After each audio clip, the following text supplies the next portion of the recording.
We are up. Beautiful. How's it How you going, Jamie? doing, Hugh? Oh, well, I thought I beat you to the punch, but apparently you're one step ahead of me at all times. I'm doing well. I'm doing well. I scored a hat trick against my brother in when I was playing hockey last night, which is a Nice. nice little boost to the confidence. And I got a ticket to go see Jaws in IMAX on Thursday, which I'm very Nice. excited for. When Hell I was yeah. on vacation, I was up in Idaho. I think I told you about this, but there was a small little movie palace that they had up there, and they were playing Jaws, on a you know, film reel, and Yeah. I wanted to go see it because I was like, they had a big Fourth of July parade up there while I was there. They had all this. This It's is a like good it's a the good perfect 4th of place. July Yeah, movie. it's the Yeah. perfect place, perfect time to go see Jaws in a theater. And I walked up to the guy, asked him for a ticket, and he goes, "Oh, we're not doing that till like 2 weeks from now." But it was all over the advertisements on the Oh, on the weird. thing. I was like, "Well, what are you playing right now?" He goes, we're looping Charlie Chaplin movies." Just in time for He's 4th of like, July. "Yeah, wow, you really nailed it, man." Interesting. I mean, I do like Charlie Chaplin, but I feel like 4th of July is the perfect time to watch Yeah, Jaws. I would have made time to come back and see Jaws. I'm not gonna like if I'm in the area for a Charlie Chaplin thing and I don't have anything else to do. Yeah, I'll go see it. But Yeah. like I was excited. I was ready to put all other plans on hold. But you get to do that this weekend in IMAX. That's kind of cool. Yeah, I'm You know. I'm very excited to see how it upscales. Nice. Are you ready to have a nice big old think about art? I'm always thinking about art. Always. I I think don't know if about that's art I don't constantly. I don't know if that's healthy, to be honest. Salvador Dali haunts my nightmares. He sits at the foot of my bed with his little mustache and giggles as Have I you have you seen his cookbook? no. Salvador Dali has a cookbook, and I guess I should say it's mostly an art book about food, but there's a lot of really interesting surreal photos that all have to do with food. I can't remember if there are actual recipes in it or not, but it's called Salvador's Dali Cookbook or something like that. You should look it up. It's pretty cool. That sounds pretty interesting. He's a weird guy. Darkness asks, "Did you watch About Movies' new vid today?" No, I haven't, but I am excited for it. I legitimately did subscribe to this guy because I just love the way he speaks, and he hooked me. Honestly, I'm a subscriber, so I can't wait to check it out. Hello to all of you in chat.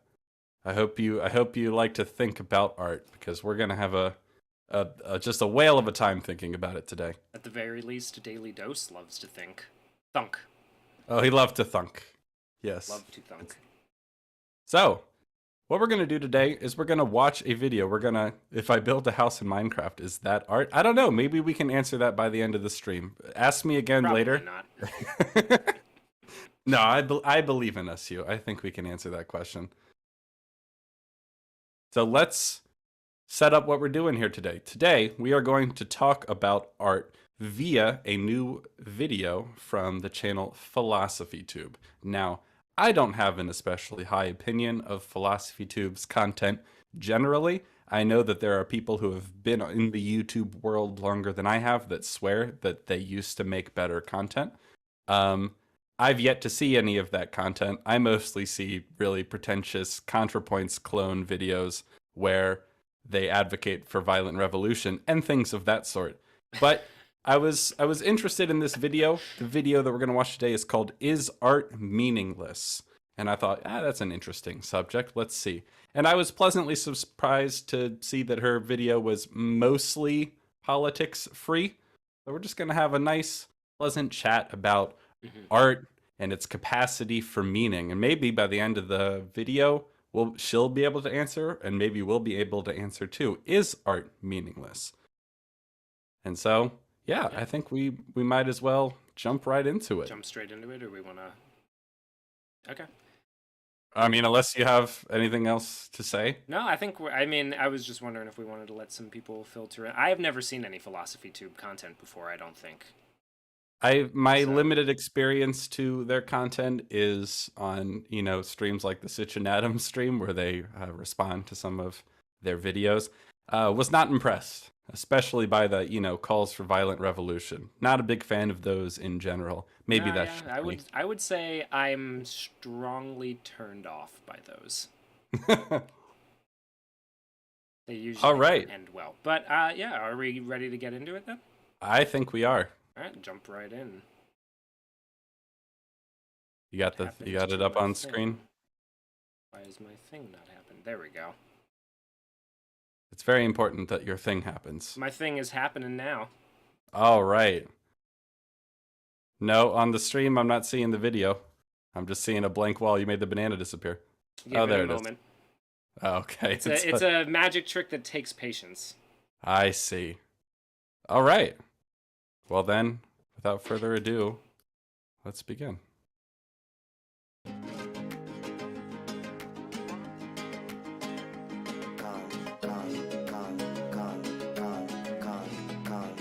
I am the portrait of Madame X by John Singer Sargent.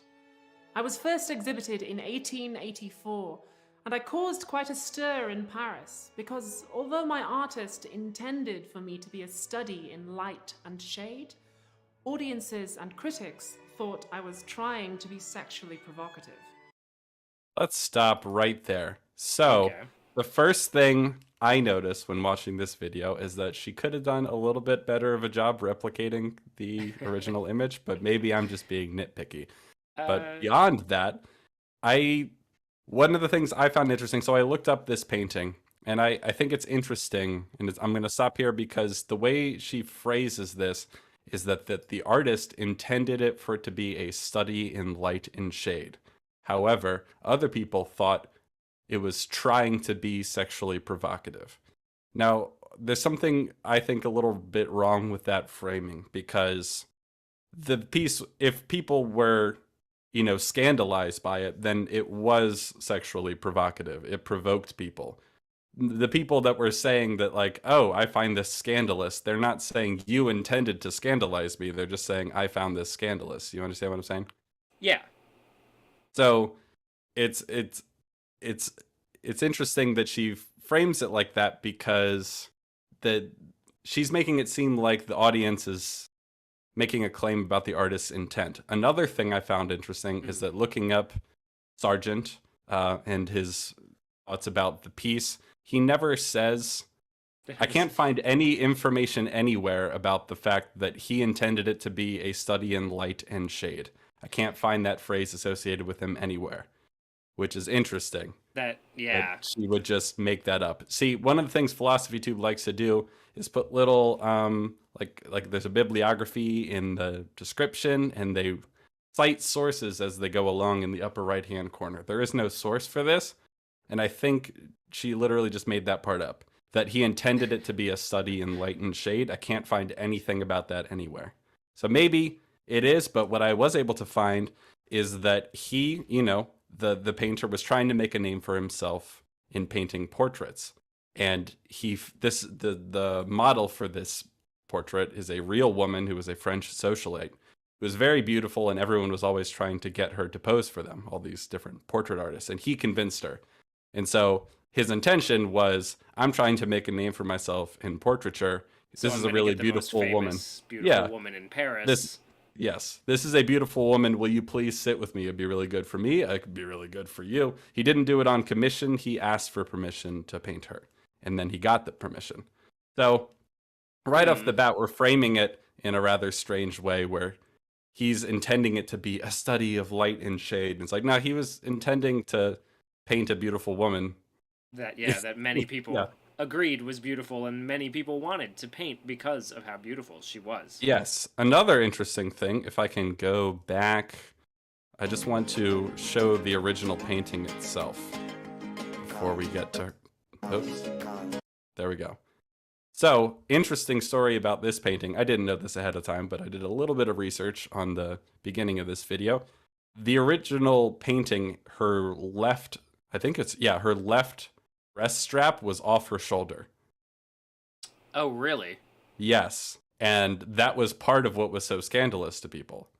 Yeah, because I'm looking at it now and thinking, like, this must be a very prudish time indeed that we are talking about for this to have been considered particularly scandalous. This doesn't look, unless those, spaghetti straps are violating a middle school dress code or something. I'm not really Yeah. sure what's so. Yeah. Well, I mean, this is how she dressed at the time. This is a dress she had. From what I understand, like she just dressed how she dressed, and he painted her. But he painted her such that the strap had fallen off her shoulder, and that was that was part of what was so scandalous to people at the time. And then he didn't repaint the entire thing, but he fixed it such that the strap was back on her shoulder to appease the people who were scandalized by it. Ah, okay. Which So I think he even went further to say, like, no, that wasn't my. So he did kind of go further to say, this wasn't my intent. In fact, here, let me repaint it because that part doesn't matter. Well, I don't know if he made any comments about his intent, but he painted it with the strap falling off. People are like, oh my God, this is so sexually scandalous. How could you? And he's like, okay, I'll put it back. I'll put the bra strap back up in order to just try to save his reputation and the reputation of the model. Which is interesting. Yeah, that is interesting. Because I feel like that might be important context as to why this painting was scandalous at all, because there are other portraits of this woman that were not scandalous at the time. That is to say, we're off to an interesting start. Let's see what she has to say about that.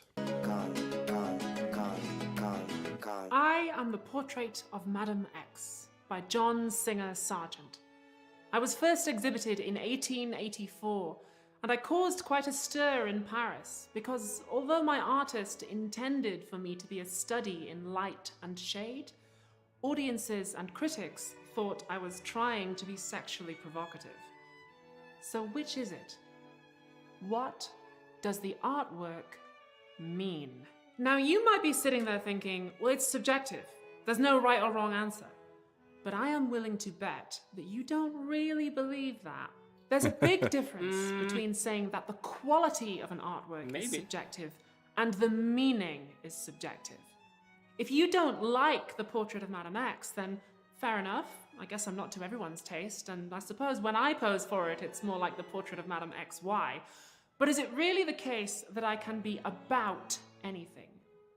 If somebody says to you, I just saw Doctor Strange 2, and you go, oh yeah, what's it about? And they say, it's about how love has an everlasting value, even between two people of different social classes on a doomed ocean liner. You'd be like, no, that's Titanic. I'm very confused what she's intending here, because if somebody asked me what Doctor Strange 2 was about, I would have difficulty summarizing it just from the events of the actual movie. Yes, but I actually like this point.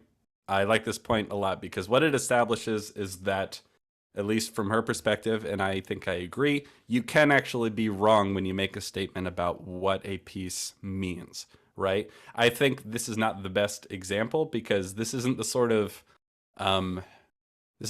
mistake or bad interpretation that you would expect, especially when she adds the specific bits about the ocean liner. Like, no one would ever say that. It's odd that you would choose to say, like, what's it about, and then you describe a different plot as opposed to giving an answer of theme.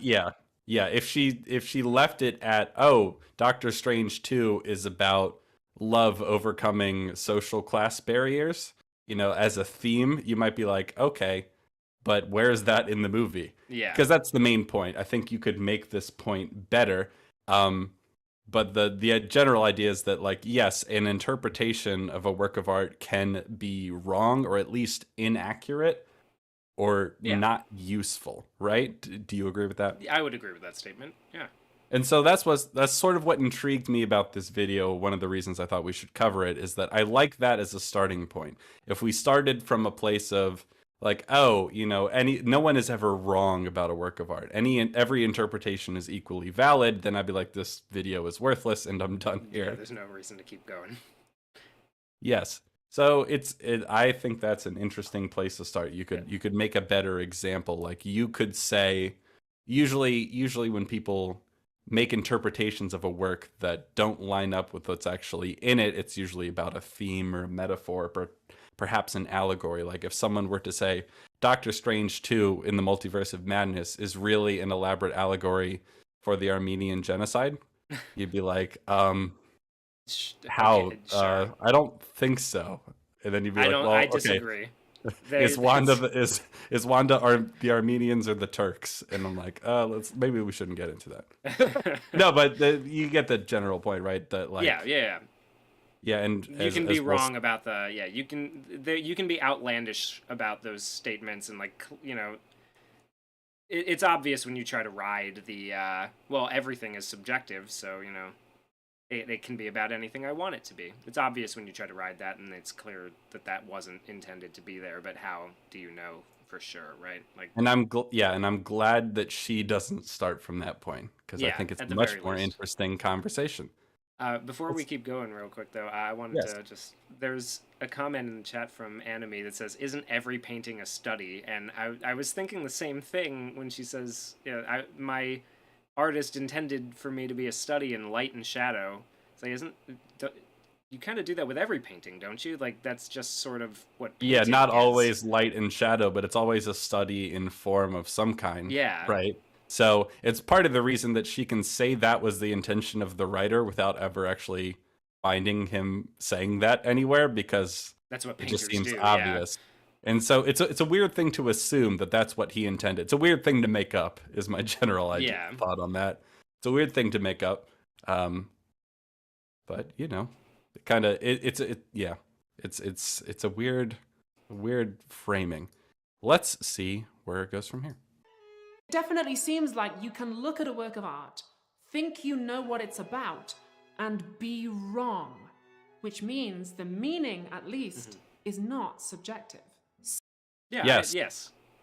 Yes, good start. Now we can, and it's interesting. I think she sort of tacitly implies that value is entirely subjective, but that's a conversation for another day. This is all about what it means, what it's about, a capacity for meaning, a capacity to interpret whether you can be wrong. And so obviously, if you can be wrong, that implies that you can be right, or at least more right than Yeah, you can be more closer right to than a other proper people. answer than Yeah. other people. So how do we figure that out? Let's find out. Let's find out together. So, assuming artworks do have objective meaning, how do we find out what the meaning is? If I don't get it, how do I get it?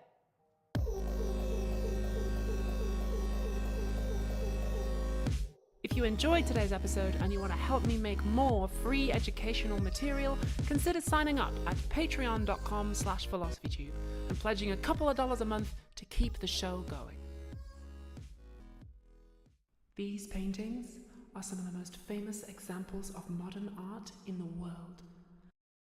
So whispery all of a sudden. I wonder if you have Museum. permission to film in here. I don't know, I just find it funny. Yeah. And I have absolutely no idea what they mean.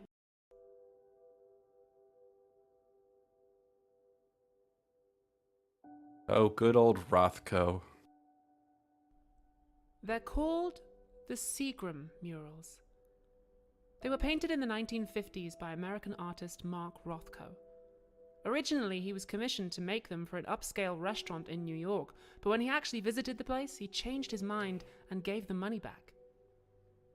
The paintings are still displayed in accordance with his intentions, close to the ground, in a small room with off-white walls in low, even lighting. Rothko said he wanted audiences to feel trapped. If I want to get it, maybe those facts are a clue. If somebody tells me Rothko's paintings are about being happy and having a nice time at the beach, I can point to his intentions and go, no, you're wrong. Because I don't want to get it wrong. I don't want to misinterpret something. That could be really awkward. Like when your friend, who you thought was straight, sends you a bunch of flirty messages and you're like, babe, is there something you need to tell me? And she goes, what? No, I'm definitely straight, definitely interested in men. Everybody sends messages like that, right? Okay, well, that's an odd tangent. Not an especially great example, I think, because I think there's a meaningful difference between interpreting someone's words and intentions and how they use language and an abstract painting. Yeah. I think the difference is pretty obvious. Not exactly the best analogy to make, but setting that aside, we have raised an interesting question, right? So if you, like she said, if you interpreted a Rothko painting to be about having fun at the beach, one way to determine whether that's an accurate interpretation would be to look at what Rothko has said and what he intended. Now, well, I mean, she'll bring this up too. She's definitely aware of the concept, but I am a big fan and advocate of the death of the author. You know, that Yeah. we shouldn't, that ultimately an artist can be wrong about their own work. Sometimes we are not able to ask the artist about what their intentions were. Sometimes they don't say. And so ultimately, we should look at art without the author's input at all. In trying to determine what it means, we should ignore the artist entirely. Hmm. Yeah, I mean, But that's, yeah, I agree with that. it can be complicated because, of course, what an artist intended can be meaningful and interesting to examine. But ultimately, the fact that an artist can be fallible about their own work makes it not the be all end all, right? And this is something that a lot of people seem to have a problem with. They seem to struggle with. You know, if an artist says, "Oh, this is what I meant. This is what it's supposed to be about," a lot of people think, "Oh, well, then that's what it's about." Like, how can they be wrong? They made it. Rebecca Black said that Friday was about the war in Iraq. So I guess Wait, did she actually? I remember hearing that at some point when that came out. That's pretty funny. But one, I think if anyone ever struggles with the idea that an artist can be wrong about their own work, I think the most basic place to start would be, well, an artist can think their work is good when it isn't. Look at Alex Garland.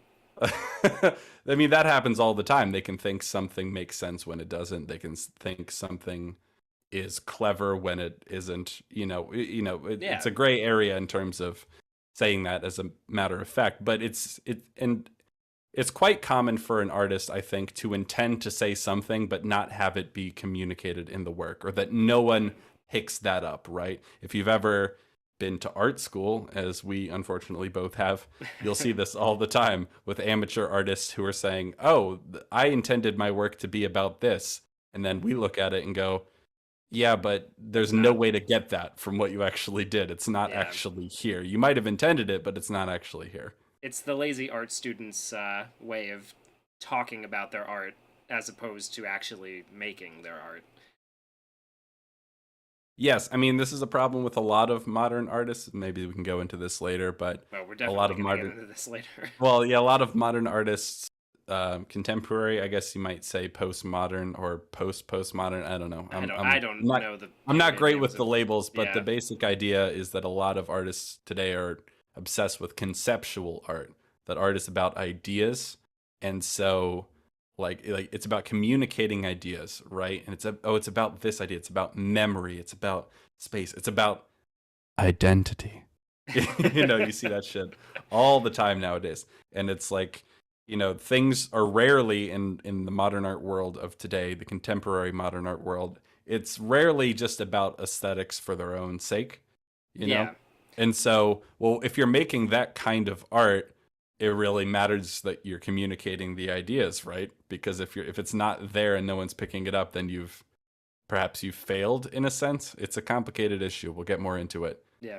I wanted to just say Semantic Dragon brought up that artists can lie about their intent if they feel like it'll look bad, and then he put J.K. Oh, Rowling that's in true. the parentheses, which I think is probably the best example of someone who kind of fudged the intention behind her art. Oh, by retconning things? Retconning things Yeah. in order to Oh, try that's to pretty keep funny. herself socially relevant. I think that's a really good Yeah. point. Or socially acceptable or progressive. Or both, Acceptable in progressive circles, yeah.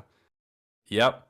That's an interesting, you can also have an artist who their own interpretation of their own work can change over time, right? Yeah. So like you have Alan Moore, who I think I've heard him say that like he regrets being involved in superhero stories because he thinks superhero stories are like the worst thing to ever happen to people. I'm paraphrasing obviously, but he's been very Yeah. critical of superhero stories and his own involvement in making them, which is interesting because obviously he didn't feel that way at the time. I believe his exact words were Watchmen is a failure because of what it did for the superhero genre. He wanted to make Watchmen as a satire, almost like a foundation shaking satire of superheroes. He wanted people to look at Watchmen and then come away and looking at superheroes as, what Watchmen shows them for, which is flawed individuals with no real power and all of that kind of stuff. And he was I know he was very upset by how many people identified or liked Rorschach as a character and thought he was a protagonist. And that's an interesting interpretation, considering how a lot of people's engagement with Watchmen being Zack Snyder's movie, which is very much on board with Rorschach being a protagonist and a heroic figure.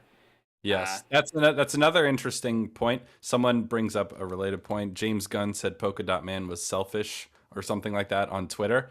That the audience can disagree with the artist about the morality of certain characters and stories. An artist can intend or believe themselves a character to be immoral or maybe moral when everyone else is like, what the fuck are you talking about? Oh, here's a good example. Wanda in Doctor Strange. Yeah.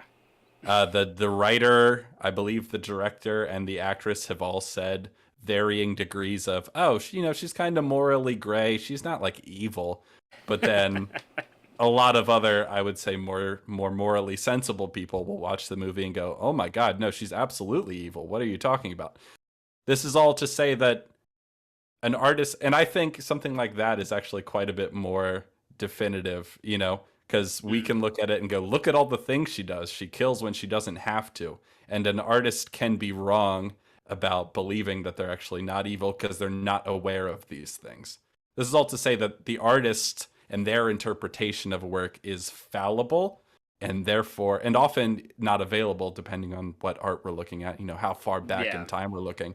So it's useful and good, I would say, to ignore that when trying to determine what something actually means objectively. Yeah. In a way, it's almost like the episode of South Park where they're arguing over the toilet and the inventor comes back and gives them the correct pose. About how to sit on the toilet. Yeah, that's a pretty funny one. Let's continue. Some philosophers have said that the meaning of an artwork is part of it, albeit not a part that you can see with your eyes. Take, for instance, Fountain, one of the most famous works of art ever. It was presented in 1917 by Marcel Duchamp, and it's what's called a ready-made, a sculpture that was already made because it's just an ordinary urinal. He bought it from a shop. I hate the way British people say urinal.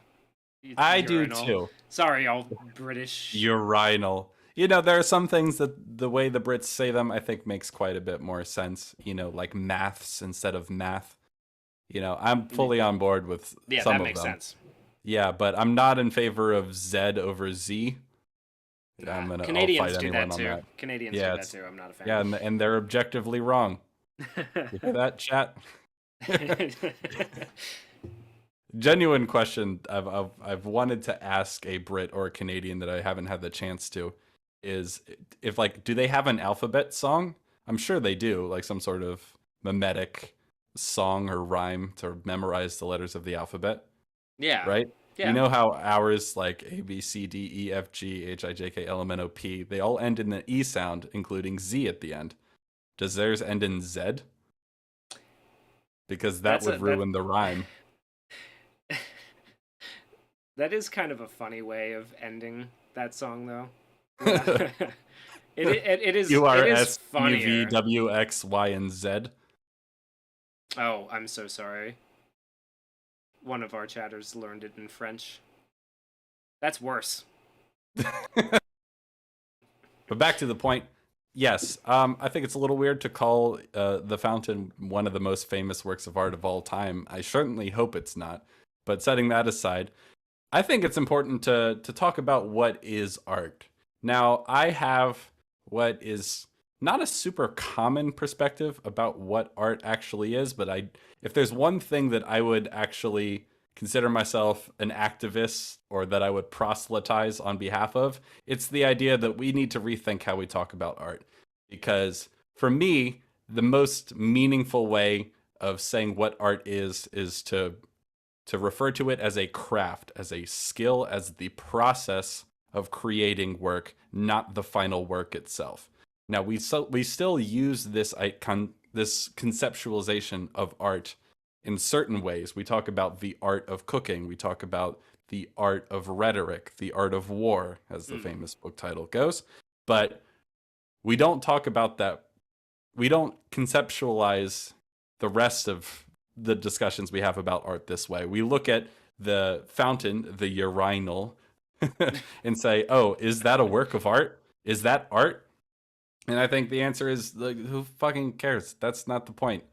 Like, it's meaningless to talk about the end product as if it's a work of art or not.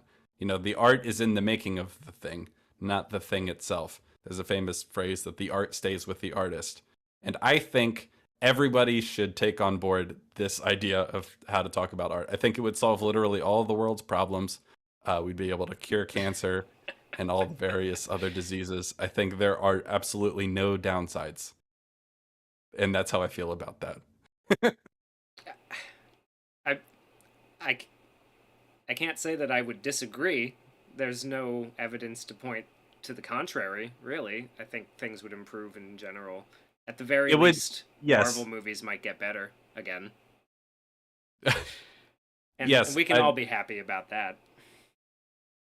Yes, I mean, like, if you talk about something as a work or as a piece, you know, I think it makes more sense to call the final product what it is. It's it's a sculpture, it's a painting, it's a symphony, it's a novel, whatever it is. But quibbling over whether this is art and that is art is a giant waste of time that has been nothing but be a detriment to our society as a whole. I hate it. We would be able to skip over so many of these stupid conversations if we stopped talking about art this way, right? Because like, oh, is rap music? Like, is this art? Are Marvel movies cinema? Yeah. Is this sculpture that isn't anything that was actually sculpted? I just bought it and put it on a pedestal in a museum. Is that art? Like, who gives a fuck? Who gives a fuck? There is little, if any, artistry involved. That's what I would say. There's the artistry involved would be picking that thing and putting it on a pedestal. You know, not to say that there is absolutely no meaning to be found in the process of doing that, but there is no craft involved. No. You know, there's no skill pre-made. Involved. He bought it from a shop and he put it on a pedestal and signed his name. Ready-made. You know, and I think this kind of gets to the heart of what a lot of people have as an issue with modern art. A lot of audiences really value skill and mastery of a craft. You know, I mean, how many times have you heard someone describe a piece of modern art and say, like, oh, my fucking 4-year-old could have done that? Right? Yeah. You know, it's a problem. And then the response from the art world is like, oh yeah, but they didn't. And, you know, like, it doesn't have to be it doesn't have to be difficult to make for it to be art.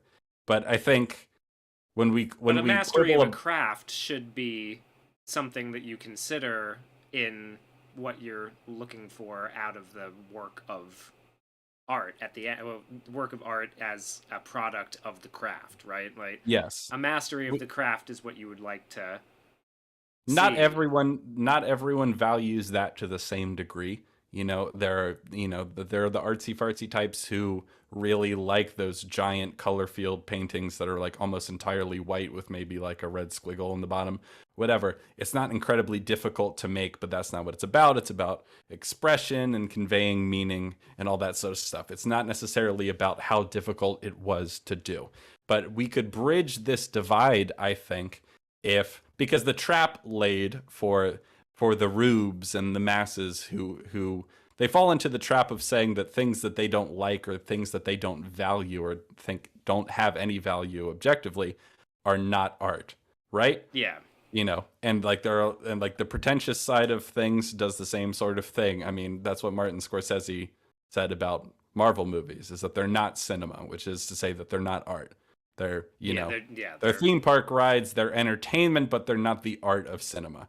And I mean, obviously that's ridiculous. If we conceptualize the finished product as art, then of course they are, right? You can argue about whether they're of high quality, whether they're of value or not, but of course they are.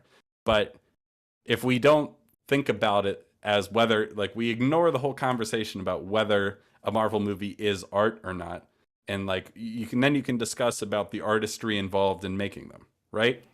Yeah. And then you can talk about the quality of it. You can talk about the skill, the mastery of craft involved or not. It solves a lot of these linguistic problems, and it would clear up a lot of really annoying conversations. Yeah. Because I don't know about you, but like, being in art school and being in seminars and stuff like that, where we have these annoying roundabout conversations about what is and isn't art, they're just maddening. They waste time. We don't really accomplish anything. What usually ends up is the idea that, and the creator of the fountain was a proponent of this, that like the artist's choice makes it art. It's not art when it's just sitting in a store, but when an artist decides to write a fake name on it and put it on a pedestal, then it becomes art. And that that's not very meaningful to me. I think it's a stupid way of thinking about it. Like, this is a sculpture and there was very little artistry involved in making it. You know what I mean? Yeah. But then I feel like this notion of art allows us to appreciate more other trades and crafts, right? Like the art of chair making, like there's a lot of aesthetic and practical considerations that go into making a chair. And chairs can be very simple, minimalistic and practical, the way one from IKEA might be, but also they can be very ornate, and they can be thrones, for God's sake. So there's artistry involved, and you can talk about the level of artistry and whether aesthetics were valued over practical considerations, all that sort of stuff. But going like, is the chair, the swivel desk chair I'm sitting in now, is it art or is it not art? Mine sure I don't is. know. Did the person making it intend it to be art? I just find those conversations inane and useless. So going forward, as we go through this video, I'm going to try to keep that in mind. So we're looking at the fountain, right? And so, is it a work of art? Irrelevant, right? Is there artistry involved? Very little, I would say. Well, yeah. And very little, if any. There's very little craft involved. I mean, it's not crafted. I mean, it was crafted by someone else. The person who designed it. Yeah, somebody designed it. Somebody activated a machine that spat it out, probably. But I mean, someone had to design the shape of these mass-produced urinals, if they are indeed mass-produced. There was more craft involved on that person's end than the person who said, I'm going to put it in a museum. Yeah. Well, and is it worth mentioning now the intention behind this piece, or should we wait until she's spoken a little more? Well, that's an interesting question, because I did some research. I was under the impression that this was originally meant as a joke by the artist, but then I looked it up and found out that wasn't true. Oh, really? That the artist actually did intend this to be considered a work of art, because he thought ready-made sculptures were art, and we should move more into the conception of art based on like an artist's choice and the decision, right? And I hate all of that. So I had heard that it was a joke, but it apparently was not a joke. I think the idea of it being a urinal is meant to be a little bit humorous, but he definitely considered it art. Someone asked, why is art? Good question. Someone asked, who is art? And I would say the least successful member of Simon and Garfunkel. Good. I like it. The eye's fountain is identical to other urinals that are not art. So the argument goes, what makes it different is its meaning. If you don't get that meaning, you have, in a sense, failed to experience the artwork that is Fountain. You've Oh, that's so pretentious. That Holy is fuck. insanely pretentious. If you don't get it, then that's your problem, Yeah. dude. Yeah, it's a failure on your part to not understand the idea behind the urinal. How is art? Art appears to be on life support, James Mackin, because here we are looking at it. It's in the gutter. So I find that really annoying because, hold on, someone asks, if we conceptualize art as the craft, do we make any distinction between form and function? Something that is beautiful and useful seems artful to me. So that's kind of interesting because I find, okay, so if we think about how people in our more ancient past, let's go to medieval times, for example, how they conceptualize art, the form and the function were very much intertwined. Back then, nothing was ever really, no works, no pieces of different art forms were made without a function in mind. And they were almost always treated as like a combination of aesthetic and practical considerations. Even stuff like musical, abstract,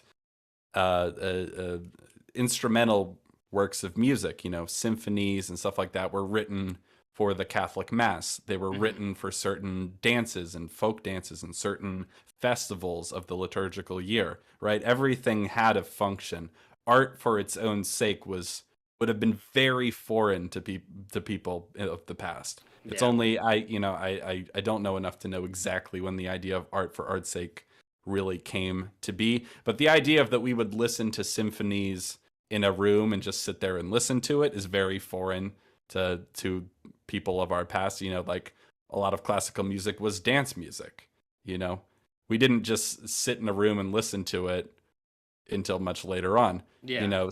Same with paintings and stuff like that. The paintings were meant to be shown in churches, and to assist in spiritual practice and all that sort of fun stuff. And someone here said the Greeks viewed art as being revealed, not created, which I also think is a really interesting thing that maybe... That is very interesting, yeah. Yeah, maybe is another thing to sort of get back to, is that the art is revealed through the process of the craft. I think there's a Japanese philosophy that has very similar thought process with that, is that you go through the motions, the physical motions of creating whatever it is you're creating, be it ink painting or calligraphy or anything like that, and you follow the rules, but you do it in a way that, like, by following these rules, you're kind of allowing the muses, for lack of a better word, allowing the muses to speak through you and to reveal the art behind everything, to reveal the story, to reveal the meaning, to reveal the details. So the Iliad and the Odyssey are both very much like that. That's why they both begin with an invocation to the muses, right? Yeah. It's like the first thing they do. Yeah. Another interesting thing to bolster that same point is that if you look at a lot of medieval Christian music, the composers didn't write their names on it. They didn't sign their works. We don't know who wrote these things. Yeah. Because they thoroughly believed that God was writing it through them. And to someone who says in the chat, isn't that pretentious too? I'm the vessel for art.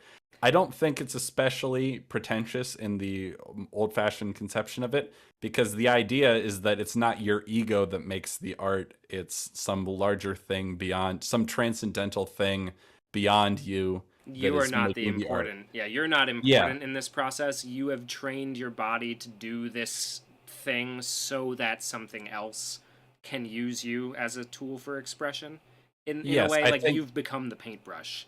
Yeah, because pretentious, the idea being that, like, you're feigning an intelligence you don't possess, right? So, like, if you like, removing your ego from it doesn't seem to be pretentious to me. If you in the modern day, like, just think like, oh, there's a way to think about that in a pretentious way. If you were to walk around kind of saying things, I mean, the Kanye West thing from South Park from back in the day, where he walks around saying that he's a genius born to his generation and God speaks through him and creates the music. It's like, Yeah. Well, yeah, now that's pretentious. Like you've crossed a line into, making it all about I yourself. guess it's the attitude, right? Not Yeah. necessarily how you say it, because Michelangelo, like someone says, Michelangelo has a quote that is him saying if he was bringing out what was already there, hidden in the stone, and he could say, and he can genuinely believe that and say that sincerely and believe that the work is coming from something a higher power, right? Or he could be like, "Ooh, I'm not really sculpting. I'm bringing out what's already there."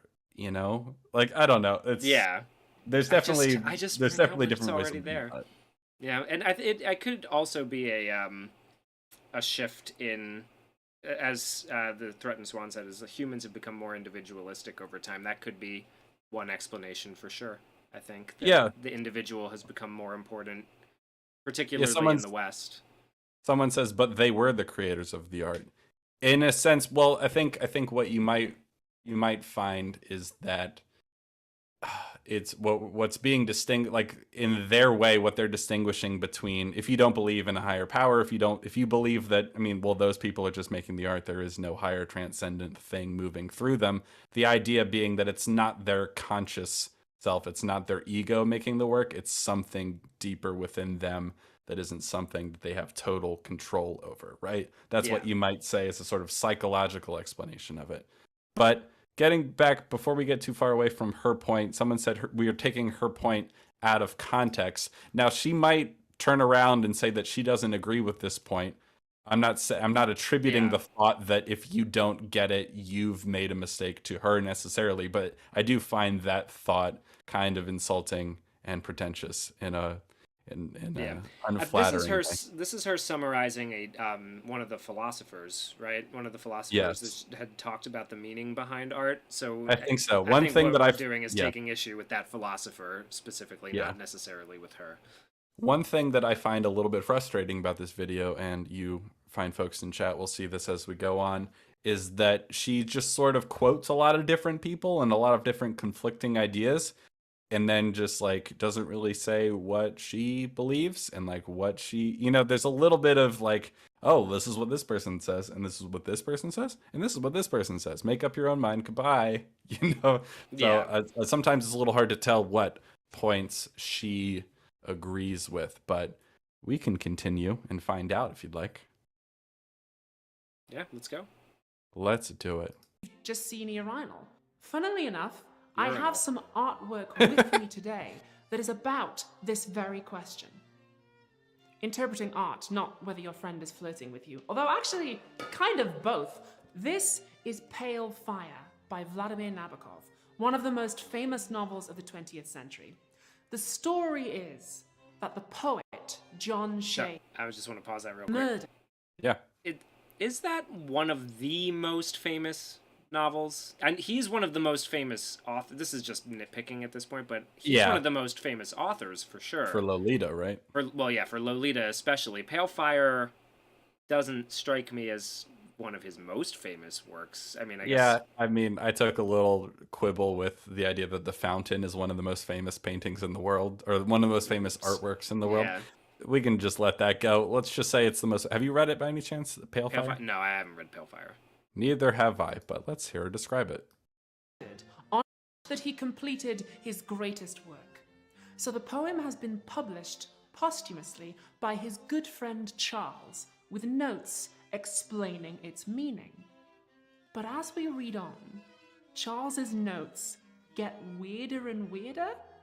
He starts claiming that certain words in the poem are really a coded message about how John was in love with him, but his wife wouldn't let him say it. And really, the poem is all about Charles until he's talking about things that are completely unconnected. And we're like, hang on a minute. Did he murder John?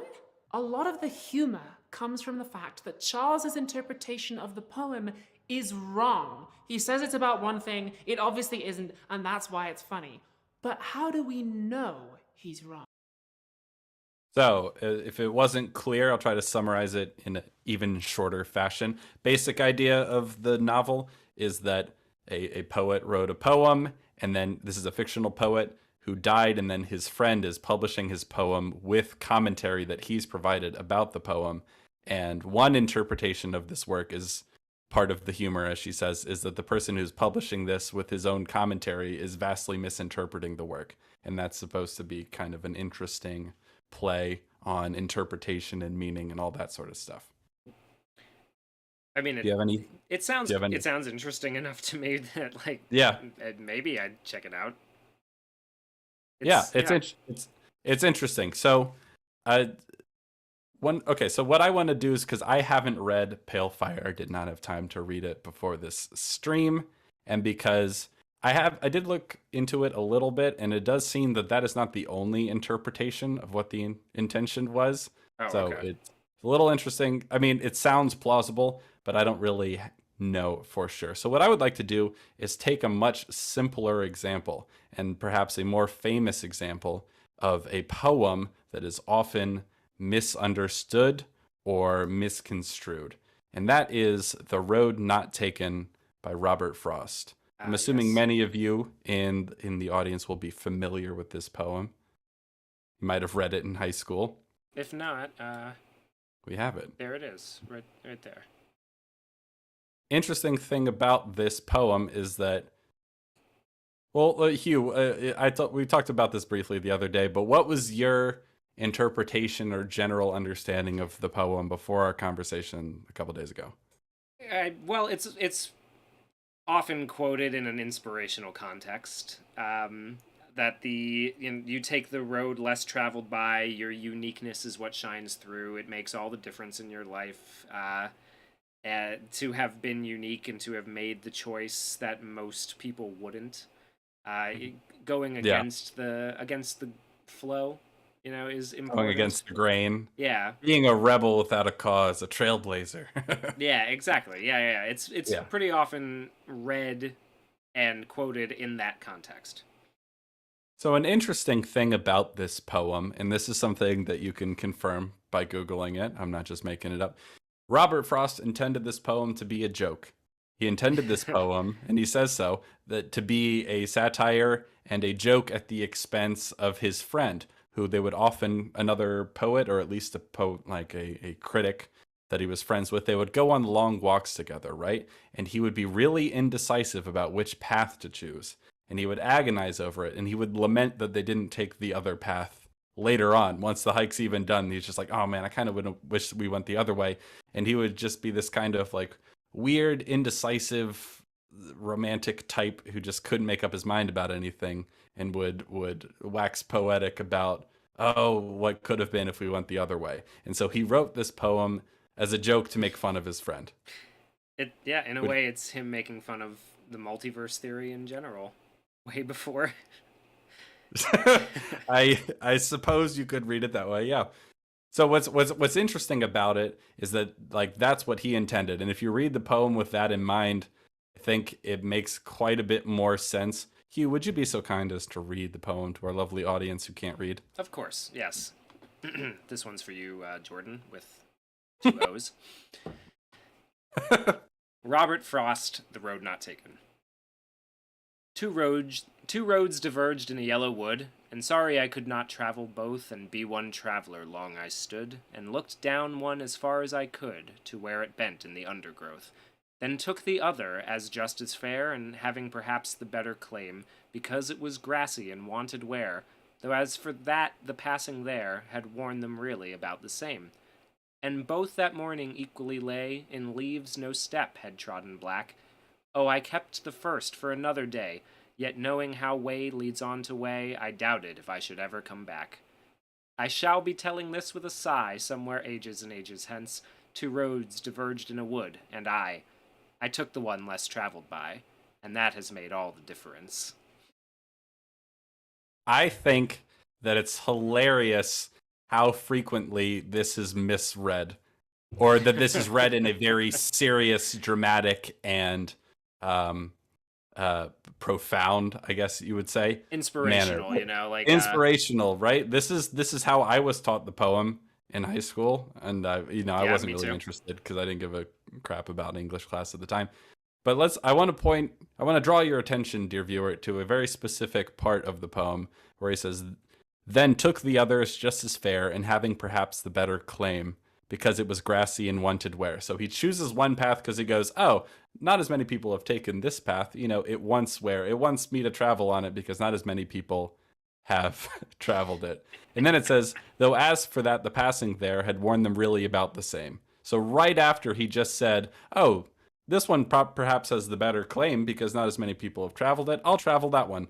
Though honestly, they're really the same. Is it really that? Is it really that different? And so, like, with that in mind, I think it's quite obvious that this is meant to be sort of a little tongue-in-cheek parody of his indecisive friend, right? If he had used sarcastic script like Paul Yeah, Cooper exactly. suggested. He should have used sarcastic font. No, maybe that's how we originally intended it to be published. That's really funny. Roads diverge. Take my blood. You know, with sarcastic SpongeBob behind it. But so this raises an interesting question, right? For the people that take it as profound and inspirational, are they wrong? Interesting question.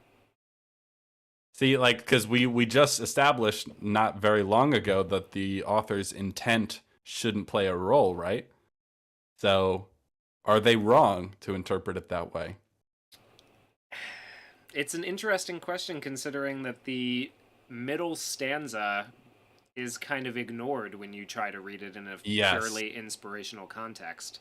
And that's what I would say, is that regardless of whether he intended it as a joke, the poem, the interpretation that this is some sort of profound musing on choice and choosing the path less traveled and going your own way, all that sort of stuff, does not really line up with the content of the poem. So regardless of whether you got the joke or not, or whether Frost intended it to be a joke, if you're ignoring the part where he says, oh, but honestly, they're really about the same.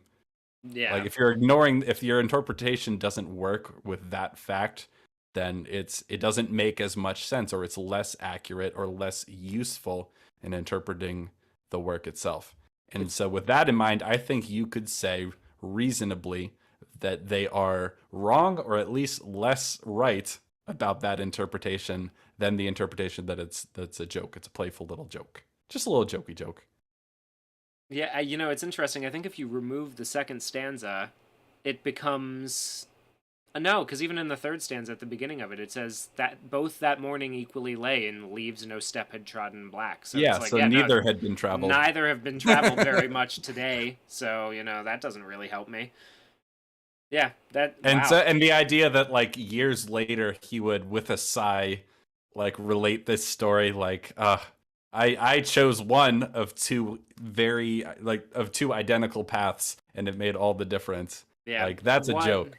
That's a joke at the expense of this guy. Ages and ages hence, 70 years old now, 40 years on. He's still he's telling this to his wondering, grandchildren. But what if I had just gone the other way? Exactly. And so, yeah, I think with that in mind, I think this is a pretty good example of how you can be wrong, and how often people, like most people, are wrong. Because, like, this is the interpretation that this is some sort of profound musing on choice and, all that sort of stuff is very, very common. Perhaps more common than what I would argue is the more accurate interpretation. Though, I don't know about you, but I feel like we can pretty definitively say that one is more accurate and therefore a better interpretation, right? I think it's clear. There's evidence for one. Yes, and the other one, conflicts with the content of the piece itself. Yeah. And so I bring this up. You can take away this poem now. I bring this up because I think it's a simpler example to get to the bottom of than Pale Fire, which is a very long piece. We'd have to go truly deep dive to know, like, if the commentary being provided by the fictional friend of the fictional poet is accurate to the poem itself. So I just thought it was a simpler example to use to establish the point. But we can continue and hear what she has to say about Is it Nabokov? Is that how you say it? Yeah, Nabokov. Nabokov's Pale Fire. Or how do we know? Russian tends to be the second syllable, I think. Interesting. So yeah, how do we know if you can be wrong? how do we decide? Very helpful if we could just ask John what his poem is about. And indeed, some philosophers have said the way you find out an artwork's meaning is you look at the artist's intention. If it seems like your friend is flirting with you, but it's kind of ambiguous, just ask her how she feels. But it doesn't really. This is such an annoying example to keep going back to, because because we're talking about like more abstract works of art, and then like how people use the language to communicate in their daily life. It's like it's not the same. No, like this because is what matters in terms of how you're going to respond to the friend that you think may or may not be flirting with you, it depends entirely on their intention. Whereas like you wouldn't say, oh, they're like, so a friend is flirting with you and you go, are you flirting with me? And they go, no. And then you go, well, I prefer the interpretation where you are. Like that's not that's not how language and conversation tends to work, or not how it should, ideally, I think you would say. But like when we're talking about a work of art, clearly an artist can be wrong or maybe even naive about their work and what its meaning is. And you can look at it and go, see, I don't agree with your own interpretation. I don't agree with Alan Moore about the morality of certain characters. I don't agree with the writers of Doctor Strange that Wanda's actually, maybe she's not so bad. Yeah. I don't agree with that, but it's not, but like what I'm looking for, it doesn't hinge on their intent the way language in a conversation with your friend would. Yeah, exactly. This is a bad example, and I wish you'd stop bringing it up. Well, Help us with pale fire. Nobody's like, I didn't come out of Nope thinking Jordan Peele was coming on to me, and I don't think any reasonable person would have emerged with that same idea. I like it. Because the whole setup is that John Shade has been murdered. We don't know what he intended. Maybe Charles is right and the poem really is about him. And this problem comes up a lot in art history. We have evidence of what artists like Rothko and Duchamp intended for their works, but often that isn't the case, especially if the art is very old. And even if we could go back and reconstruct an artist's intention, it might not be a very secure foundation on which to base an interpretation of their work. The French philosopher Michel Foucault pointed out that the author of a text is sometimes a bit of a vague construct, even a brand. Basically, our reconstruction would kind of be an interpretation as well. As Charles shows us, it's perfectly possible to imagine an idea of somebody in your head who supports your interpretation of their work, but who isn't that close to the real thing. Maybe your friend is flirting with you, but maybe you're just projecting, because secretly, you kind of want it. Okay, so before we go on real quick, I just want to address the capital Hassan criticism here.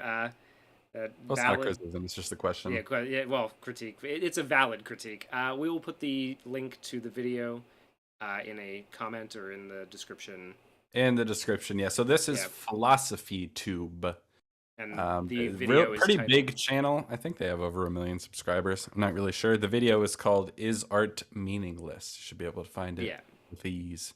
So, what I find a little curious about this is that this is a conversation about the death of the author, right? Like how it can be a struggle to sometimes to identify what the author intended, especially if the piece is really old.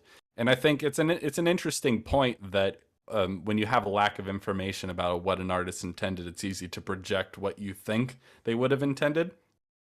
Yeah. But it's almost beside the point if you take the actual idea of death of the author on board, is that it doesn't matter what they intended in terms of what the work means. It can be interesting, as we already established. You can learn a lot, especially if you're looking at any sort of, I don't know, modern story where it's clear that they intended to communicate a certain message, right? It can be very revealing about the artist to discuss or investigate what they intended versus what's in the actual thing. But ultimately what they intended isn't in the actual thing. And so the question of whether you can piece together what the artist intended, it's actually kind of kind of irrelevant because we're just going to ignore it entirely, right? Pretty much, yeah. Because it doesn't really matter. It's what. Yeah, we'll keep going. Also, you got to stop with this. You got to stop with that ridiculous. example. It's not useful. It's not helpful at all. That we just end up repeating what other people have told us about the artist's intentions, regurgitating the marketing rather than actually engaging with what they made. That's why the philosopher Roland Barthes said we should forget about the author and just focus on the text in his famous essay, Death of the Author, which, yeah, John is dead, so I guess you got what you wanted there. Okay. Oh boy. Oh, I know exactly where this joke is going. All right, let's let it play. Roland Barthes, where were you on the night that John Shade was murdered? Oh, okay. Was it everything you hoped it would be? Sure was something. Sure was a So, joke.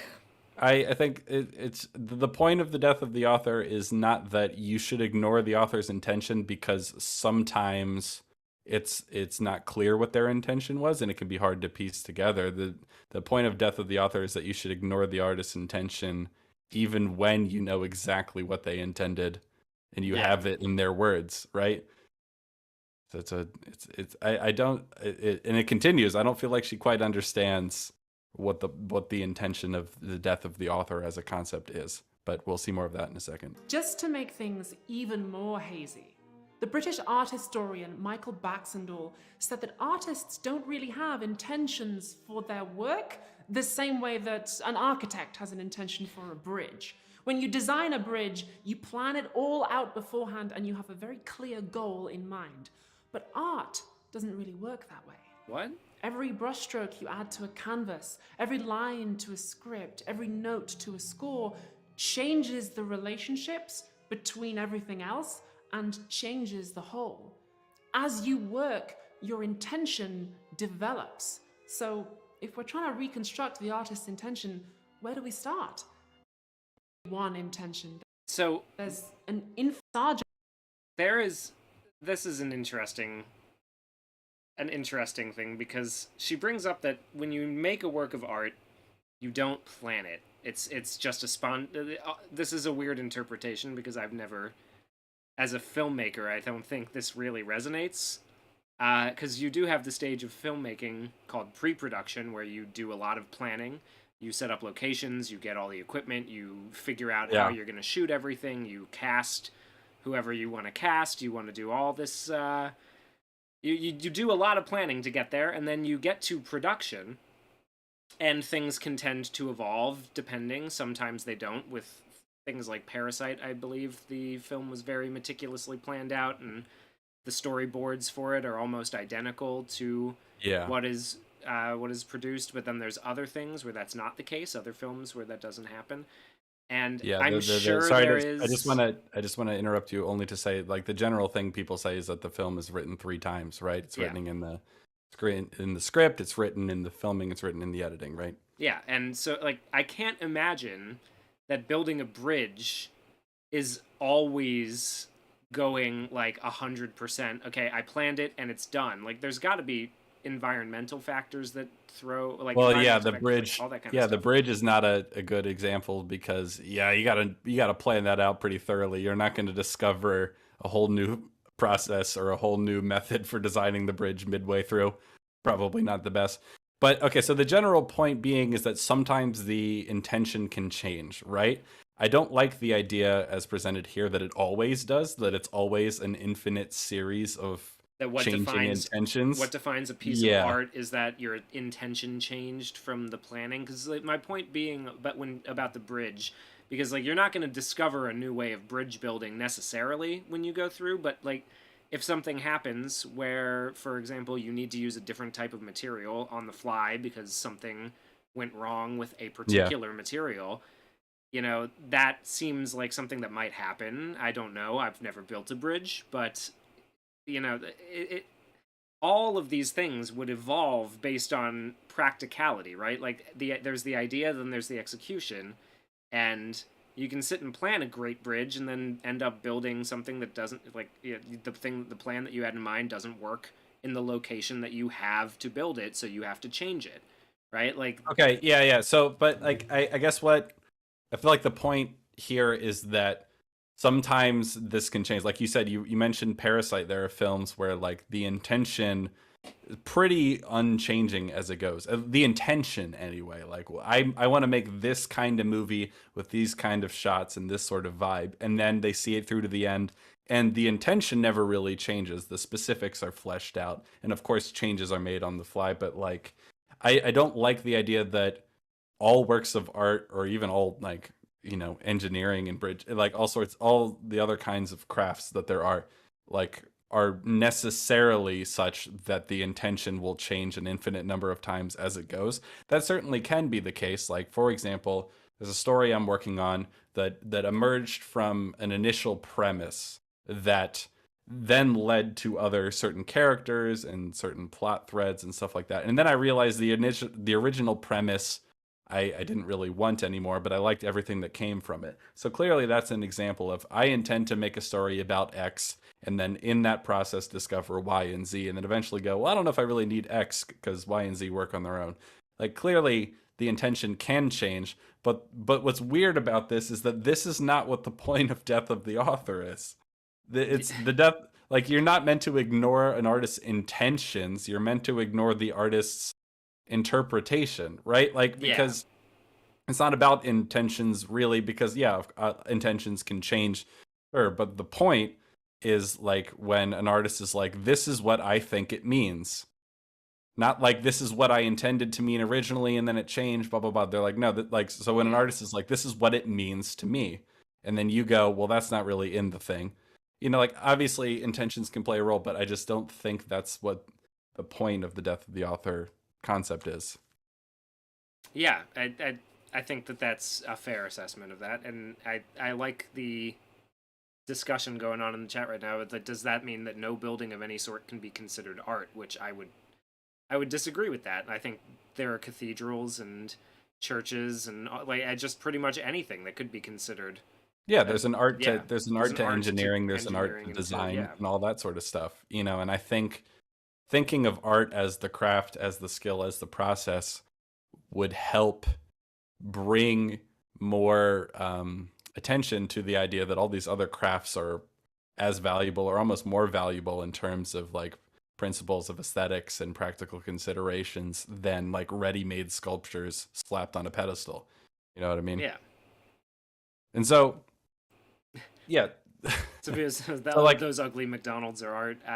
Well, I mean, I've seen some pretty good-looking McDonald's in a couple, like, not very pretty many, sexy McDonald's. but there's some sexy-looking McDonald's out there. There's one in Roswell, New Mexico that's shaped like a UFO. That one's pretty cool. See, that's pretty cool. There's one here that looks like an old-fashioned little coffee house, a little brick coffee house. There's another one that's nothing but, like, just a bunch of glass boxes stacked on top of each other and attached to, like, a concrete warehouse, which is also kind of, at the very least, it's a little interesting to look at. Yeah, so, but yeah, somebody designed that.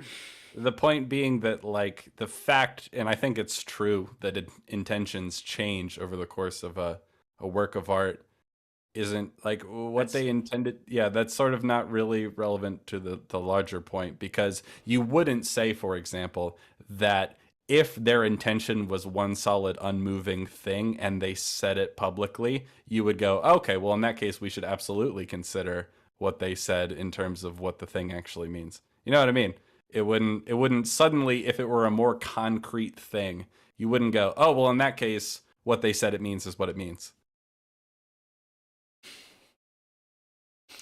You dig? Yeah, I'm with you. I was reading the comments. Don't say sexy anywhere near the ball pit, please. Yeah, we will avoid that. I don't hang out at McDonald's ball pits. Not anymore. No. Not since the incident. John Singer Sargent took almost a whole year to finish the portrait of Madame X, and he tried a lot of different poses before he settled on the final thing. Rothko took years to finish the Seagram murals, and he changed his mind about what he wanted to do with them. As somebody who is a working artist, I can tell you from experience that intentions absolutely change. I recently finished writing a play.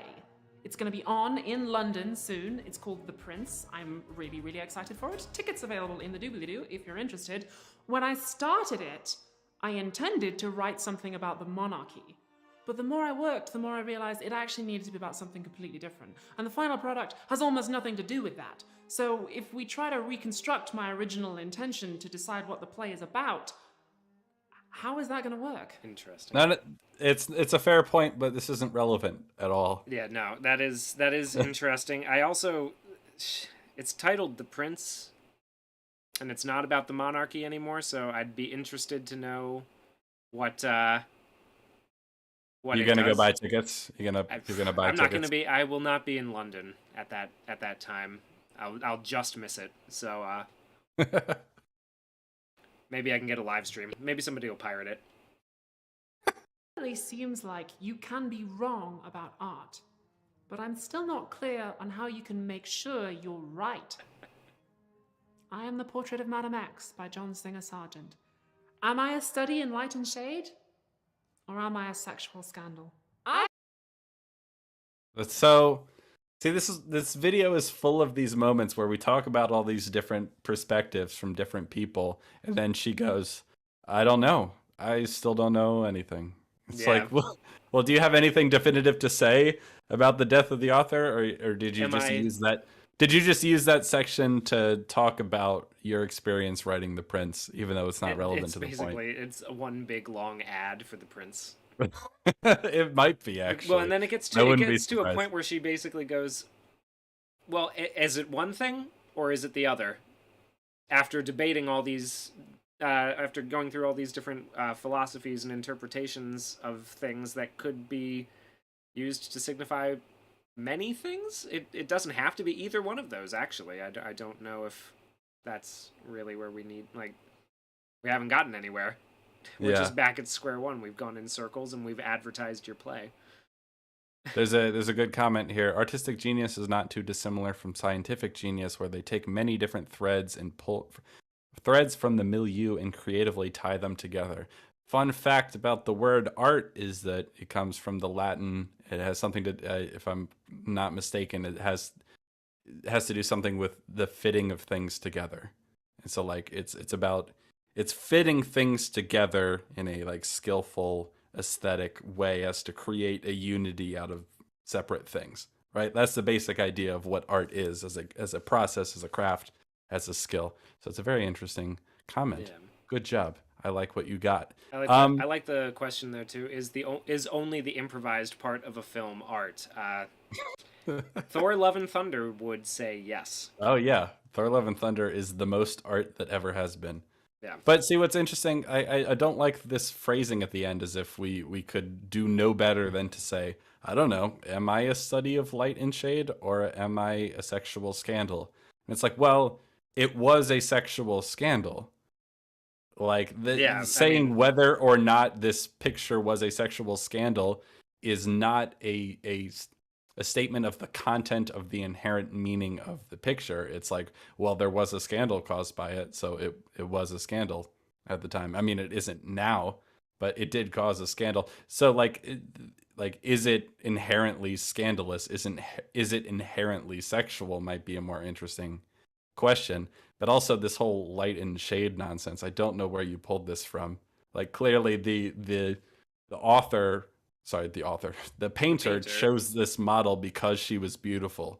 So clearly beauty and he could have chosen her. He could have chosen her because she was physically beautiful, and he was like, I want to see how light and shade play off of that model. I want to see, like, it can be both things. He didn't want no uggo. Yes, and also it can be both things. It is a study of light and shade in a sense, because he, like, I mean, in the same way that every painting is, or every like what would you say, like every portrait, for sure, every representational painting, you know, especially like is trying to represent the way natural light falls, you know, is a study in light and shade. And also it caused a sexual scandal. This is kind of an irrelevant question to what, like, assessing what the inherent objective meaning of something is, and it's frustrating that she's like, I don't know, what do you think? Let's move on to something else, and then never come back to this painting. It's like, Yeah. why would you do that? Wait, does she not come back to this? Have you watched this? I don't think I got a little bit farther than this section and stopped so we could save it for the stream, but I'm pretty sure she doesn't come back to it. I skimmed ahead just to see what else she talked about so I could be prepared. Someone says, I've always known art as essentially craft. That's what we should do. Yes, I don't agree. think in this conception of art that we've been advocating on behalf of, there is no real difference between the arts and the crafts. They're essentially the same thing in a good way, I think, and it sort of highlights the artistry involved in other crafts that are not usually considered artistic, and I think that's a good thing. I agree with that. I have a suggestion. Maybe you need a different angle on things. I am Pablo Picasso's paintings. All of them viewed at the same time from different angles, because that's Cubism, baby. Some people think that I am the greatest artworks of the 20th century. I hope she doesn't do that, like, triple voice the whole time. I don't. Please, God, tell me she's not going to. Let's hope not. Me and they go, I don't get it. And my suggestion is, don't focus too much on the intellectual stuff, or you might miss out on what the art really has to offer. The philosopher Susan the men Sontag. philosophy. Don't think too much about the literal events and the intellectual stuff. Just feels. No thoughts, just vibes. No thoughts, just vibes. Oh, we've gotten to that portion of the video. Great. Where's what's his name? Loverboy Media when you need him. No thoughts, just vibes. You know, just vibes. It's interesting. So, and this will become clear. There are different sections of the video where, broadly speaking, she outlines different perspectives, but they're contradictory perspectives. And I never really got the sense that she was going to argue which one she believed in more, because it's like, oh, well, here's, you know, we talked about death of the author, we talked about intentions and what the artist meant, you know, and like, oh, can an interpretation be wrong and all this stuff. And now we're into the section where it's like, if you're thinking about it, you're doing it wrong. Like, those are we're contradicting ourselves a little bit here. Are we gonna choose a side? Let's find out. Says we should stop trying to interpret art. Stop trying to get it and just experience it. Like Duchamp's fountain. Everybody says, oh, he's making a statement about the art world. In Picasso's paintings, everyone says, oh, he's asking the big questions like, what if there was a really fucked up looking woman? But I actually kind of like that joke. But I think, because, you know, Pablo, he made some fucked up looking women, I'll tell you that. So one thing I find interesting, I wish we would get a little more, like maybe we can provide some nuance here. She sort of focuses on modern abstract art in this section. You know, don't think about it, just feel it, you know? And we're talking about very abstract art. We're talking about like cubism and things of that nature, where it's not clear from looking at it that it's meant to represent anything. You know, I mean, cubism, you know, usually there's human forms. We could get more abstract and talk about like, well, we'll talk about Rothko, but, you know, Jackson Pollock and some of these other people that are just doing color field paintings that are all off-white and all that sort of fun stuff. Like, it's not clear that anything is being represented. So in a sense, it could make more sense to look at something like that and go, don't try to read like fully formed complex ideas and metaphors into this. Just like, what is your experience looking at it in a big museum room? Like, what do you feel when you look at it? I could totally buy. The more abstract we get, the more that perspective being useful, right? But there's so many other like forms of art, like let's say storytelling, where I find that approach incredibly dog shit. I would say. You know, like we're talking about a story. We're talking about a story like Alex Garland's Men, where clearly a progression of events, and this is a representation of a series of events, and a character that we're meant to believe is a real person interacting with all these weird forces and stuff like that. So when things don't make any sense, and the creator of the piece, Alex Garland, talks about how, oh, this isn't an intellectual film, it's more of an instinctual film. You're just meant to feel at a gut level. I find that incredibly frustrating, because clearly what's being represented here is like there's ideas here, there are things being represented. Like we're not just trying to communicate feelings through colors here. Yeah. Yeah. You know what I'm saying? Yeah, yeah, yeah. And so I wish a distinction was made between different art forms, especially okay, like literary art forms, right? Like words are used to communicate meaning. That's their whole deal. Like so, like there are very few, if any, I'm sure there are, in terms of like poems or short stories or even novels, where the letters are just arranged in an aesthetic abstract form that don't actually form words, or that the words are gibberish. You know, like I'm sure someone has done that, but you know what I mean? Like almost all the works Yeah. of literature that we value are trying to communicate ideas, emotions, and all that sort of fun stuff through words. So when it's like, when you're saying like, oh, don't think about it, just feel it, like I don't know if that can apply super well to most literary works. It's interesting because there's a lot of poetry. There's a lot of contemporary poetry that's very much just sort of about getting large abstract ideas by stringing together words that evoke certain things, as opposed Yes. to rhyme scheme or like a Robert Frost storytelling context or a Shakespearean kind of rhythmic structure. There's a lot of contemporary poetry that just does away with all that and opts instead to just kind of give you a sense of like romanticism or mysticism through a bunch of words that it throws at you.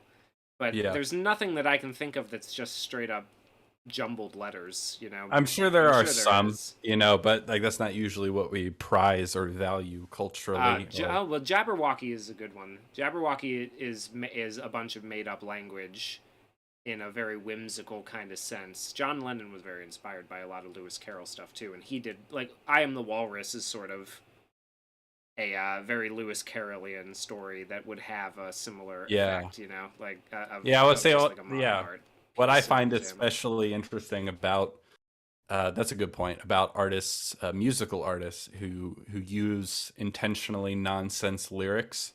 It's often meant to sort of um, try to have the lyrics and the words step out of the way of the music's capacity to communicate things on its own, right? Yeah, And music's a very complicated animal, because music, especially instrumental music, obviously you can write whatever lyrics you want on top of it, but instrumental music is very abstract by its nature, but it still communicates meaning to people in very simple, broad terms. So like, what's interesting is that I like I can agree with the idea that intellectualizing things too much can be stifling, or that putting things, this is, oh, you know who really agrees with this is David Lynch. David Lynch thinks that putting things into words cheapens them, right? yeah, Like, yeah, okay, I like get, that's yeah, why he never likes to talk about his work or what it means. Like the famous quote that everyone likes is the, like, you know, believe it or not, Eraserhead is my most spiritual film. And the guy goes, elaborate on that. He goes, no. no, I will not. And he's talked at length about how he thinks language uh, cheapens artistic ideas, right? But of course, obviously, you'd have poets who would definitely disagree, because the artistic idea is the language. But I definitely yeah. agree that you can over intellectualize things. But I definitely don't like the idea that you're just meant to feel it and not think about it. because Yeah, it depends on the that's work, right? Because even Alex Garland, as much as we don't like Men in some of his later works, Ex Machina, in his own words, is a much more intellectual film than some of his other works that are much more instinctual, as he puts it.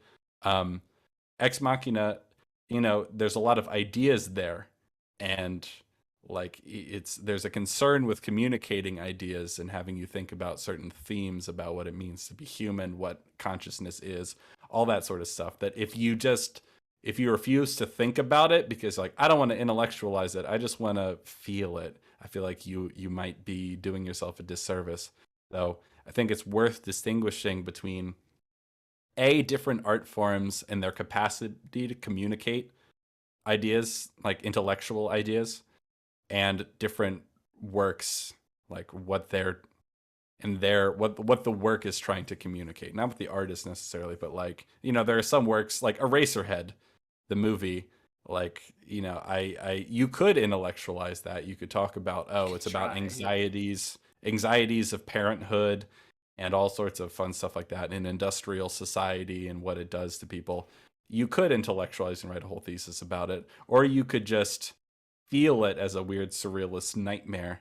I don't necessarily think one is more valuable than the other, but you can definitely over intellectualize things. We see that all the time. I think you can under intellectualize things too, I guess is what I'm saying. Yeah, I would agree.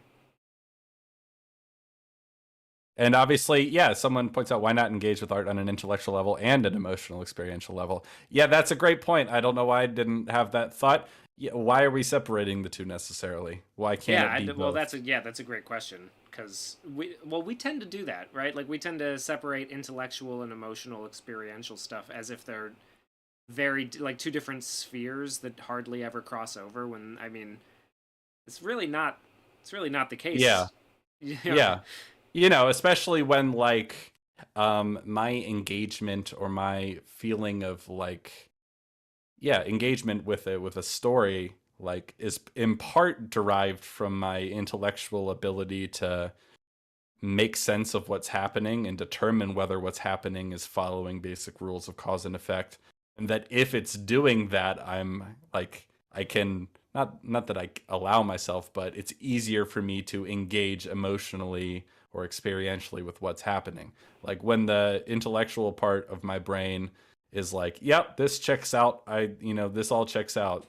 And it's easier for the feely part of my brain to be like, oh, this is really good. Oh, this character, this interaction, oh, it's so good. And just have those sort of more base experiential feelings where you're just like, oh, this is so cool, or this is so moving or sad or whatever it may be, right? Yeah. Well, let's continue. Let's do it. Let's keep going. Art isn't a statement or a question. If it was, the artist would just write it down. Art isn't philosophy with pictures. I mean, it's art. It can be. It absolutely can be. So I know that's not necessarily her argument, right? But but I'm not sure what her argument actually is. Well, maybe she's not making one. Maybe she's just she's just giving everybody these little nuggets of philosophy and then sending them out the door. But I don't like. Is this denying the capacity of poetry or a novel to be art because the artist just wrote it down, or like? Well, yeah, but I guess you could say that I guess this person, whoever she's quoting, would argue that you can have a emotional, experiential relationship to the written word that isn't overly intellectualized either.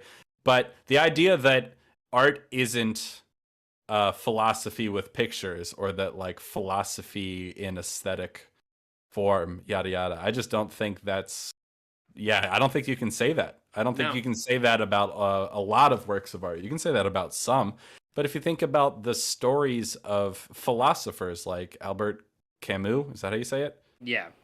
Yeah, like I've read was it? I think it's The Stranger. He's a philosopher. He's a existentialist French philosopher.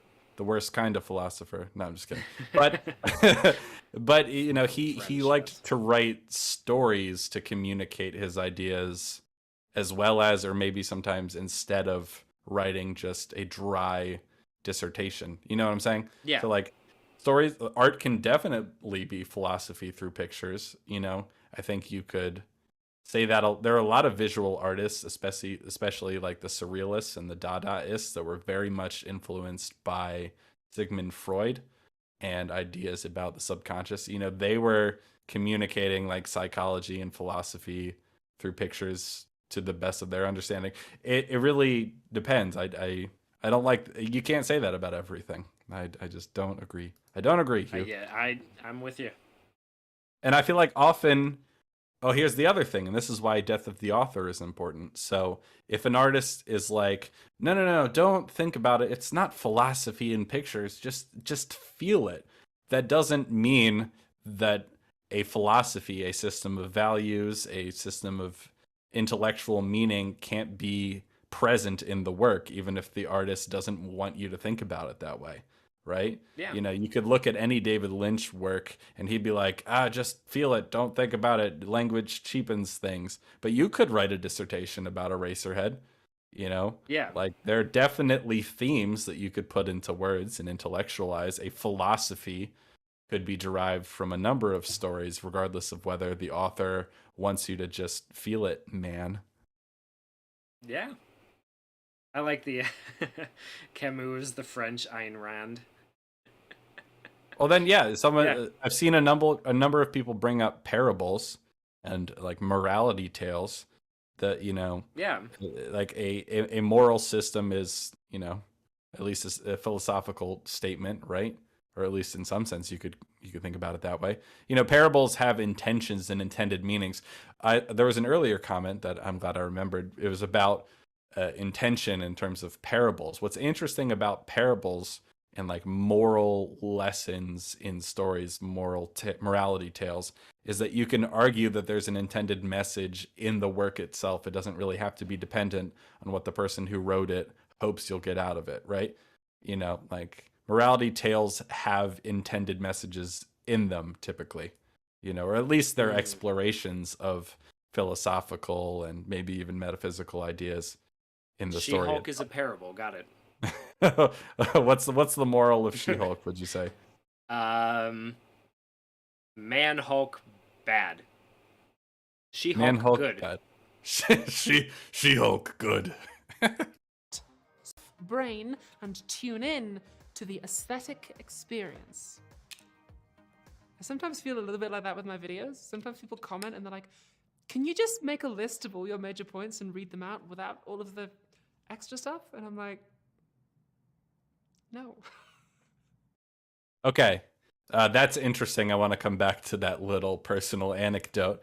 But like turn off brain and tune into the experience. Maybe I'm being nitpicky here, but how do you experience it without your brain? I always hated the idea of turning your brain off. Yeah, what if I use my brain to enjoy things? Well, yeah, but like, what if you have to use your brain to experience anything? Yeah, you do. Yeah, exactly. I mean, being charitable. Obviously, when she says turn off brain, she's talking about turning off like the intellectualizing, right? Yeah. But I don't like turn your brain off as a phrase. I hate it for a whole multitude of reasons that we've talked about before. Other people have mentioned. The idea that like, oh yeah, well, me having my brain engaged is how I can enjoy things. Not to intellectualize everything, but like to feel things. Like your brain has to be involved. Your brain has to understand the continuity of characters and all sorts of stuff like that, right? Yeah. But her little anecdote about how like, oh, people often ask me, hey, will you just, write down your major points in like a treatise or a Google Doc that I can read instead of all the extra stuff? And she's like, no. I think it's interesting. I just think it's telling because clearly she considers herself an artist above a writer or like an essayist or a philosopher or any of those things, right? Yeah. That seems to be the implication, right?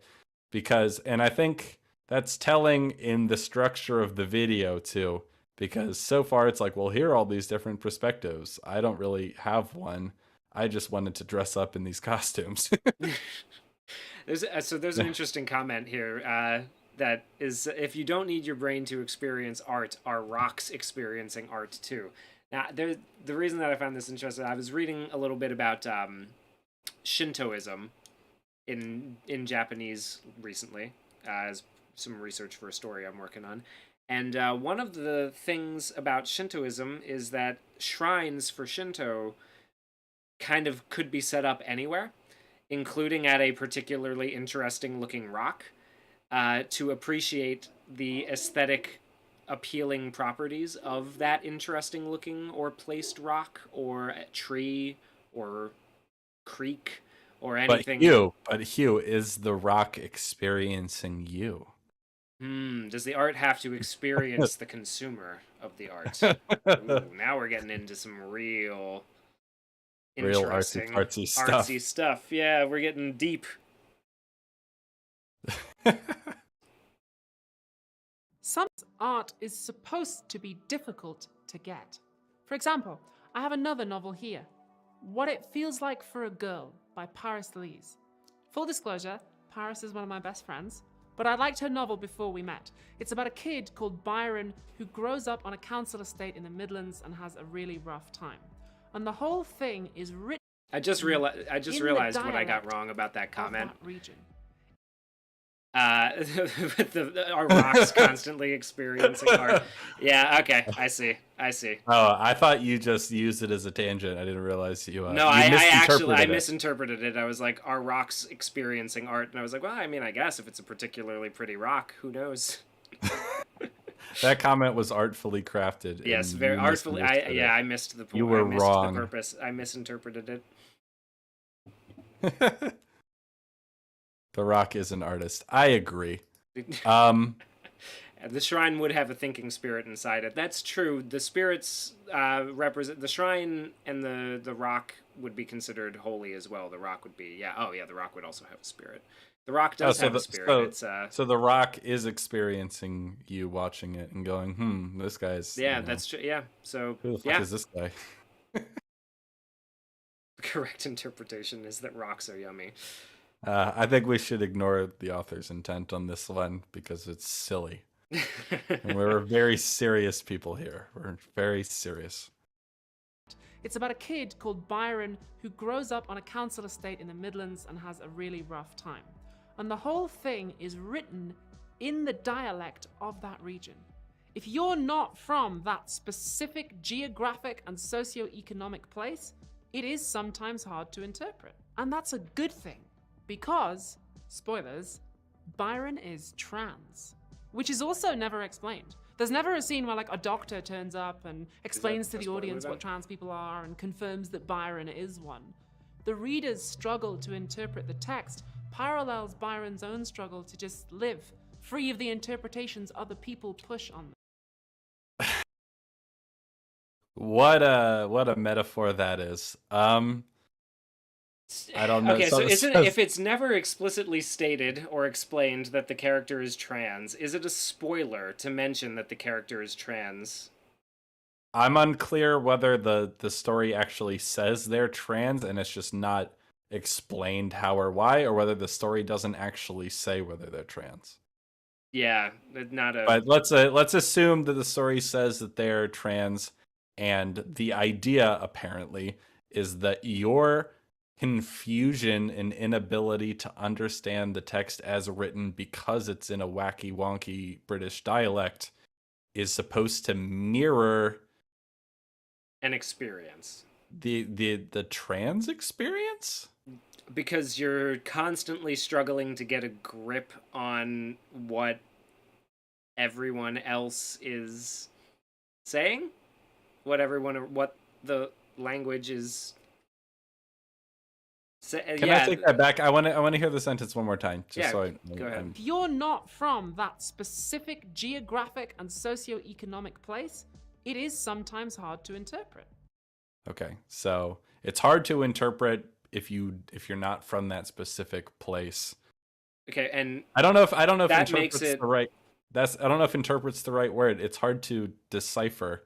It's hard to translate. Understand. Yeah, it's because I feel like the problem that the thing that's standing in between you and understanding how to interpret what's being said is your ability to understand the words at all. I feel like it's a deciphering issue. But let's hold on. Trans people are all from the Midlands. All people from the Midlands are trans. Yeah, they're not from the highlands or the lowlands. They're non-binary lands. And that's a good thing, because, spoilers, Byron is trans, which is also never explained. There's never a scene where like a doctor turns up and explains to the audience what trans people are and confirms that Byron is one. The reader's struggle to interpret the text parallels Byron's own struggle to just live, free of the interpretations other people push on them. Okay, so the reader's inability to understand what's happening because they don't know the specifics of the dialect is analogous to the experience of a trans person because they're just trying to live free of other people's interpretations. That seems like a really piss poor metaphor to me. Am I crazy? What if there was a comment here, and I had this thought a little while ago because I just remembered I saw this part of the video. What if you were from the Midlands, that specific geographical and economic region, and you spoke that dialect and read this book?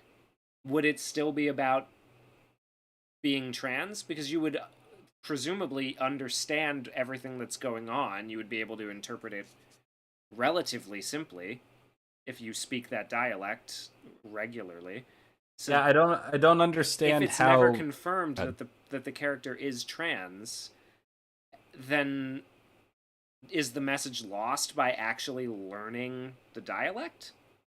or at least the slang and the terminology. I'm not really sure because I don't understand how the reader's confusion going, "Oh my god, I don't know what these words mean or what these slang terms mean," is analogous to a trans person's experience because the trans person isn't the one who's confused by they're just trying to live without other people's interpretations being foisted upon them. So if anything, like, wouldn't I don't know if that I don't know if that I don't think that tracks. It doesn't work for me. Not as phrased, not as she phrases it. No. Maybe I'm just confused. We'll see. Yeah, if you would give me just 1 second, I will be right back. I got to take care of something real quick. All right. Let's see. What do we got? What if the reader is trans and gets it that the character is trans? Yeah, see, I'm not really sure. It's not clear to me based on how she's phrased this whether the book explicitly makes clear that she's trans or the character is trans. Because it's like she sort of implies that no one ever, she says no doctor ever explains what trans is and that this character is trans. So it's like, how do you know that the character is trans? Is that just evident from like internal dialogue from the character talking about not feeling not identifying with their own sex? I'm confused by this one.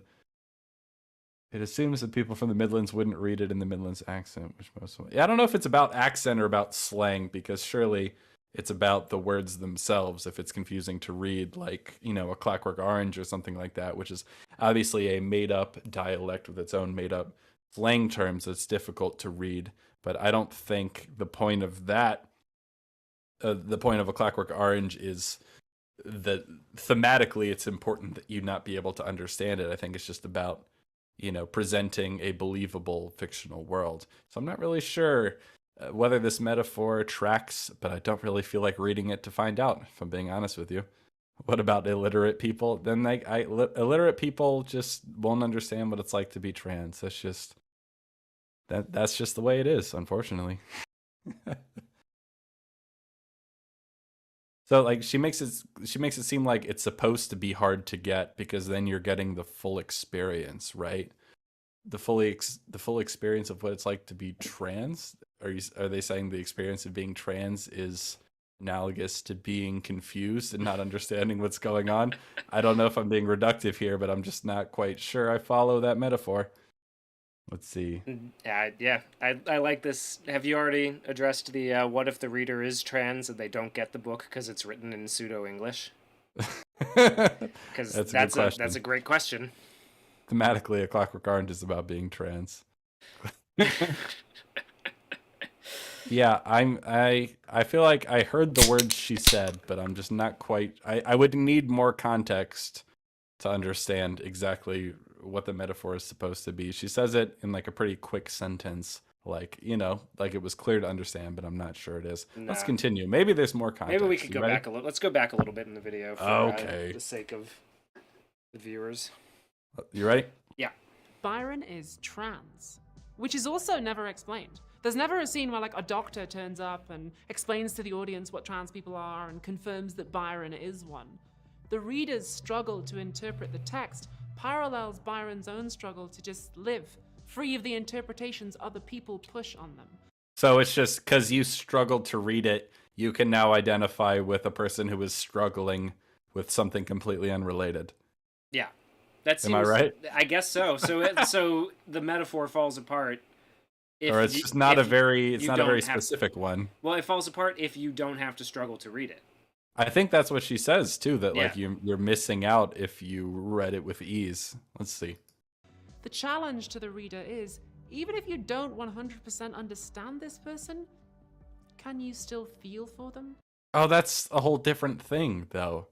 That's okay, so that what she just said implies that the idea is that your struggle to read and understand what's happening is sort of meant to be metaphorically, analogous to your struggle to understand this experience of someone else that, like a trans person that like you might not understand, but you're supposed to be empathetic and that you're supposed to try to understand them. That's a different thing than the struggle to understand the book being analogous to the trans character's struggle.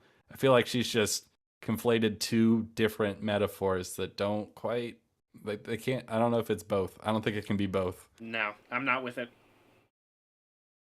And it's an odd strategy to make something deliberately hard to understand to communicate an idea about struggle. I don't know.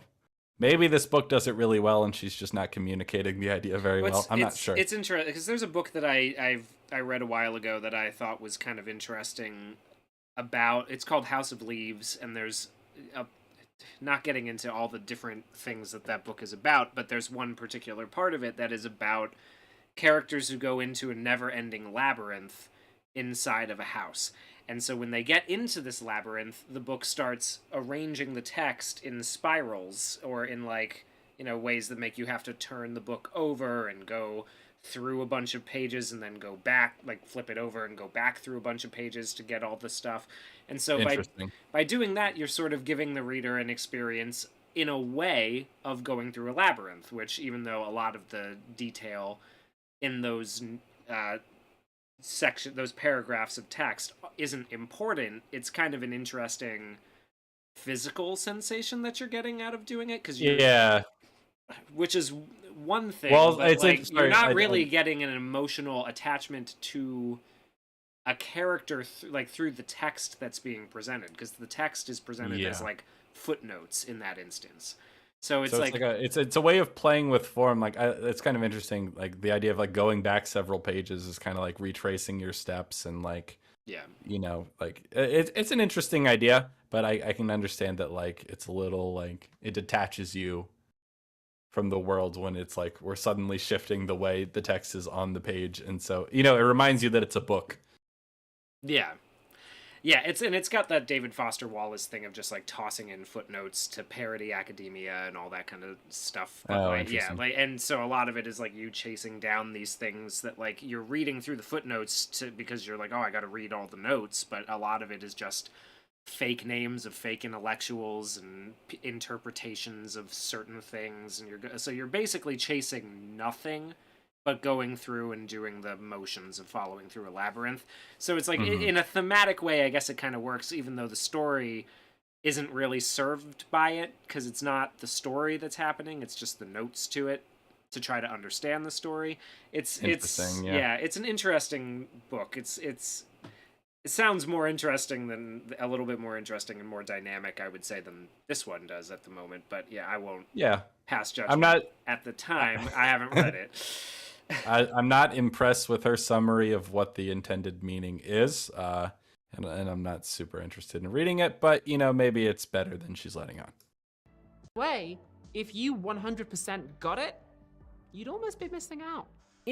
Oh, okay. Yep. There it is. There it is. If you speak that exact dialect and are familiar with all those slang terms from the Midlands, then you're missing out on the struggle to read it, because that's thematically relevant to either the struggle to be a trans person or the struggle to understand trans people. I'm not really sure which.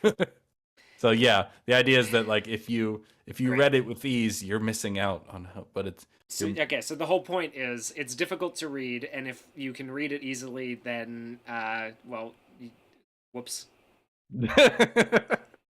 interesting. Okay. So what's the point here?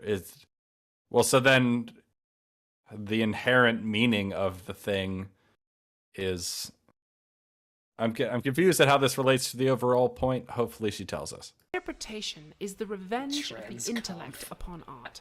Even more, it is the revenge of the intellect upon the world. To interpret is to impoverish, to deplete the world, in order to set up a shadow world of meanings. Real art has the capacity to make us nervous. Interpretation makes art manageable, conformable. I don't like that quote.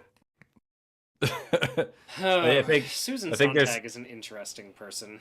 There's something very reductive about it. I am more than willing to say interpretation can be the revenge of the intellect upon art. It's it can impoverish, it can deplete, it can create a shadow world of meanings.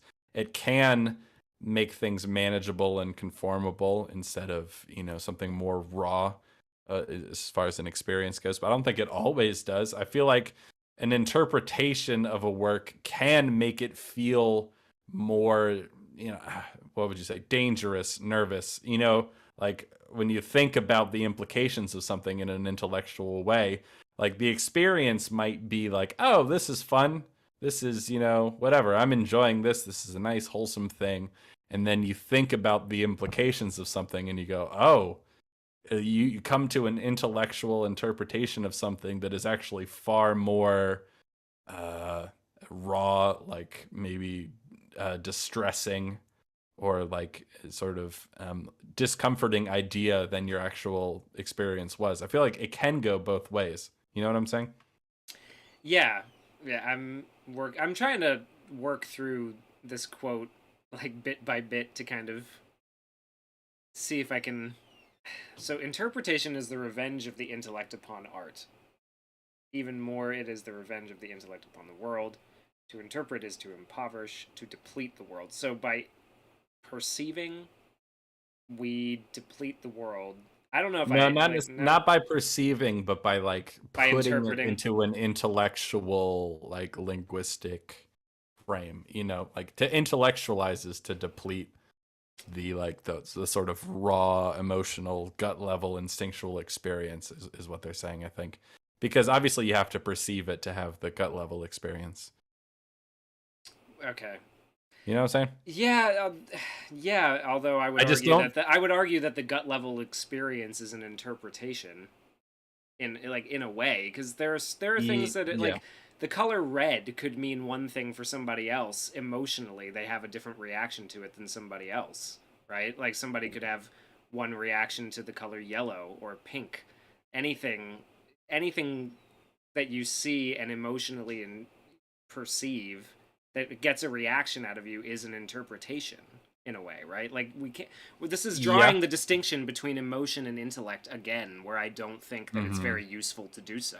I get what you mean, because I feel like an emotional reaction to something is based on an emotional interpretation to what's happening.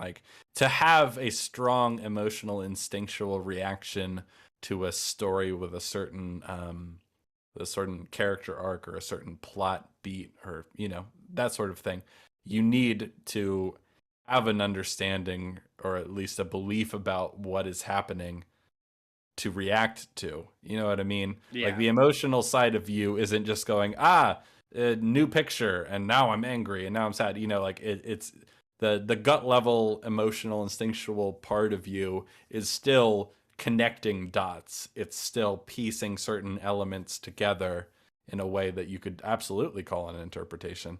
And so, like, when I see a quote like this, I just think this is a person who really doesn't like it when people over intellectualize art. And, you know, fair enough, because you certainly can. You know, you can look at you take a frame from a show and go, oh, you see the way that the door is cracked here, it's like leaving the possibilities for future revelations. You know, you could take every single thing and attach a like concrete metaphorical or allegorical meaning to it in a way that would either be too much or would detract from something more primal happening with it. I think that's definitely possible. And clearly, Susan Sontag here doesn't like it when people do that. But I do think the reverse is possible. I do think you can refuse to engage with something intellectually, and that's a way of impoverishing its meaning as well.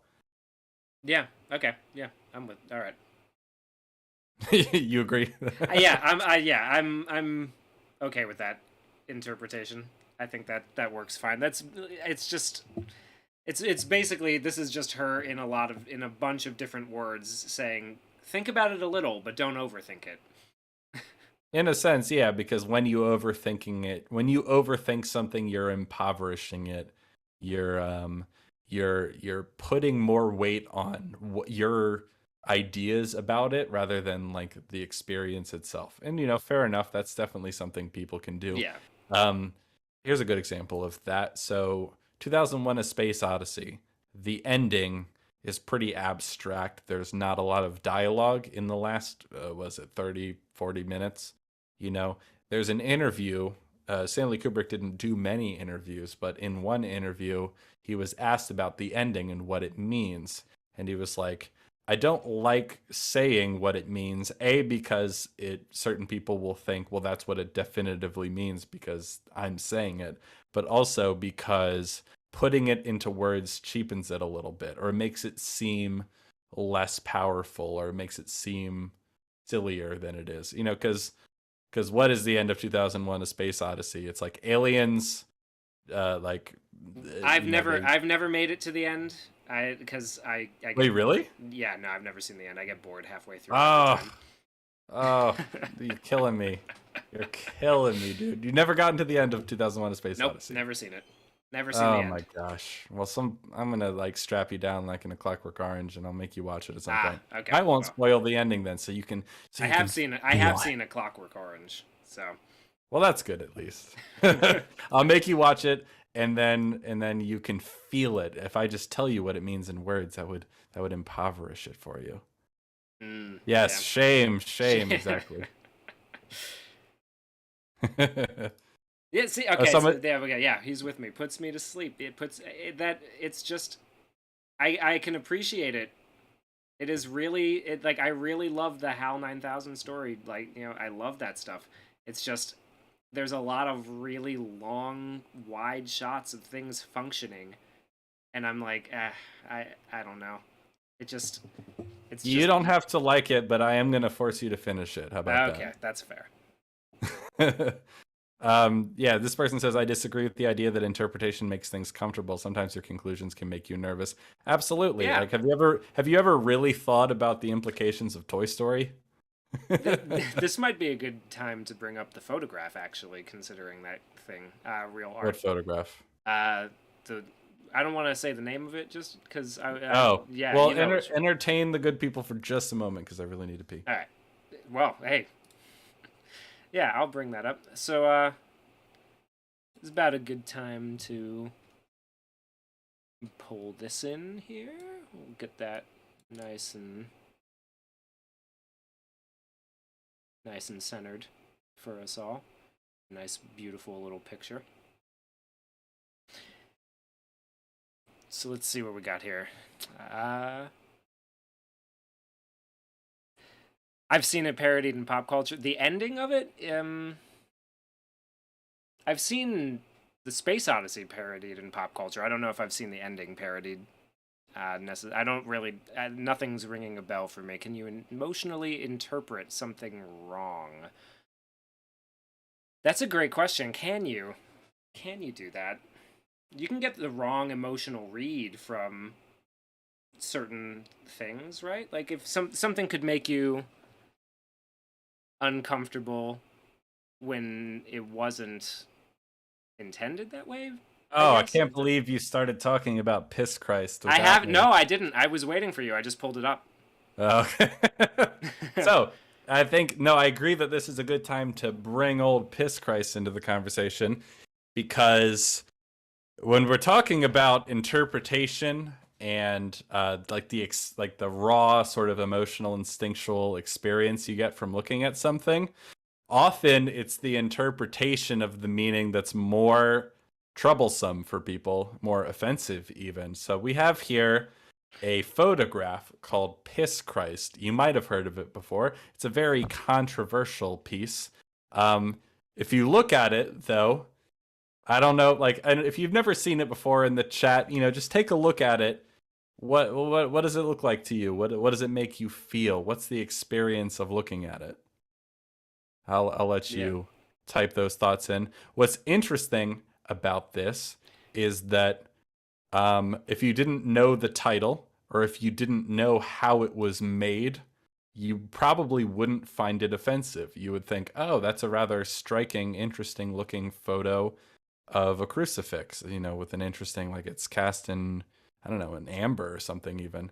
Well, what this is a photograph of a crucifix submerged in the artist's own urine. Hence the title Piss Christ. Now, what I find especially fascinating about this piece is that if you don't know how it was made, it's not offensive, but if you do, it is. Yeah, pretty much. Which is interesting, because this was very controversial at the time. Part of what made it so controversial is that this was made with public arts grants, so that especially irked people. And honestly, I don't blame them, because you might wonder why is this taxpayer funded exactly?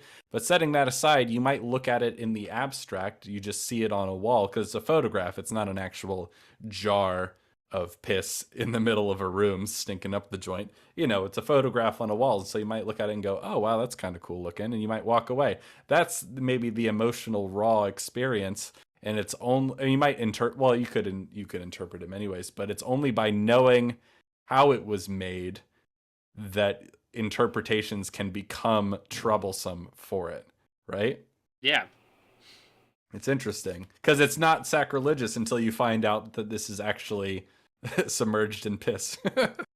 And what's interesting is that it kind of goes along with the quote that real art has the capacity to make us nervous, and interpretation makes it manageable and conformable. But I would say that the interpretation, like when you look at it normally, if you had no idea what it was, and you look at it this way, you probably would come away being like, that's pretty picture.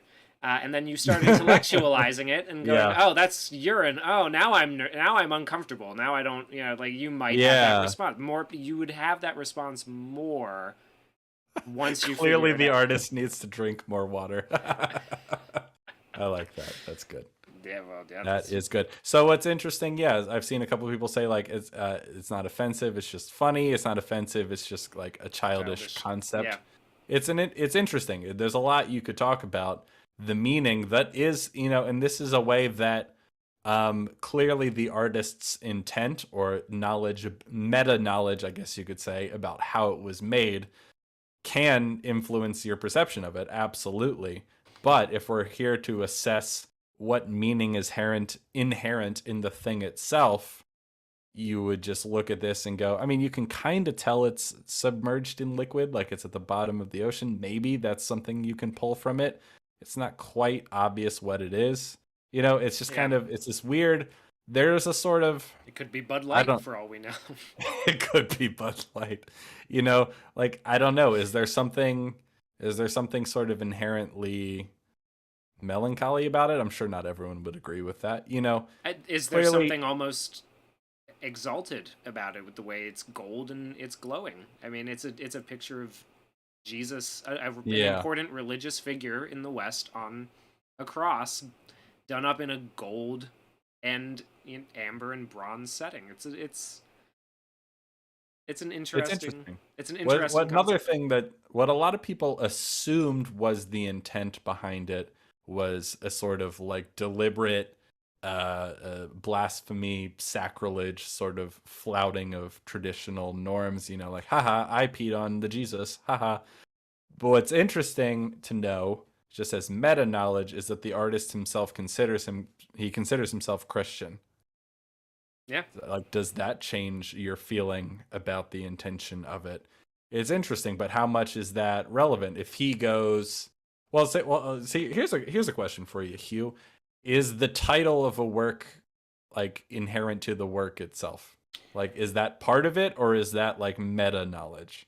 I would say it is important. The title is the first engagement that people tend to have with your work in most cases, I would say. Well, Well, maybe in not in some most cases. cases, in movies, yes, like the title is in the movie itself, so you couldn't argue that the title is somehow outside of it. Um, it gets a little more interesting in a museum because the first thing you see is the painting, and then as you walk up closely, you can see, if you want to. I mean, some people don't read them at all, but you can read the thing that has the title and a description of it. I don't know if the description, like if this is shown in a museum, I don't know if the description says, hey, this is in P, by the way.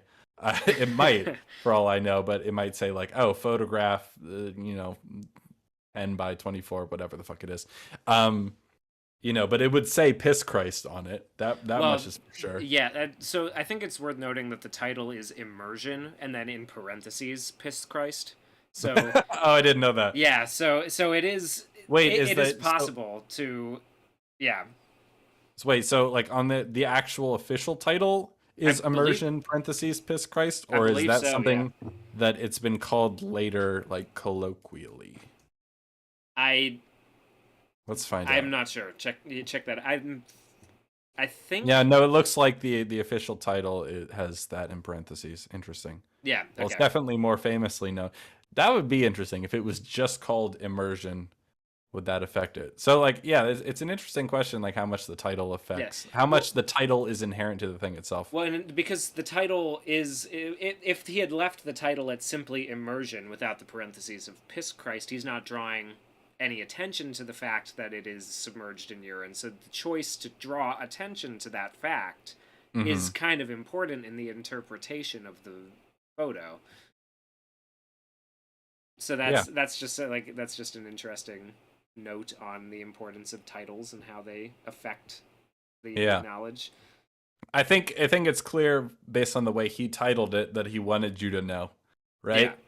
And so I feel like including that in the title it means that like the fact that it's in piss or that piss is involved in some way is like is part of the work itself and not like separate from it, right? Does that sound right? Yeah. Yeah. So it's interesting. So like that will definitely influence the meaning. Yeah. You're It's in a lot interesting. of trouble, Jesus. Got him.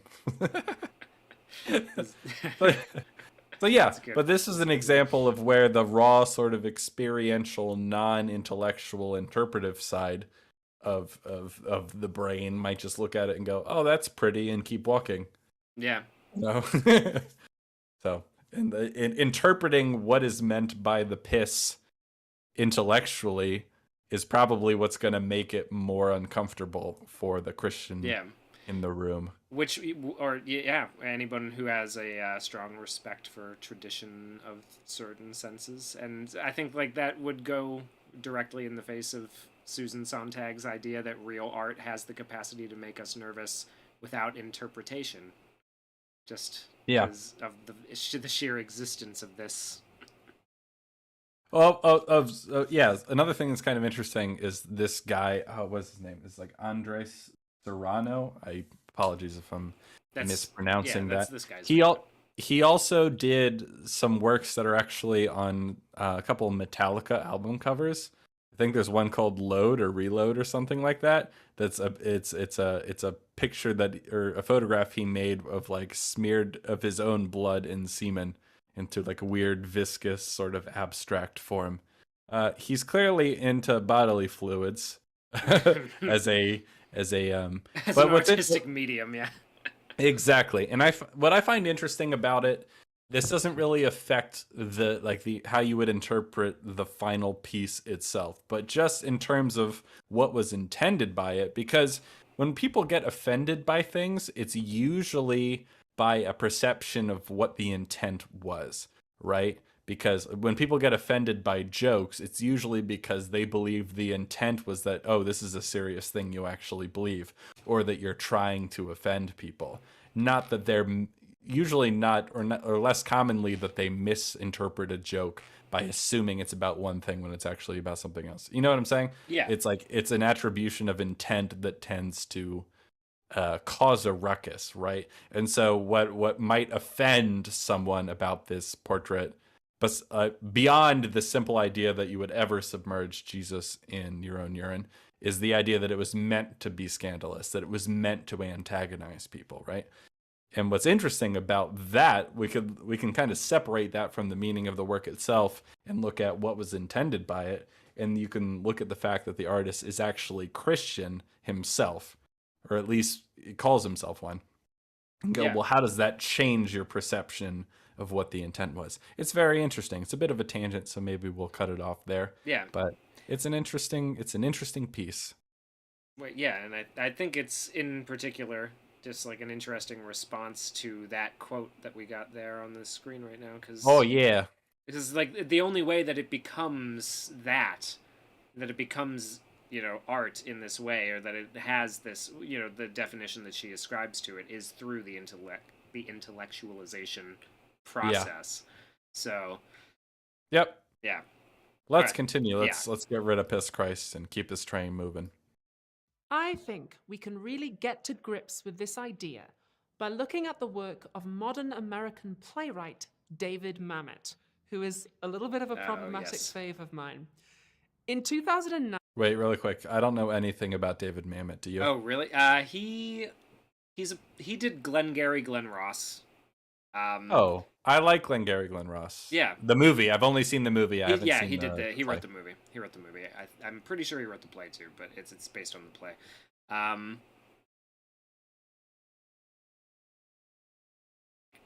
Yeah, he is sort of a well, he does seem sort of a type that gets off on breaking social, rules. He is an interesting figure. He did a Joe Rogan episode where he talked about importance of religion and meaning and storytelling and all that. He's very yeah, he's a playwright. He's a playwright's kind of guy. He's very involved in story and meaning and story. He I think Patrick at Micah had me read a book by him about storytelling. Interesting. Yeah. I don't know if you ever had to do that one. No, I didn't. He Yeah. didn't make me do that. Mamet wrote a play called Race. The story is, content warning, a wealthy white man has been accused of raping a young black woman.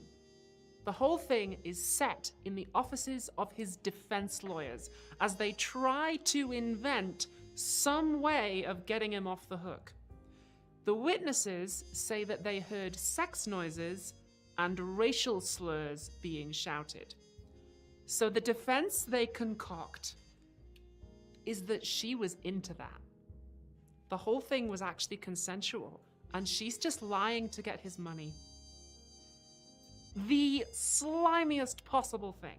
But as the play goes on, it starts to emerge that maybe that really is what's happening.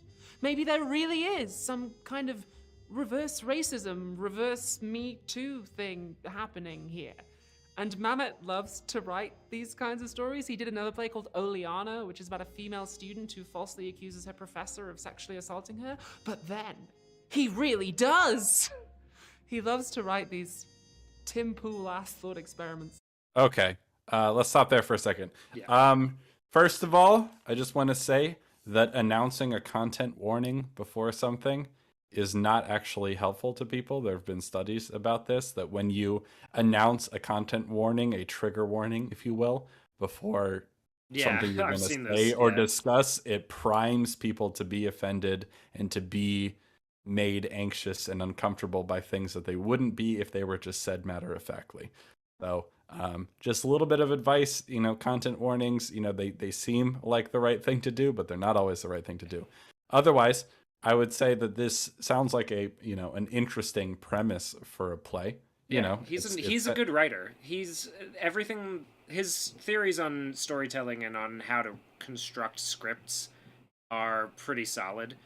I mean, the book that I read was very basic, so it's like make sure everything is flowing logically and that you're doing everything in as minimal amount of time as you possibly can. You know? trim the fat, all that sort of stuff. Yeah, yeah. But his episode with Rogan is pretty interesting as well when he starts talking about deeper deeper philosophies in society and things that he sees at work. He's an interesting he's guy. an interesting figure. Yeah. So, yeah, to the person that asked, the name of the play is Race. And so, I mean, that's a very intriguing premise to me. Like, I would be, like, what you would want to know is how it ends. Like, how does the piece conclude, Because it could be left ambiguous. It could end definitively that, like, oh, it was all a lie. They were just trying to get their client off. Or maybe that was actually what happened. That's what you'd want to know, because it's a very controversial sort of premise, and I like controversy. I'm a fan, so could be interesting. Let's see what she has to say about the play. To take race and translate it into a political statement, the statement that you get would probably be a little bit incoherent.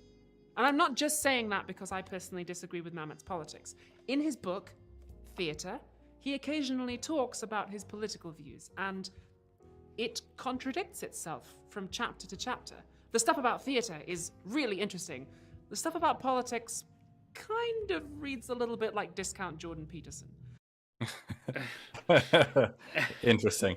I'm going to set that aside because what's interesting here, and like I don't know if she'll go on to provide this nuance, but the fact that not all stories or not all works or pieces that are about political or social ideas have clear answers is not it's not a refutation of the idea like that they can be about those things. Okay, let me give you an example, right? So there's a video that I wanted to make and I never actually finished because I couldn't quite get it to a place that I was happy with. And it was a video about people, especially very left-leaning YouTube critics, misinterpreting, in my opinion, the movie Parasite, right? Yeah. Because a lot of people, especially on what we might call the far left, seem to believe that Parasite is like a pro-communist, anti-capitalist movie, right? Yeah. Now, clearly, Parasite is about class. Class plays a huge role. I think you'd be an idiot if you tried to argue that class isn't one of the major ideas at the bedrock of what Parasite is about. But what I notice in a lot of the people, like Just Right and some of these other channels talking about Parasite, is that they tended to bring their own sort of political biases to the story, especially when it comes to interpreting the morality of, oh God, are they the Parks, the rich family? I can't remember the name of them at this time, but Yeah, the rich family, that sounds right.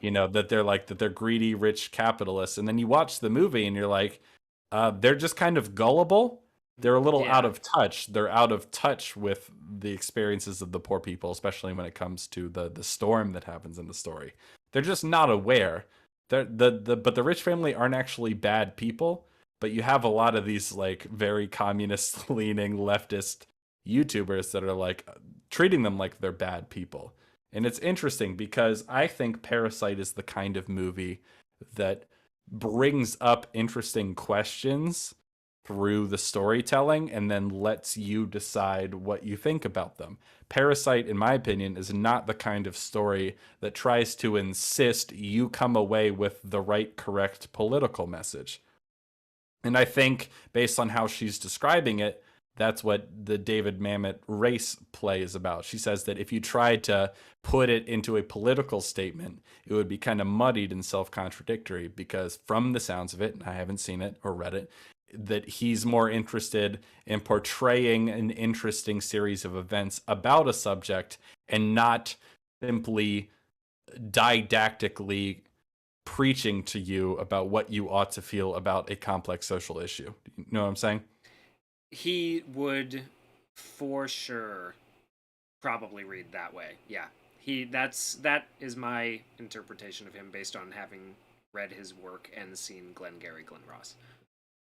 So like, and so she's presenting it like, well, you know, if you read his play and try to deduct a intellectual interpretation of a political statement, it'd be kind of muddy and self-contradictory. So maybe we shouldn't over-intellectualize things. And it's like, well, no, not necessarily. I think the idea is that some stories aren't written by people who are really trying to convince you of something that they already believe, like, and that you ought to believe as well. They're just like, here's an interesting situation. Let's see how it plays out realistically. Make up what you will about it. And that's very different. That doesn't mean you shouldn't intellectualize about it, because I feel like there's a lot of intellectual conversations and ideas that you could talk about with a movie like Parasite. That, you know, what is it saying about class? You know, what is it saying about what, you know, what economic situations drive people to do? Is, you know, you could talk about whether the economic situation of the characters is even at fault for like what the poor characters do, or whether they're responsible for their own actions. There's a lot you could intellectualize and discuss. And just the simple fact that the movie defies a simple, straightforward political statement that you could put on like a bumper sticker doesn't mean that you shouldn't intellectualize about it. Agreed. Cool. And fair. Man's a playwright, not a political scientist. But I saw Race on Broadway in 2010, and it was electric. The performance was so good that when I came out of the theatre, I was like, that's it. I have to be an actress. And years later, I did a monologue from Race at my drama school auditions, and I got in. Mamet says that if you are writing a play, creating a work of art for the stage, forget about politics, forget about interpretations and meaning and getting it and all of that. Is it entertaining? Do the audience want to know what happens next? If you're sitting in front of a work of art and you're trying to get it, then you're a fool. The play, the story, that's the thing that we're here for. I agree with that. But that doesn't seem to be the same thing as just shut up and feel it. Yes. Well, is it entertaining? Like, you know, like so what seems the dichotomy or the distinction being made here is that like don't worry about like, oh, and especially in the creation of the thing, like don't worry about interpreting it, you know, all that sort of intellectual wankery. Just make it good, make it entertaining. And it's like, yeah, you could make an argument for that, but that doesn't necessarily preclude the possibility or that of audiences interpreting it in an intellectual manner, or that they ought to or not. Because it can be, I can totally understand that it might be important to ignore that sort of stuff when you're writing it and just try to make something good, because the just try to craft a compelling story, because the ideas will come forth from them naturally. It's like almost impossible to make something that isn't about anything. You know what I mean? Like that will emerge regardless. You know, so don't worry about the intellectualizing and the interpretation when you're making it. Sure, but I don't think there's any sort of like, I don't think from an audience perspective they're mutually exclusive. Like, is it entertaining? Yes, but also does it have interesting things to say? Yes or no? Like, clearly those are distinctions. Otherwise, if you just watched Doctor Strange 2 and all of the pretty Sam Raimi pictures made you go, oh, look, it's so pretty, you know, and then at the end you're like, well, I was entertained because, you know, the pace was breakneck and things kept happening, so I was never bored. You know, like I was entertained by it, you know, I didn't want to leave the theater. And then a separate conversation about like, what did it mean and was it good? like that's, I don't think those things are mutually exclusive. No, I wouldn't. Yeah, it's the events of the story are important, and those are the things that you should focus on, particularly when you're writing. You don't want to be like, you don't focus on the political message that you're getting across. You're focusing on telling a compelling narrative that people are going to want to sit through. Unless you're writing She-Hulk. Unless you're a modern everyday writer, of course. Yeah, that does seem to be a problem, that they put that cart before the horse, where they're interested in conveying a political message for the greater good, and they failed not if people didn't think it was entertaining, but they failed if people didn't come away with the right social or political ideas. There's a good question. Is what is interesting completely subjective, do you think? Or no? Interesting? Yeah, I would say so. I mean, like, you know, I mean, like I you, like Space Odyssey, you aren't, yeah. you're not interested in 2001: A Space Odyssey, and I think it's great. So, I mean, clearly I'm right, but actually, no, maybe it's objective, and maybe, yeah, it's definitely objective because I'm right and he was wrong. Next question. What if you get entertainment from interpretation? That's another thing. Like, how often have you walked away from something with someone who was also engaged in something you watched and then had fun interpreting it in different ways? Surely, I mean, people get off on that sort of thing. People really like it. It's That's the entire entertaining point to of being an English major. Exactly. Yeah. What do the blue curtains represent, Hugh? Are they just blue, or do they represent sadness and depression? depression? Or water. Water's good, so, but you can also drown in water.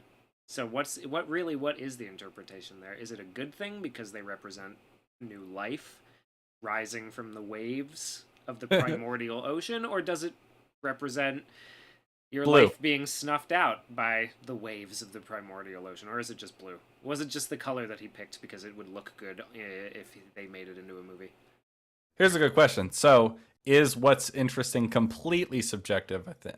What does it say? There's only so much someone can find interesting about a rock, something immersive and complex. Okay, so here's what's interesting, right? Because I don't think you can say what's interesting as a matter of fact, because all it takes is one idiot to be like, well, I thought it was interesting, and then it's not a matter of fact. However, that doesn't mean that most people, or even all people, will all think completely different things about what's interesting, right? As a general rule, not necessarily a matter of fact, human beings like stories with conflict in them. In fact, you could say that human beings might not even consider a series of events that doesn't have conflict a story at all, right? People are interested in conflict. And if you made a short film, as some very pretentious art school types might do, that has no conflict at all, very few people will find it interesting. It's like a rule of thumb. It's a generality. It's like it's not objective, but you could call it transpersonal, because all it takes is one sort of pretentious idiot to be like, I like that nothing happened in the movie. It was just a shot of a chair. I like that. I thought it was interesting. I liked that it was just a video of a guy melting ice in his hand. Yeah. Oh God, someone did that, didn't they? Yeah. So like, that won't appeal to most people. That won't be interesting to most people. And it's not an accident. It's not arbitrary what things people tend to find interesting. I just don't know if you could call it a matter of fact that some things are interesting and some things aren't. Does that make sense? Yeah, I think so, yeah. Let's continue. Yeah. As somebody who's just finished writing a play and is going to be in it soon, there have been times where I've found that to be really useful advice. I think this is an elaborate ad for her play. Yeah. And fair enough. If I were working on a play or something, I'd promote it on the channel. That's fine. Yeah. In white, so when I watch Race, I can turn off the bit of my brain that worries about the politics stuff.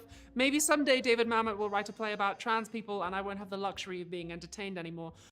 I don't want to talk about this. I don't want to talk about this idea that it's okay to do it when it's not your group. Let's just move past it. I hate I can't move past it yet. So what's really Killing me. frustrating to me. What's really frustrating to me is that like it's not a luxury. A black person could watch race and also turn off a like sort of political proscriptive interpretation part of the brain, like when watching it, and just go, well, this is a situation. Like they could, you know, like they could just watch it and go, Yeah, they like, could go that was that. an Yeah, interesting series of events that I found compelling and dramatic. It's not something that you can't do if you're the subject of it. You know, a poor person in Korea could look at Parasite and turn off the part of their brain where they think the movie is a proscriptive political statement and just go, this is an interesting series of events. This is such a stupid idea. It's this stupid, like, standpoint theory, identity politics nonsense, and I hate it. I hate it. me too. Let's just rush past it. We knew it was coming. But for take this idea and run with it. Forget about trying to interpret the art. Just how do you feel? When I look at Rothko, I feel big. It's black, it's maroon, it's red, it's I feel humbled, I feel in awe, I feel sad. You know that feeling where something bad happens, but you kind of knew it was going to. Like when somebody tells you they don't love you anymore and you kind of saw it coming. Or you're at a funeral and the person's died, but they've been ill for a really long time. And it's like, well, it's sad, but at least it's done now. That's kind of how Rothko makes me feel.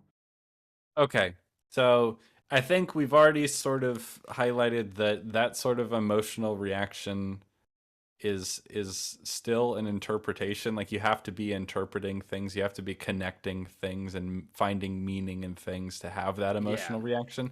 But setting that aside, I think this raises an interesting distinction between a statement of like personal subjective meaning derived from something and a statement about what the inherent meaning of something is, right? So anyone can watch any movie and feel sad, or you know, and feel sad because they're like, oh, I don't want it to end or whatever. I like the escapism, you know, like any number of emotional subjective reactions. She talks about, you know, that feeling you get when someone's about to die and it's sad, but like it's, you know, it's coming. Like that's informed by her life experience and that's how it made her feel, right? And like you could also intellectualize that personal experience if you wanted to, like why why is it those that colors made her feel those things. You could intellectualize that.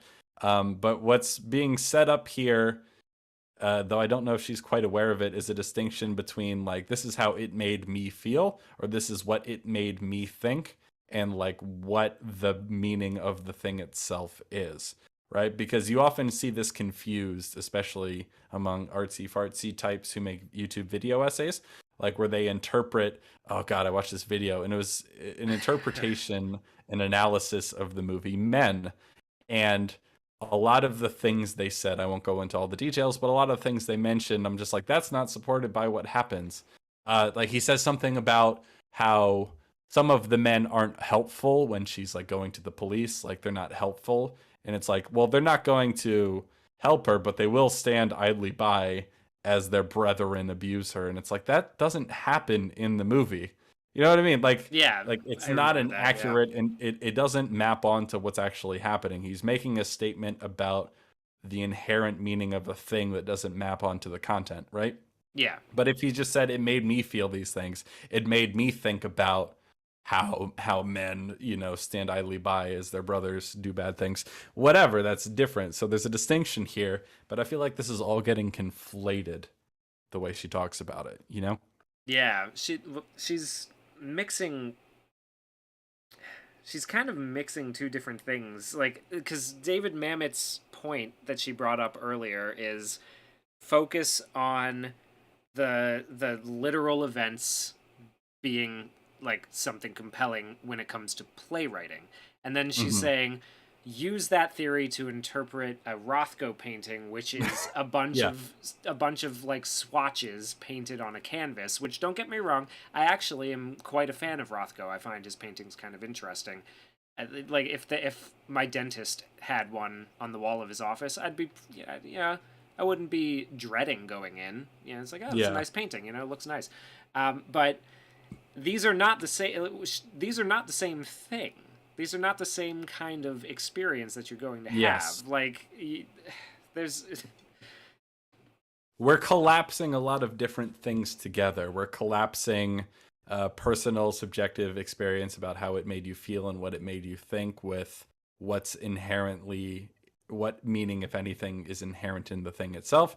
We're collapsing different approaches to interpretation and experience regarding art involving the written word and abstract painting and storytelling, which as we talked about earlier, have very different capacities to convey meaning and ideas and emotions and things of that sort. We're collapsing a lot of things together, and it's kind of annoying me.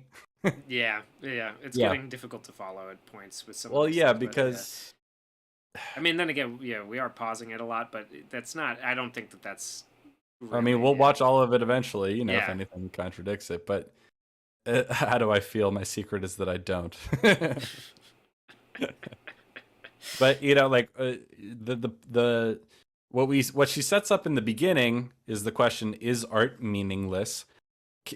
She sets up that you can be wrong about a work of art, and then now we're talking about things that you can't be wrong about because it's just your feelings. And it's like, are we going to get back to claims about the meaning of a work of art that can be wrong? Because we've already established that you can be wrong and you can be more or less accurate in an interpretation of what's actually there, as removed as possible from your own subjective opinion of it.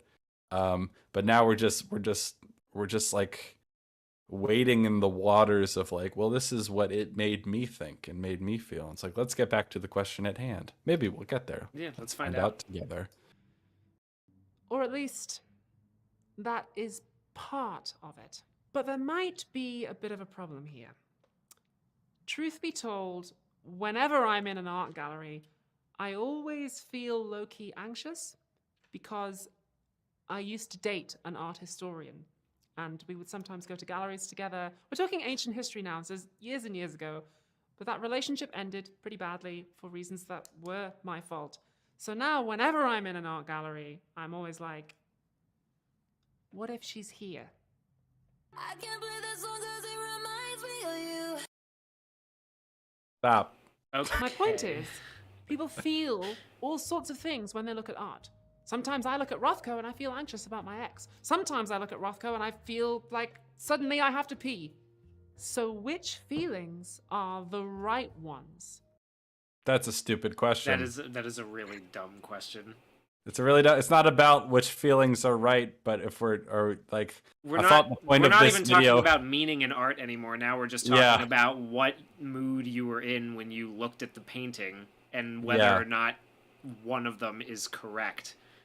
It's not about correct. Like, that feeling you have is not correct or incorrect. Like, it's unfalsifiable. It can't be wrong. It's just a feeling you had. But obviously, that feeling isn't generated by the thing itself. So let's talk about the meaning of the thing itself. Yeah, let's get back to that. Please, go. Even if I'm just focusing on my emotional reactions, how do I know that I've got it? We can probably narrow it down a little bit. Like, we could say that your feelings should be caused by the particular artwork you're looking at. Yes, I might look at Rothko and feel anxious about my ex, but that's not caused by Rothko. Any painting in any gallery would do that. I might look at it and feel that I have to pee, but again, that's not caused by the Rothko. That's just coincidence. But even then, that might not be enough. Whenever I look at the Seagram murals, I think about Spider-Man 2. The story of how Rothko made them was adapted into a play called Red, which starred Alfred Molina, who played Dr. Octopus in Spider-Man 2. I really liked Alfred Molina's performance in Red. So now, whenever I look at those particular paintings, there's a part of me that feels happy, because I'm like, oh yeah, Alfred Molina. Okay, That's the so same thing. That's the same well, yeah, argument. yeah. It's just we're wasting time because I don't know. It feels like wasting time to me because it seems super obvious.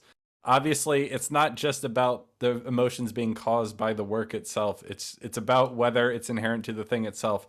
Obviously, it's association with a movie that was made later about this, the starring Alfred Molina. That's not part of the work itself, That right? is a So like, that is an entirely separate work that you engaged with on a different level. yes. Like, Like I like obviously she's making a distinction like, well, sometimes I have feelings that are just based on being in an art gallery, and sometimes I have feelings that are just based on looking at this specific painting, but they have nothing to do with the painting. It's like, yes, clearly that's objection relevance. Exactly. Let's get back to the inherent thing, please. Amount of input and a whole new vibe, really. My feelings are caused by that. what the fuck? specific Okay, wait, go back a little bit. What did that No, quote have no, to do it's with not anything? important. It's Okay. not important. It's just a random clip. It's not important. And they don't seem relevant to its Yes. meaning. But then we are right back where we started. Yes. It really seems like the artwork has a correct meaning that determines whether or not I get it. And you might be like, Okay, hold on. No, because now we've because we started from the very beginning, like you can be wrong, right? And so that means you can be more correct, right? And now she's like, well, now there's one correct thing, and it's like, no. It's certainly possible for multiple interpretations to be similarly, maybe even equally valid, right? It's just we're looking at a spectrum here of like how accurate, how useful, how whatever word you want to use an interpretation can be, right? And so like there's not just one thing, and like we're not back at square one actually, because you say that like you shouldn't intellectualize it, you should just feel it, and then you've talked about how well what you feel can be very based on your own subjective experiences, right? And that's true, but even if you reject the idea of intellectualizing things, you can still talk about the experience itself, like what's actually happening in it. Yeah. Well, and okay, so we've gone from there is a right and wrong way to interpret artwork of any Or like kind. more right and more right, more more wrong. wrong. There are more right and more wrong ways. But then some people say that you should just feel it. But if you just feel it, it's more of you than it is the artwork. Yeah. So now we're back at square one because there has to be a correct way, and so okay, yeah. This is we're just going in circles now. We haven't gotten any further. Okay, I guess if anything, what we've learned is that like, well, you shouldn't base it entirely on how you feel because how you feel is more you than the thing itself, right? But like, surely it's not. I don't like this idea that I really don't like the idea that we're separating entirely like an intellectual conception, linguistic conception of what the meaning is from the experience. And that like, well, the experience is all subjective and the intellectual thing is all like objective. You know what I mean? Like Yeah. they're not divided that way. They're not separated. Yeah, because okay, here's an example, right? So if we take an abstract work of art, right, and let's say the abstract work of art doesn't communicate, it doesn't have any pictograms, it doesn't have any obvious forms. It's a Jackson Pollock, right? You have a Jackson Pollock kind of splatter painting, right, where there are no obvious, it's not representative of any physical forms. There's no obvious ideas embedded in them. It seems to be, you could argue there's an idea. You could talk about chaos. You could talk about intuition. You could talk about some things like that, right? But the experience is not necessarily, doesn't have to be emotional. It can be emotional, but inherent in the like non-intellectual experience of the art is just the aesthetics themselves, right? It's just like like a balance in the image. One of the things I like about Jackson Pollock is that though they're incredibly chaotic, there is a sort of balance to them. It doesn't feel random. It feels like there's a nice balance of colors. Obviously, the choice of colors impacts the overall aesthetics of it, but like an appreciation of beauty, of aesthetic beauty on its own, isn't necessarily an intellectual experience, because you're not making the aesthetic beauty representative of certain ideas, and it's kind of separate from how you feel about it. Just here's an aesthetically beautiful thing, or here's an aesthetically interesting thing, right? And then you can feel an emotion when you see it. I don't really feel a strong emotion when I look at a Jackson Pollock painting. I also don't feel a strong intellectual, like an idea is trying to be presented to me. I just look at it and go, that's a pretty painting. Like there's an aesthetic, there's the use of colors and the way they balance, and then the way the colors, you could talk about inherent in the thing itself is the way the colors interact and like how they were chosen. You know what I mean? That they create a sort of balanced whole. You can create a sort of meaning in music, for example. You have a symphony. There's no words, right? We're not communicating ideas necessarily. Sometimes you can use music to like, oh, you use a flute to represent a bird. The whole Peter and the Wolf thing. Yeah, or you can use the string section of an orchestra to represent your bowel movements, like that Beethoven one. yeah. But generally, if we're looking at the music of Bach or something like that, it's the patterns themselves, right? It's the aesthetic patterns and harmony of pitches and the acoustic phenomena they create. You know what I mean? It's not about an idea necessarily. It's not about an emotion even necessarily. Like, it's not till like more closer to the Romantic period in classical music that you get music that's designed specifically to elicit an emotion, and like music that is named after specific emotions or stories or images. Because if you look at a Bach piece, it's like, oh, it's a fugue in this key and this many parts, and it's called BMV number 14. You know what I mean? It's all very sort of removed from any sort of ideas. It's very abstract, right? But you could argue that really deep embedded in the work itself, regardless of your interpretation, is an idea of like, in the aesthetics themselves, there are patterns, there's an order, there is a purpose to things, that like this bit has meaning, that this is a melody, this is a musical, this is a musical thing that will be transformed and changed and morphed over the course of thing. And you can intellectualize about, how music, the patterns of music represent sort of basic ideas we have about life, but you don't have to. You can just feel the patterns. And the patterns are there regardless of what emotions they cause. Yeah. Does any of this make sense? That's all adding up. That tracks. Yeah. I don't like this distinction between like, well, No. if there's, if you can't trust your emotions because you can't trust that they're inherent to the thing itself, well, then we're back to square one. Or if you can't trust your experience of it, then we're back to square one. I just don't know if that's true. Nah. Well, okay, but what did Rothko feel? He probably wasn't feeling anything to do with Alfred Molina or my ex-girlfriend. I feel like we talked about the death of the author and now we're ignoring it. Yeah, well, what did Rothko feel? It's like, I thought we did away with that. Yeah.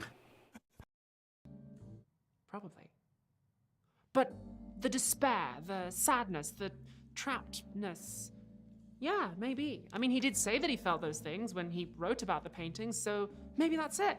Maybe if I stand in front of them and I feel the same thing that the artist felt when he made it, that means I've got it. But hang on a minute. We've already tried this. Yes. Yeah. Yes. Thank you. Thank you for wasting our time here. It feels very like, I don't know, I'm going to say this thing and then go, wait a minute, I don't know if that's true. And it's like, yes, I know. Let's keep it moving, please.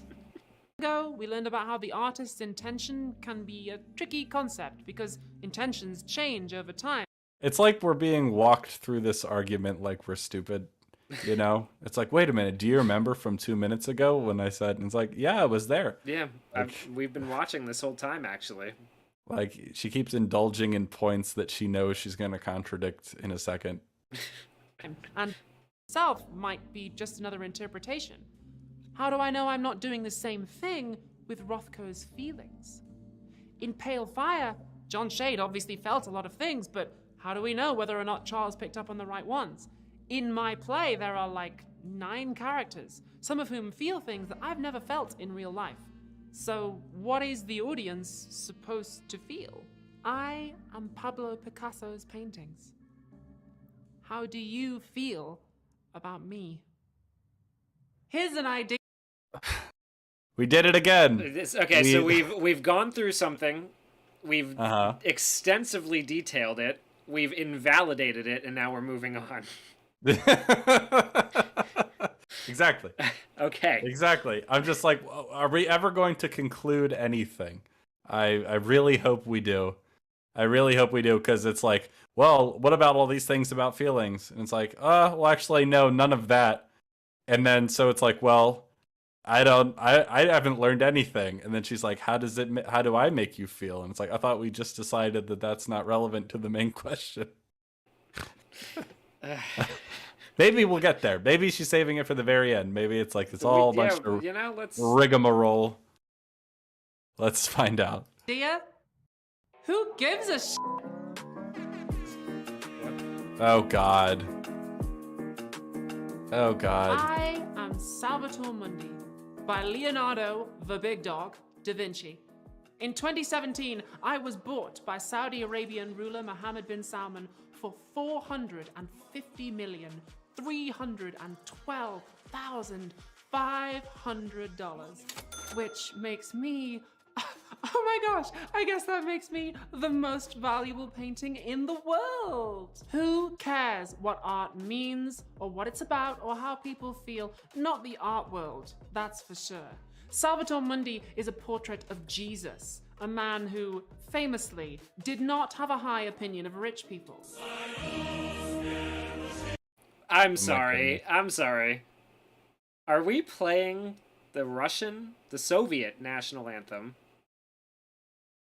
over We are. Jesus? Okay, just so Hey, we're guys. fucking clear. Hey, guys, did you catch that Jesus is a communist? I'm sure that's going to go over really well. Okay. So, why are we talking about it then? Why are we talking about the value of art? We're talking about the meaning of art. Well, now Right. I think we're about to venture into the territory of value ascribing meaning. Right? Like, if it's None of this seems relevant to me at all, and I don't understand how it could be. Because she's like, well, some people are like, who cares about what it means? It's about money, baby. And it's like, okay, well then let's ignore that and talk about what it means, because I thought that's what we were here to do. How did the Soviets treat the Orthodox Church again? That's a great question. Nonya. Good question. Do you think Jesus was really into the other stuff the Soviets got up to? Mm. I do remember the gulags in the Bible. But that didn't matter, because art is what economists call an asset, or in poor people language, it's a way to avoid paying taxes. Why the are we? Okay, so yes. Okay. The art.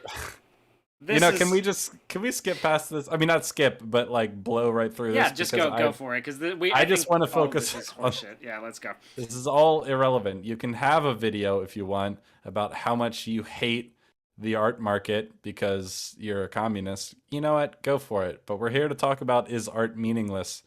I would like to get back to that. Let's get back to Let me give you some advice, okay? This is now Salvator's business influencer tips. Buy cheap paintings. And when I say cheap, I mean like rich people cheap, like $25,000. That's nothing. Take those cheap paintings to an appraiser, one that you trust, and say, hey, Jimmy, how much would you say this painting is worth? And Jimmy goes, oh, I don't know, maybe $1 million. And then what you do is donate that work of art to a charitable foundation, preferably one that you control.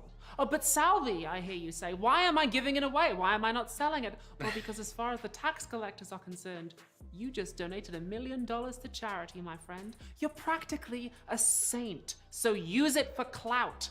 And more importantly, it's a tax write-off.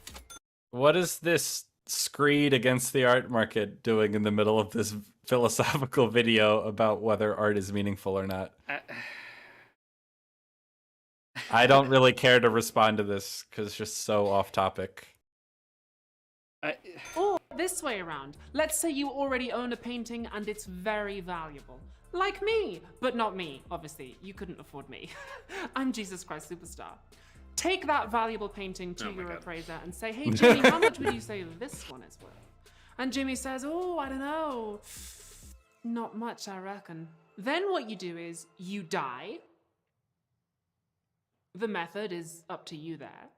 But when you go, donate that valuable painting to your spoilt rich kids, to Ferdinand and Jemima and Armancio. I like how we're automatically assuming that the rich kids are spoiled, but okay. Yeah, because we're Marxists, right? Yeah. Wouldn't you know it? It's actually worth loads of money now. But by that point, they've already avoided inheritance tax. Boom. You can look down proudly from heaven, where rich people definitely go. The art market. Oh my god. Okay. Well, here we go. Okay. This, I think she literally can't help herself. She made a video about art and it's like, well, if I don't make a fucking screed against the capitalism of the art market, then I think she would literally burst. I think she like has to, by like she's like driven to the way like an addict is driven to smoke meth. Also, I don't know. See, like sometimes I feel like she's making an effort to imitate the paintings, but what's up with the fucking glasses? I guess this is part of the. It's just part of the joke. Oh, okay. And also, why is she holding like a whatever? Fuck it, doesn't matter.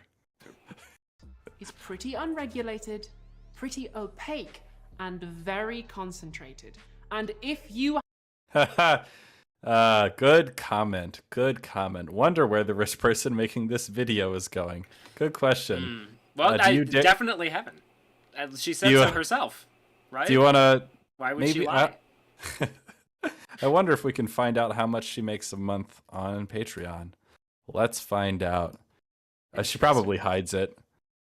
She doesn't say how much a month, but there are 6,262 patrons. That's a fair amount. The minimum is $2 a month. So 6,262 times 2, she makes at least $12,000 a month. Did you catch that? Oh, I caught it. $12,000 a month. What? That's $150,000 a year. Well, that's minimum. Sorry, because that doesn't include all the people that doesn't are include, at the yeah, $10 tier and all that sort of fun stuff. Well, that's that's more than I make. So I wonder if she owns any art. Wait till she. I'm the real poor person here in this relationship. I wonder if she's going to hell. Have the millions it takes to buy in, there are millions of ways you can stack the deck. Whilst the plebs are standing in front of the work trying to figure out what it means, you already know what it means.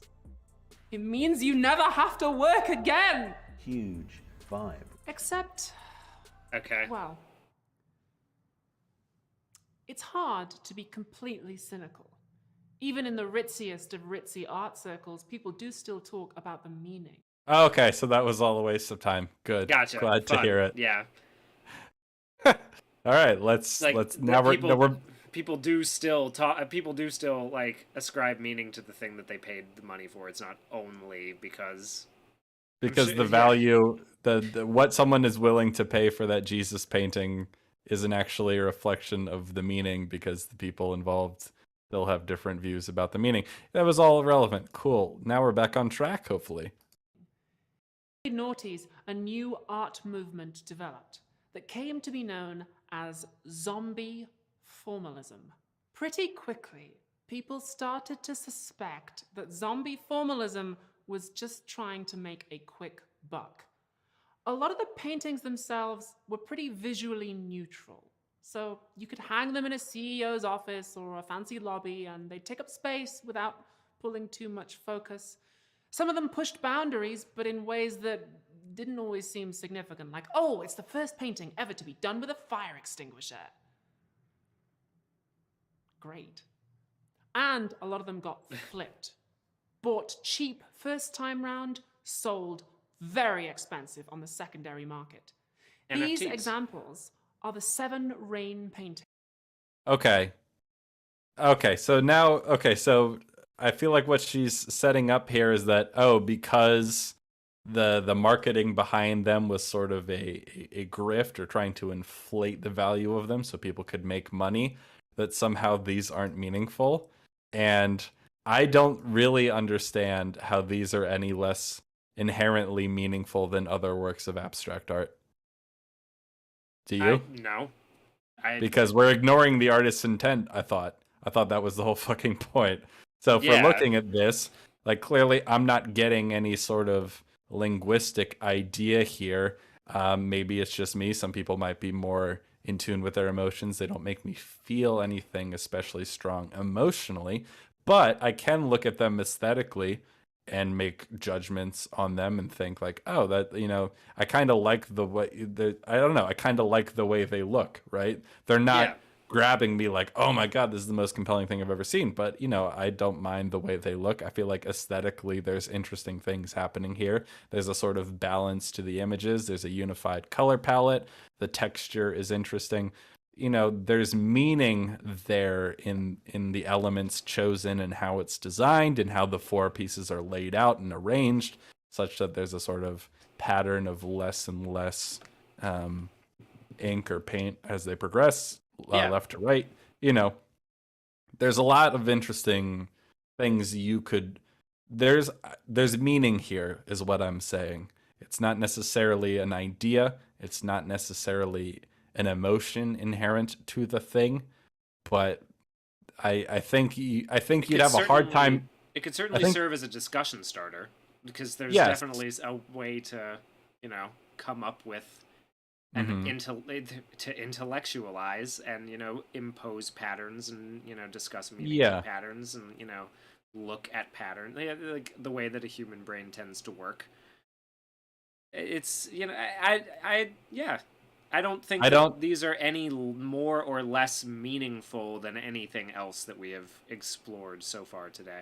Or at least any other comparable works of abstract art that don't have, let's say, words in them. Because there are surrealist abstract painters that still use like human forms and other identifiable representations of objects. But like, as far as this compared to Rothko, they're different. And they're like, Rothko tends to like certain geometric shapes like squares and rectangles. These are a bit more organic, you could say, in terms of creating patterns that look less rigid or unnatural. There's a sort of natural way that things seem to fall. You know what I mean? Like, they're called rain or something, right? So like, I don't know. It could be interpreted as a rainstorm passing over. It's heavy and then it lightens. There's a rainness there. And I mean, this is why I wish we focused a little less on abstract art, because it feels like a lot of abstract art is aesthetics for their own sake. And so there's less you could interpret about them. But if you talk about stories, like, I don't think there's a story or a film out there that could be about as little as this is about. You know what I'm saying? Yeah, right? yeah. Like, so, and also I really don't see a meaningful distinction simply because these are maybe less inspired or like were made to grift, Yeah, just because they were made for that doesn't mean that that's what is being wrought from them, I couldn't find a photo of all 7. It's hard because they all look kind of the same. LOL. You could say that about Rothko. You could say that about Rothko. You could say that about some of Picasso's work. Like, everything in his blue period looks very similar. Yep. You can say that about every David Lynch movie. It all looks similar. That doesn't, There's a dismissiveness here because it's not cool or critics haven't deemed this art worthwhile. So, and because there's a sort of like There's a grift, monetary aim behind it, therefore they're not valuable. And I don't think that's fair. By Lucy, one of the most prominent zombie formalists, and they made him very rich. When they were exhibited in LA, they were accompanied by this description. Smith's work acts as a tangible moment, a chronicle of exploration as he negotiates with existence.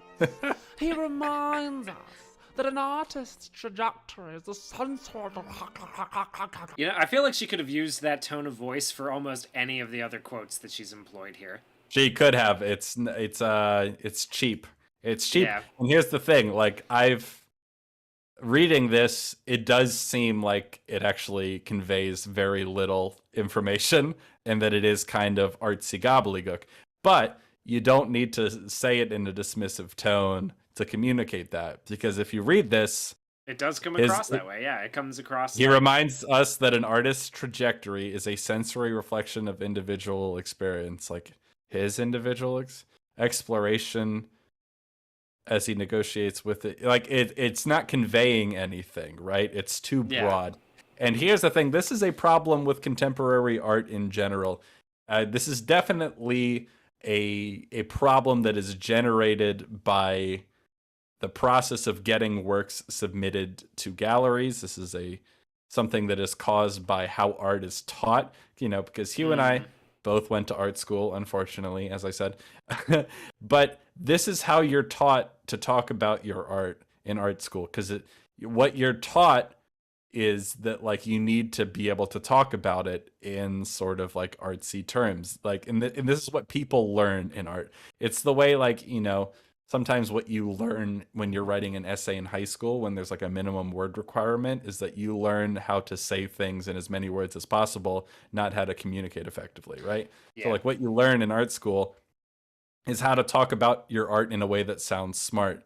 And it's like, you're not really allowed to or encouraged to just let the work speak for itself, because so much of the contemporary art world is about like, oh, but what's the idea behind it? There's an obsession with like conceptual art, as in like, what's the idea behind it? What's the meaning? What's the metaphor? What's the, like, what is it? Is this a statement about identity? Can you just say that's a statement about identity, please? It's never just like, oh, I think this is really pretty. I can give an example concretely from something that happened in art school once. Is somebody shot a short film, and a few of the scenes were completely out of focus, and so they were, quite difficult to follow, and they seemed out of focus more by accident than anything else. But when called out on this, the student who had made this film defended it by saying, no, it's intentional because it's about how things get blurry in the moment, And it's like, but no, that sounds like you're just, you're lazy and you don't want to reshoot it, or you don't want to find a different edit.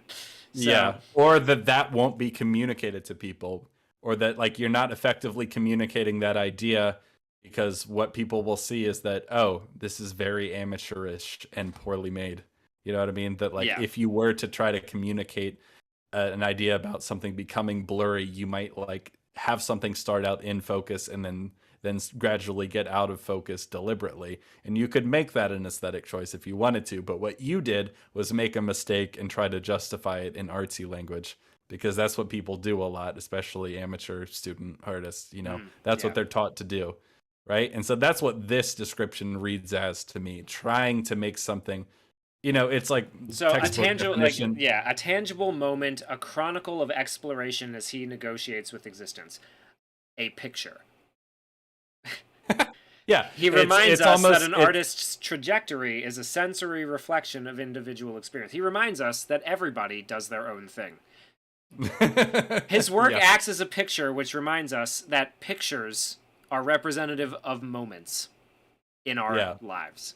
Yeah, you could strip it down to what's actually being said, and it's very, very little, right? But like, people respond to this. People want to read things like this about art for some reason, instead of just letting the thing speak for itself. which is annoying. But this is also not unique to what is being called zombie formalism. This is a very modern problem. There's an interesting question in the chat An there. incentive thing. Does it matter if it's intentional or not if most/all of the viewers can't tell the difference? That goes back to a little bit to the road not taken thing, right? You know, like, because does it matter if it was intentionally done as a joke if pretty much everybody interprets it as an inspirational quote about you should take the other path? Like, there's a so there's an argument there's a death of about the author argument a little bit there. Like the intent. like we sort of have to ignore intentions unless if you're looking at it from the artist's point of view, trying to figure out whether if you were trying to communicate something, did you do it effectively? And then you can assess whether people get it. Yeah. Or people, you know, because that's an interesting argument, or like whether what you hope to communicate is in the thing itself. I think the intention of making it a self-contradictory joke is inherent in The Road Not Taken. But the idea that the out of focus shots in this really crappy student film were meant to communicate an idea about things getting blurry and unclear in certain moments of distress or whatever is not effectively communicated, because it's what it looks like to anyone is that this was not intentional. You just did a bad job. And there are ways of more effectively communicating an intentional shift in focus, yada yada yada. You see what I'm saying? Yeah.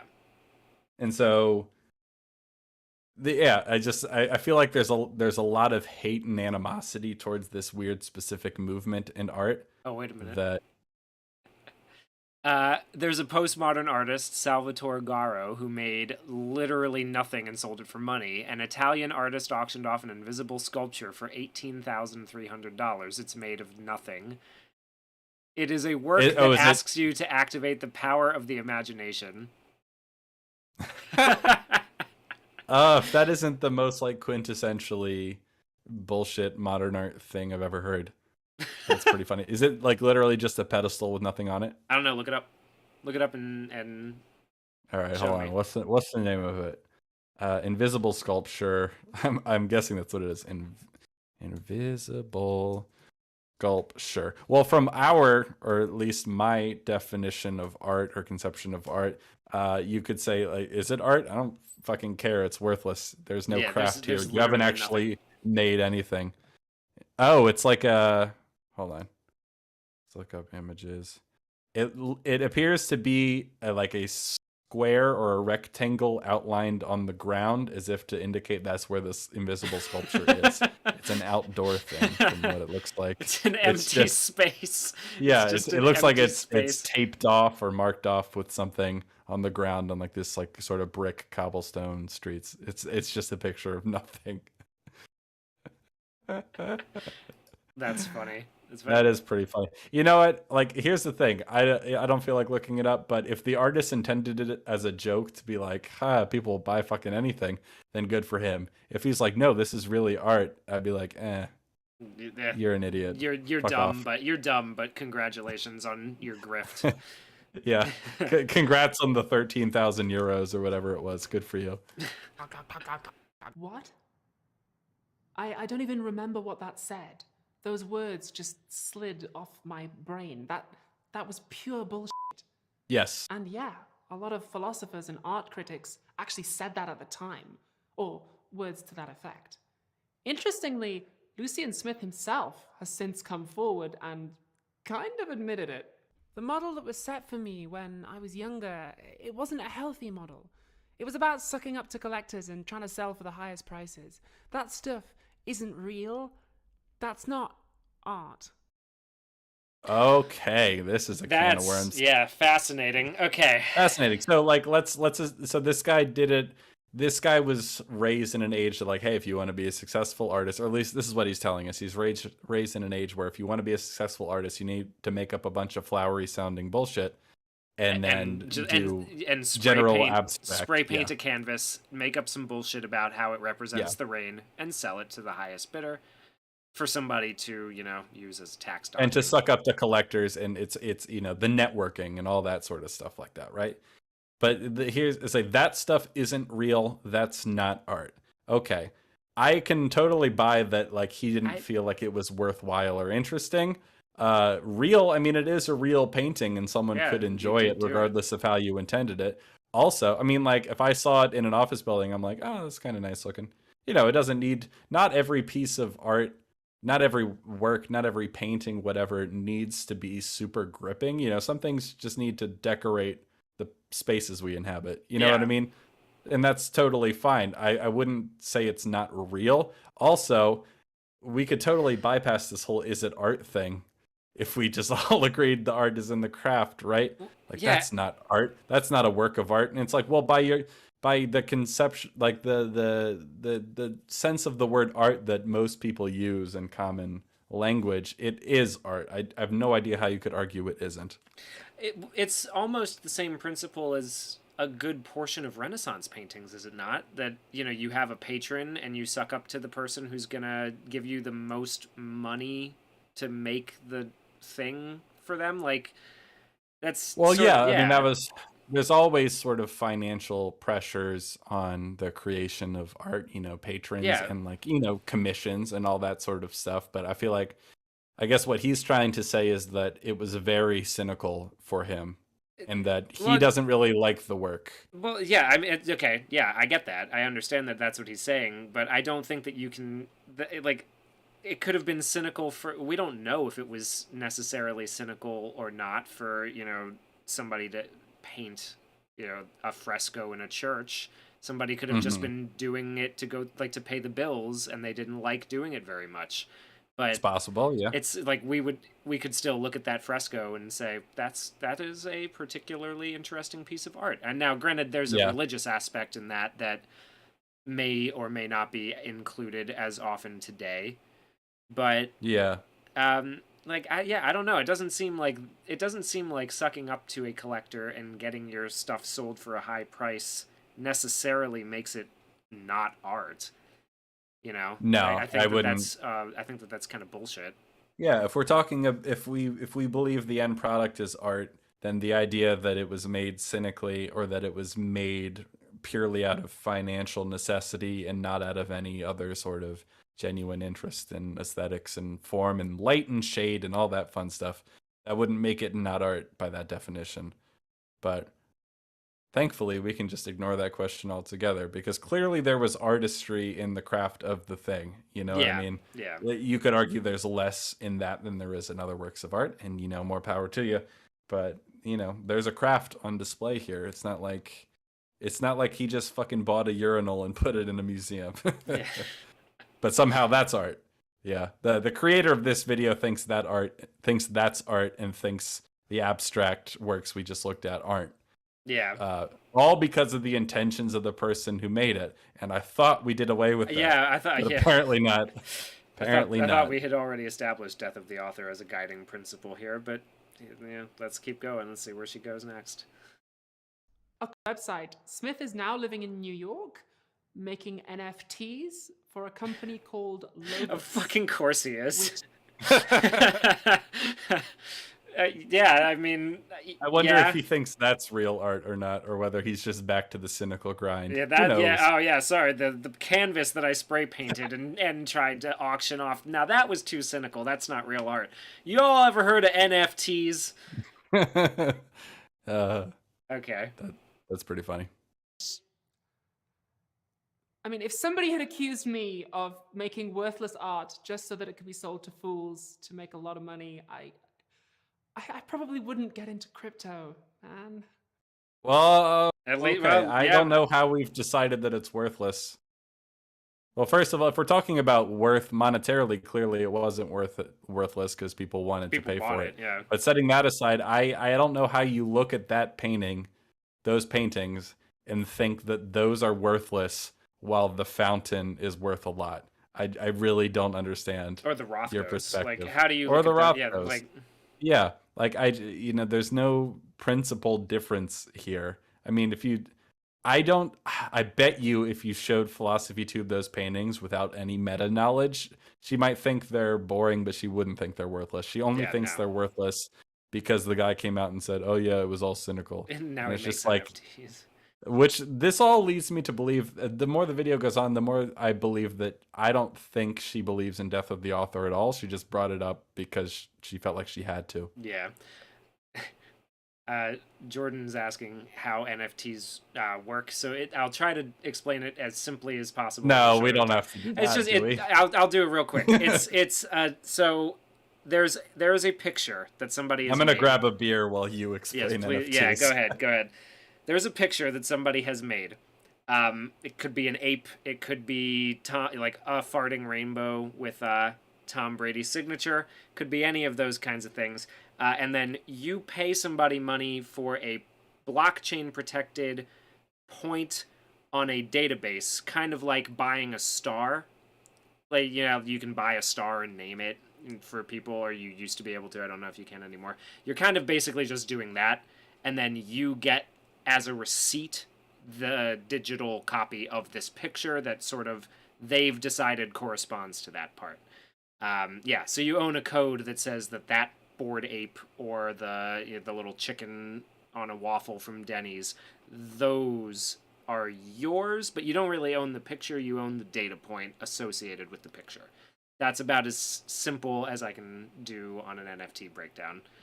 So, By the way, this stream is sponsored by Flickly. Flickly, you tell the people what Flickly is, Jamie. I'm gonna grab a Flickly beer is too. taking the movie world by storm. Something. I don't remember the ad copy anymore. All right. Have we sufficiently explained NFTs? Hello?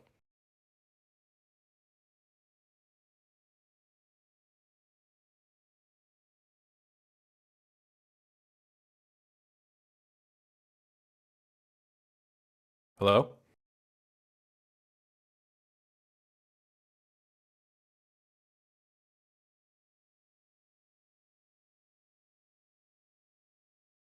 Hugh, if you're talking, I can't hear you. Hugh. Guys, we lost Hugh.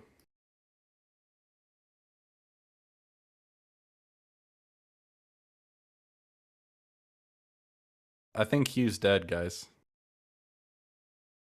He got attacked by the NFT gods. I can't hear you, Hugh. I can't hear Hugh. He's off to go buy some NFTs. In the meantime, let's keep it going so we don't have all this NFTs dead air. acquired. Oh, you're back. What happened to you? I went to grab a beer. Did that not come through? No, you didn't say that, so you just disappeared. That's okay. Oh, well, Got a little bit of dead air. That's all right. Everyone's still alive. Look at chat. They're still alive. the NFT knowledge. Is the silence art? I feel like it is. It's about space. You know, Well, it's there's about that one song that's all about emptiness. silence. That's just like several minutes of silence, right? Oh, it's actually not quite silence. It's relative silence. You're talking Ah. about 4 minutes and 33 seconds. Yeah, that one. Yep.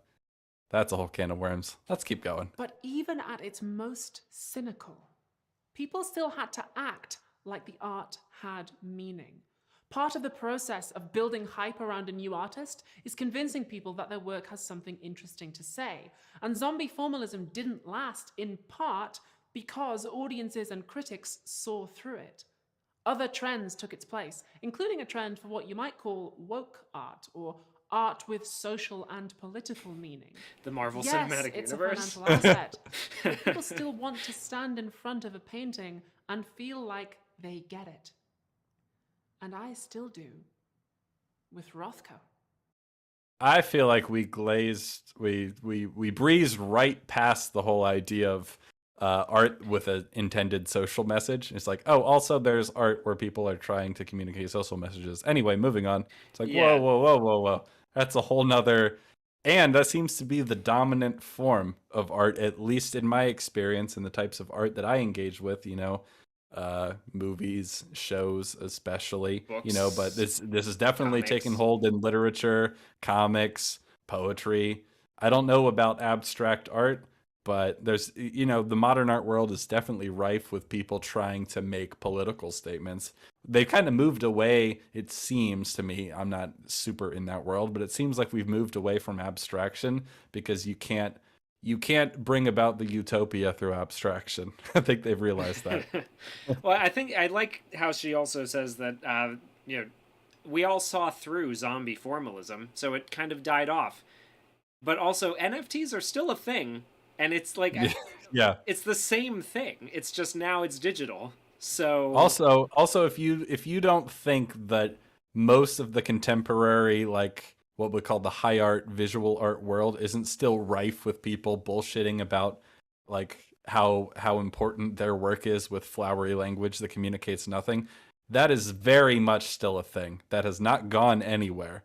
And it's not all attributable to zombie formalism or whatever stupid little movement that was. This is no, still not at all. it's everywhere. It's the main thing that's taught in art schools.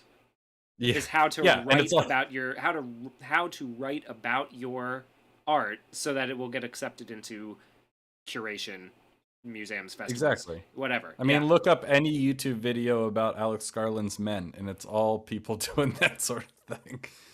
Anyway, it's that's weird. Yeah, because I feel like social messaging and politics and like creating art with the intention of changing the world and changing minds raises interesting questions about meaning that we've just said in a sentence there.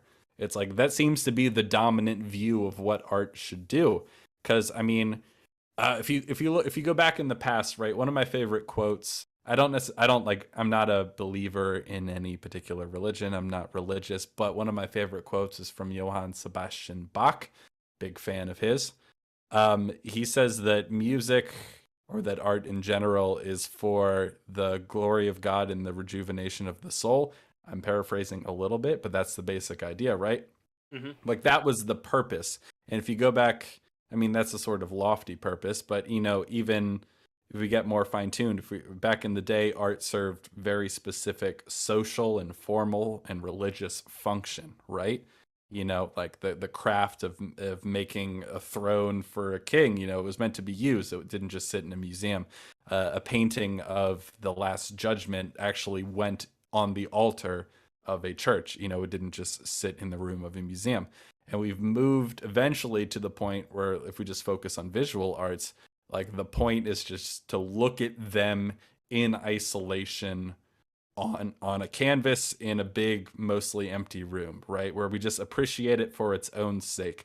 I feel like that rings hollow for people nowadays. Like we've lost our interest in that to a large degree. Not entirely, but it seems like what's taken its place as the sort of dominant view of the goal, function, or purpose of art is to change the world for the better, right? That's the positive way of looking at it. Your job is you're an activist as well as an artist.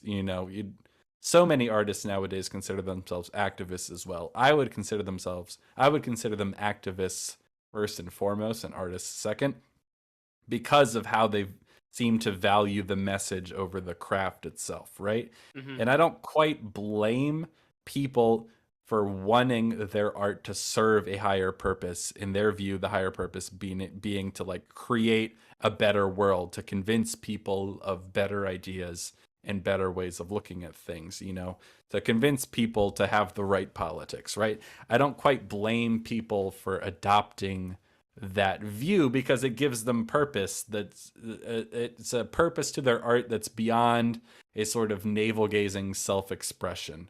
You know what I mean? Not to say that all self-expression is narcissistic or anything like that, but there's something very ego-driven about it. And it seems like a lot of artists nowadays want to serve a higher purpose, but the highest purpose they can think of is like trying to convince other people of their correct politics so they can change the world.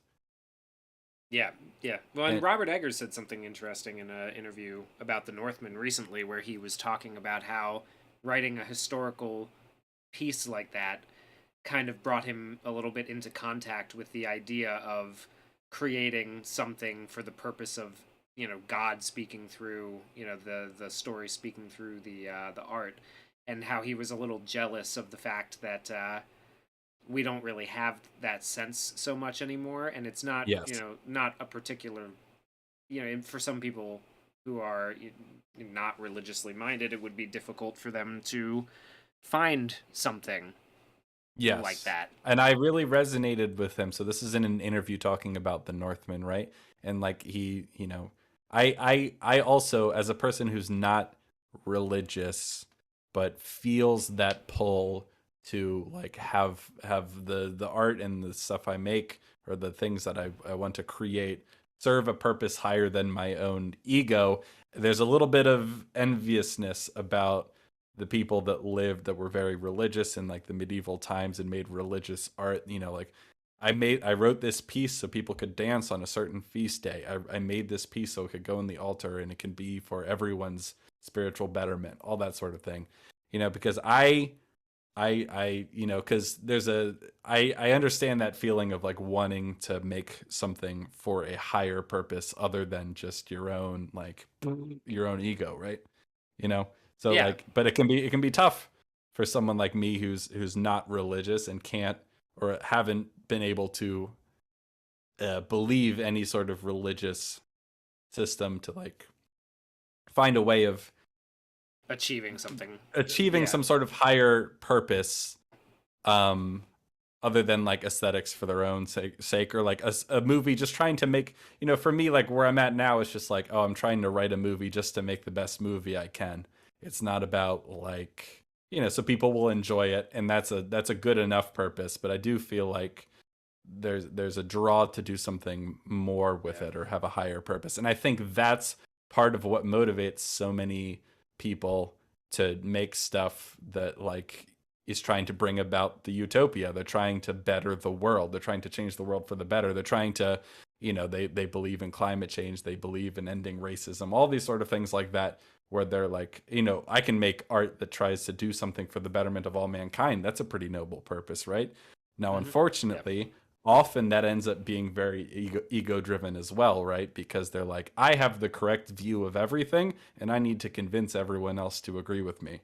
And like that tends to be very shallow, and often the work tends to suffer, at least in my opinion. And I know I'm not alone in thinking that, when you put that cart before the horse, when you make it about the message more than the craft itself. Yeah, I would agree. I tend to gravitate a lot towards historical narratives just because of the fact that you can kind of get away from you can separate the inherent belief in religion from the general history of humanity. You can get kind of I find that you can get a nice middle ground there where you're continuing something that's much larger than you in the greater sense of history, but you like are also keeping alive a historical tradition.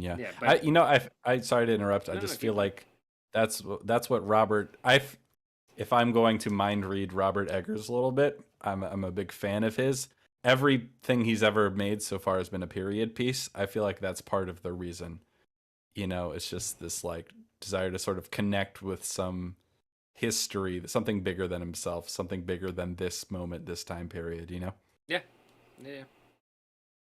Oh, so I guess that's the start of what could be a longer conversation about what she calls woke art, or what would you say, like didactic art, like it's meant to teach there you you go. That's a something, good word. meant to proselytize to you, meant to preach to you. I feel like that's a much bigger topic than she's giving it credit, especially when we're talking about meaning. But she doesn't think it's important, so let's keep it moving.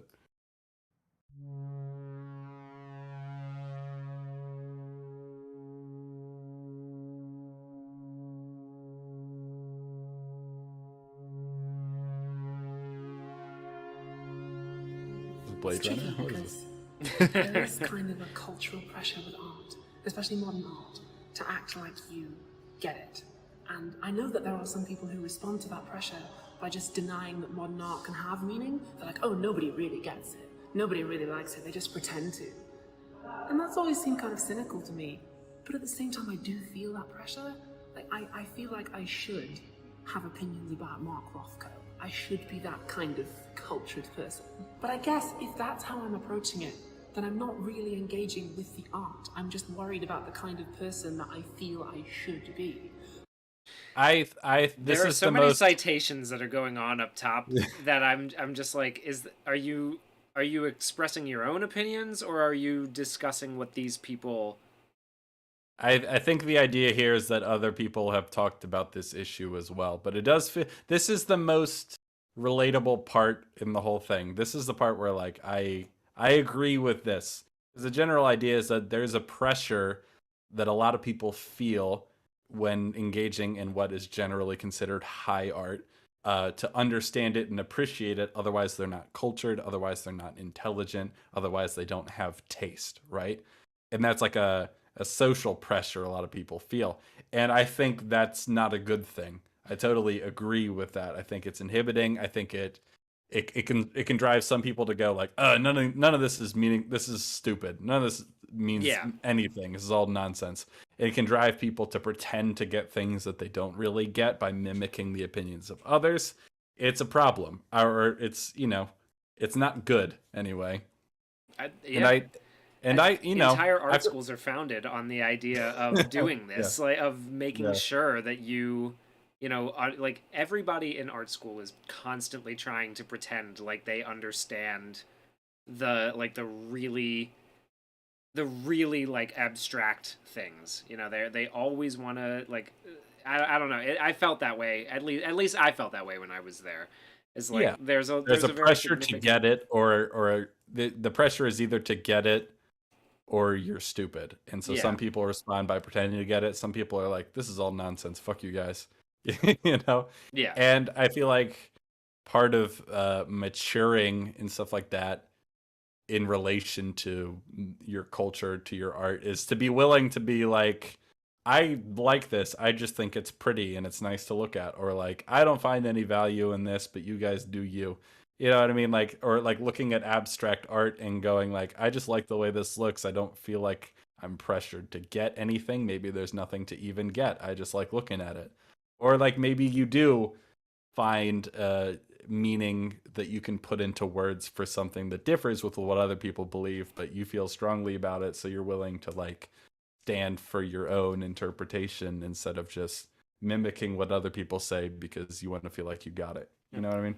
Lots of great stuff, poems or stories or music, or like they've all come out of looking at other things, right? Like there's great poems that have come out of looking at Renaissance art. There's great songs that have come out of looking or reading poems that were out of the Renaissance. Like everything is like you can you can engage with something and then reinterpret it and bring like use your interpretation to create something as well. So like you can find somebody can always find meaning in something, and I Yeah. think that is like so then arguing over whether or not it's meaningful is pointless because we know that it can always be meaningful. It's just whether or not the craft is executed or the Yeah, well, I sort of agree. I'd like to put a finer point on it. yeah I feel like it's impossible to craft anything, a painting, whatever,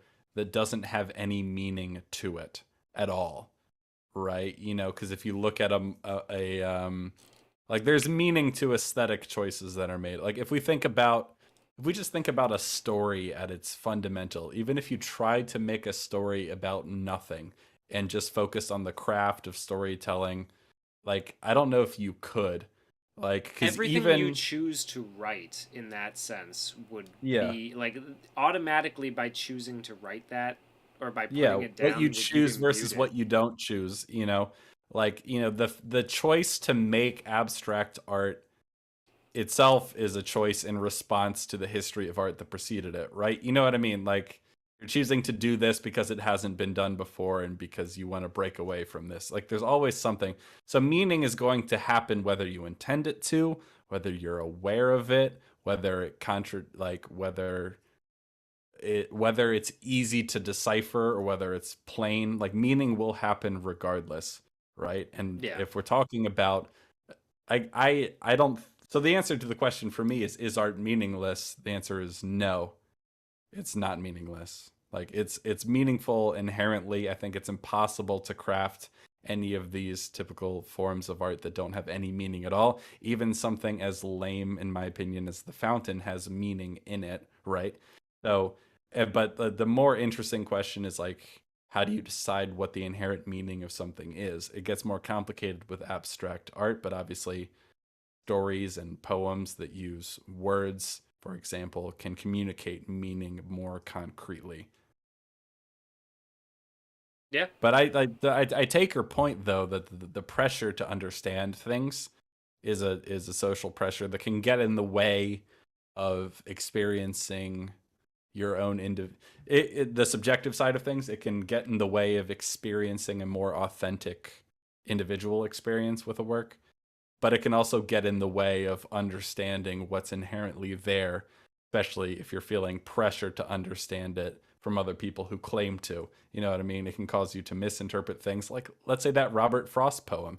You're in high school and you're reading it in class, and people are saying, "Oh, I think it's about choice and it's about treading your own path," and you didn't get any of that when you read it because you don't really get poetry all that easily. And then you go, "Oh, well, I guess I agree with that because that sounds smart."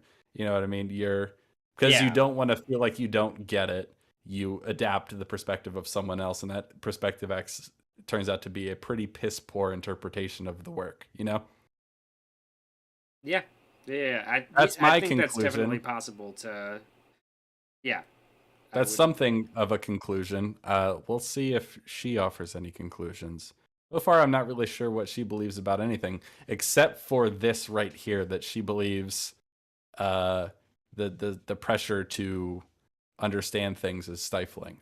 This seems like her perspective to me. Partially, it's because she's saying it a bit more off the cuff and authentic. You know, it's less performative. Like, oh, what if I get invited to a party and I say the wrong thing about Mount Rothko and I make a fool of myself? But that's a silly way to approach it, because even if I got everything there was to get about Rothko, there's thousands of other artists here that would confront me with that same anxiety. If you come to art looking for a stick to beat yourself with, then you're probably going to find it. So maybe we should ask a different question, which is, what is the point of trying to get it? I feel like we've lost the original thread quite a bit. Yeah, I think we are completely. We have not. So now we've gone from is art meaningless to can you be right and wrong about meaning? Mm-hmm. Yeah. To just shut up and feel it. Yeah. To cynical stuff, to all art is NFTs, or to art, like, basically. And now we're on, is there a point to any of it? Yeah, well, we got to the point where it's like, you know, the pressure to get it can be stifling. So maybe we should question, what's the point of even trying to get it? It's like, no, I thought we were trying to figure out, I thought we were trying to get it, like, but not because, you know, not because people think we should or because we'd be dumb if we didn't, because we're trying to determine if there's anything to get. And now we're just like, why do we even care? Why are we even doing this, man? That's a good question. I feel like this video is all about contradicting what was said 5 minutes ago. That's the theme of this video. When I was a child, we studied Macbeth in English class. If you don't know it, it's about a guy who murders the king and steals the throne. I like Macbeth. And there's a running theme in the play about clothing. People say that Macbeth is wearing somebody else's clothes as a metaphor for him stealing the crown. They say that his new title doesn't fit him. It hangs loose about him like a giant's robe upon a dwarfish thief. Macbeth is all about the drip. And I, being a little wise ass, put up my hand and said, "Miss, did Shakespeare really intend to put that in there?" And there's two ways of asking that question. The first is, did the actual man, William Shakespeare, actually sit down in 1606 and have the thought, I am going to use a clothing metaphor in my new play? Probably. And then I'm going to send a bunch of flirty sonnets to someone and make them wonder whether I'm bisexual. There's no way we can know whether he thought that without a time machine and a mind. Oh my god, just stop. I was waiting. fucking- I was gonna pause it after she said point two, but she hasn't said it yet. Hold on. Yeah. Let's see if she says it. reader. Second way There of it asking is. the question is, do we get more out of the play if we assume that the clothing metaphor is intended? I don't like either of those. I- Okay, so let's start with one. So she's like, okay, one way to answer this question of whether the metaphor is there or not, whether the meaning of the clothing metaphor, we could almost, I feel like it could be irrelevant if we just ignore the intention again, right?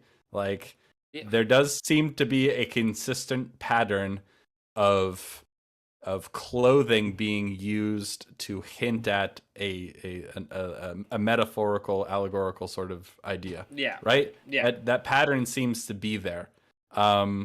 Whether it's meaningful as a metaphor is like, well, part of how we would determine it without looking at whether he intended it or without caring what he said about it would be like, is the pattern consistent? You know, is the pattern consistent? Does it happen enough times for us to go, oh, okay, this is because I mean, this is all about patterns, right? So like, there's a pattern that implies that this was intentional, or repetition Yeah, is how you yeah. it's how you legitimize ideas in most art forms, right? So whether he had so here's the other thing that she doesn't distinguish between, because it could be interesting to think about whether Shakespeare was like, I'm going to use a clothing metaphor. See, like, I'm going to say this, and that's going to be representative of this. Or whether it just made sense to him intuitively. Like, those are both valid options. Yeah, so I was gonna say, like, I don't like the idea that I don't like it when people sit down or make the argument that, like, oh well, he didn't just sit down and say, you know what, I'm going to use blue curtains because blue represents this, right? Like, Yeah. I don't like when people say that, like, oh well, that must be what was happening. Like, that's what English teachers teach us, is that that's what they did. And it's like, well, no, not really. They're telling you, like, they're giving you an interpretation. They're giving you a couple of symbolic frameworks to use, but you don't Yeah. have to ascribe to it or prescribe to it necessarily. You don't have to, like, put it on the curtain, like, that the curtains mean that the clothing metaphor is a running theme. It could just be that he was a poet and he was using allusion and Yeah. simile and metaphor. And clothing is a good one. Like, people do it Yes. now. Like, Yes. people say it fits like a glove. Mhm. Does that mean that I'm using a recurring theme of clothing metaphors in my life? Like, if I say, oh, this fits like a glove, oh, if the shoe fits, that Yeah. kind of thing. Like, now I'm using recurring clothing themes just the Yeah, way that I talk. so Like, I he's guess- a poet. Yeah. So yeah, I agree, but I think the way you would discover whether this is a theme or a motif of the work itself, or just incidental, like not random illusion, but like sort of like a one-off illusion, right? Would be a consistent pattern, right? Like, this happens over and over and over again. And from the sounds of it, it does seem like it happens over and over and over again. And so, like, you could go, but it's not necessary, to take your point. Like, you don't have to interpret it as an intentional theme, or that it's like deep, the clothing metaphor itself is deeply meaningful as an idea. But you can, and it does seem like a consistent pattern. I'd have to reread Macbeth to see like how often that comes up as an idea. But it's interesting, using the clothing. I would say that the clothing stuff in represent- Macbeth doesn't come up any more or less often than the theme of nature spirituality that would come up. Like, the king, like, the whole earth goes crazy when the king is dead, and he doesn't. I mean, there's a lot of themes about sleep. That one's in there for sure. Yeah, It's well, like I not guess- any more or less than the clothing, though. So I, like, Yeah, you but know. yeah, I don't think she was saying that it's the primary metaphor. No, or I'm not saying that anything. she is. It's just like, when Yeah. you start saying that, when you start being like, you're saying that there's a recurring theme of clothing that runs through the play, and that it's important. Like, he was like, it's like, being the wise ass in class, saying the thing like, "Oh, well, did he really intend that?" It's like I don't really think it matters if he intended it. It's there. No, it doesn't. And I thought our video established that already. So like point one is like point one is, you know, like did he sit down and have the thought, I'm going to use a clothing metaphor. Like that's not the only way that someone can do something intentionally, by the way, but it's irrelevant. We've already established that's irrelevant. We've been over this many times. And the second point she makes is an interesting one. Like, does it provide us more value to interpret it that way? And that's a weird standard for me, because it's not about like, we're not talking about different interpretations being more or less accurate, more or less supported by the content itself. We're talking about interpretations, judging and weighing and ranking interpretations based on how valuable it makes the work. And that seems like a slippery slope to, well, just interpret it in the way that it makes the most sense and is most valuable, and that's the correct interpretation. Like if you're looking at a movie like Men, right, and you go, it really seems like there's a sort of God, I forget the opposite of misogyny sometimes. What is it? Misandry? Misandry, yes. There's a misandrist vibe to the movie Men.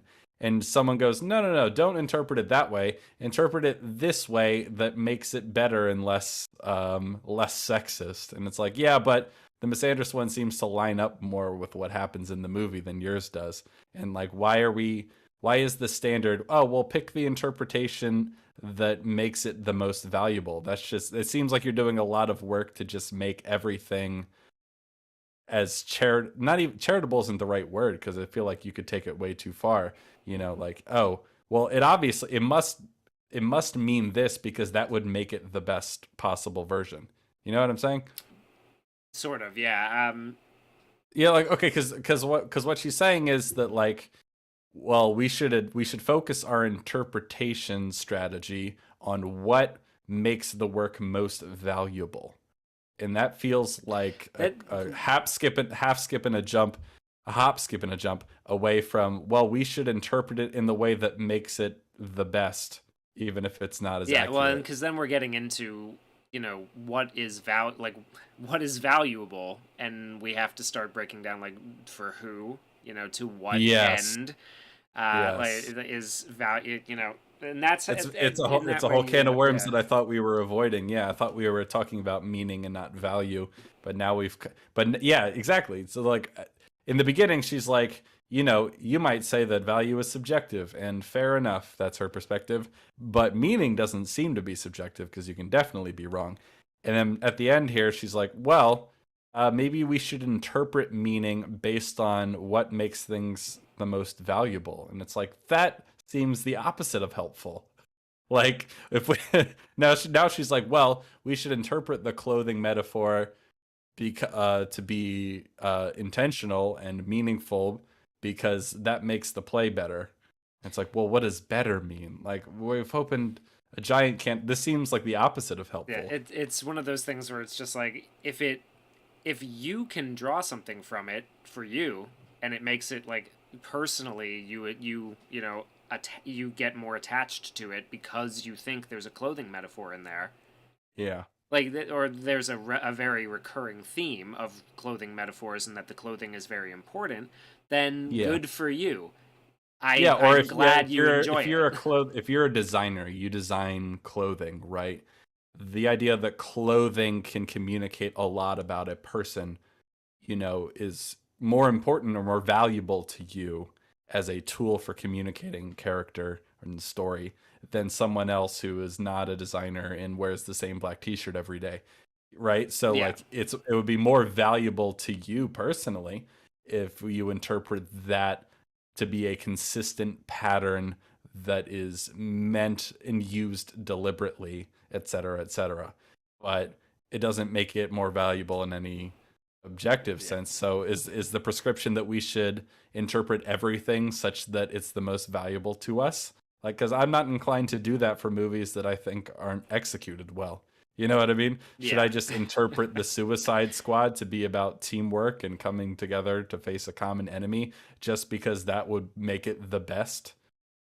That would make it I, as good as it could be? Or should I go like this movie is a total nonsense of themes? Like there's which one? nothing Which one are really. you talking about? Suicide Squad I'm or talking the about Suicide Squad? Suicide Squad, the first one. It's just like as an example of a movie most people don't like and don't think is very good, but nonetheless you could say has a meaningful theme about, teamwork. You know, you could draw themes out of The Room.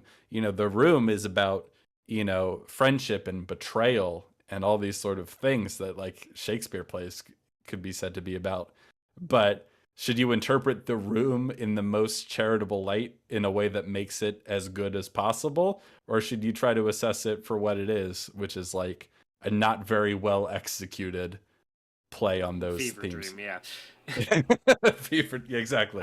I want to talk about the couple of comments here real quick though, because I've Mm-hmm. noticed all that literary analysis queering Shakespeare as anachronistic, can't stand it. I tend to agree. I think that it's a little bit it's a stretch at best, just because a couple of his poems involve men and not women. I don't know. It's a weird. I don't know too much about it.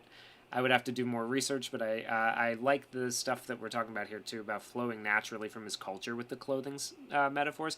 Like they use clothings that have particular colors. Like somebody's wearing purple to represent royalty. That happens all the time in old things, like in the Iliad and the Odyssey, or in Marcus Aurelius's Meditations. He talks about not being dyed purple. There's all like color symbolism that mattered to particular cultures at particular times is all very like up in the like it changes as things move on, and so we tend to go back and or the people who do Shakespearean analysis tend to go and like retroactively apply our own value of like the modern day on what the color blue or what the color red might mean, or the color purple, or things like that, where we go and there's this dark Straussianism to read everything they like today back into texts. So yeah, you're basically using whatever you can find to make those things work for whatever makes you get the most value out of it, which that's, I think we've gotten past the point of that not being a valid way to ascribe meaning to art. So here's a good question. So if we're talking about ignoring the author's intent and their own interpretation because they can be flawed, all that sort of stuff, right? And we're talking about trying to focus on what's in the thing itself. How does that relate to meanings and symbolism that made sense in a certain historical context that we are not in anymore? For example, that purple is representative of royalty because back in the day, the color purple used for garments of that kind came from like Tyre, and Tyrian purple is like there's a very specific type of purple dye that only came from a certain place, and so it was very expensive, and therefore only royalty could wear purple, essentially. Nowadays, purple doesn't have that same meaning for us because of synthetic dyes and all that sort of stuff. No, like royalty doesn't really wear purple anymore. It's not really royalty. Anyone can wear purple, right? So, in terms of assessing, is that historical knowledge that's informing the meaning of the text, is that part of it because it's set in a certain time, or is that meta knowledge? I think if you're reading something that's like culturally significant like that and is historical and comes from a different comes from a time that's different, you kind of have to read it in context of the society at that time, right? I think so. I'm just trying to separate that, if I can, from what the artists intended and what they meant by it. I think it's more of just like the influence of that culture on that author, because that's gonna inform a lot of the choices that are being made by that author. Yeah. So would you say that if a work takes place, even if it was made today, if a work I guess, like, okay, someone makes a historical drama about ancient Rome today. It's not based on anything else. It's an original story that takes place in Rome, and the use of color is informed by the historical associations of the time based on what we understand of them, that being that like purple is royalty, yada yada, white as is the case in many cultures is purity and all that sort of stuff, right? Yeah. If you use those color associations that they had at the time in this historical piece that you are writing today that don't necessarily reflect the cultural color associations we have today, like, I think you would rightfully say that understanding certain aspects of the historical time period assist in the meaning. They're not irrelevant to the meaning of the story just because we have a different view today. So if a story takes place in a certain culture and time period, is knowledge of that culture and time period kind of inherent to the work, or is that like meta knowledge that can help but isn't really part of what you would use to determine the inherent meaning of the thing? Does the question make sense? Yeah. I think that like, for the sake of historical accuracy, I would say that you would want to reflect certain conventions of the time, right? This is actually kind of an interesting thing that I was thinking about when I was rereading the Iliad recently, because I don't know how much you know about it, but I'll do a quick summary. It's the final year of the Trojan War. It's been going on for 10 years, and there's conflict between Achilles and Agamemnon, and Achilles sits back and doesn't go to the fight because he's the best fighter. He knows that they're going to come and ask him. Agamemnon's offended him, and he's just going to let a bunch of people, die in order to, hold out, right, to get a better deal for himself, a better cut of the loot. And he has a squire named Patroclus who he's very close with, who doesn't want to see all of their friends who have been fighting with them for the past 10 years. He doesn't want to see them slaughtered. So as the Trojans are going this way and that, with Achilles' group, the Greeks, I guess, as they're going this way and that with them, they're clashing, and they're getting killed, and Patroclus comes out in Achilles' armor, and everybody thinks he's Achilles, and they run away, and then they find out he's not, and so he gets killed, right? And this is what causes the rage of Achilles, and he goes fucking nuts. And it's an interesting thing to read with a little bit of knowledge that the Greeks tended to be, they fucked each other. The guys were the guys were fucking. The guys in the army were fucking. And so there's a little bit of a context. Like, you could look at it as like friendship, right? Like it's a friendship thing. Men bond in war. But, it also kind of reads at points like somebody who's upset that his lover is dead. And so when I think about trying to turn that into a movie that fits modern writing conventions, I have to wonder whether or not keeping that underlying romance would be necessary, because it is true to the time, and it is true to what seems to be the one of the original intents of the story, but it also probably wouldn't resonate as much with with a broad audience nowadays. Now, I could be wrong about that thing. Like, it just seems to me like maybe it wouldn't. Yeah, but I get what you're saying. Yeah. So like that's one of those. So here's a question for you then. So setting aside any adaptational questions, if you're looking at that story in the Iliad and you're trying to assess what it means, what is the meaning of that thing, would you say that knowledge of the historical knowledge of the fact that they were fucking, a lot of them were fucking, is that something is that part of the text in a sense, like, or is that meta knowledge that like can assist but isn't really inherent to the thing itself? Yeah, I don't know. It is okay. So it is important to note, this is a good thing in the comments, that Achilles is mad originally because Agamemnon takes away the girl that he won from their last conquest. Yeah. So like those relationships are there, they do exist, but there are also like these like it's it's a because it's a confusing thing It's because we confusing don't to do modern it. It's confusing standards. to modern sensibilities because that's not how Hmm. we understand things to work. Yeah. So like it's So I something guess that what I I would say don't really know. I don't have an answer. I don't know if here's those things are my necessary or not. here's my argument.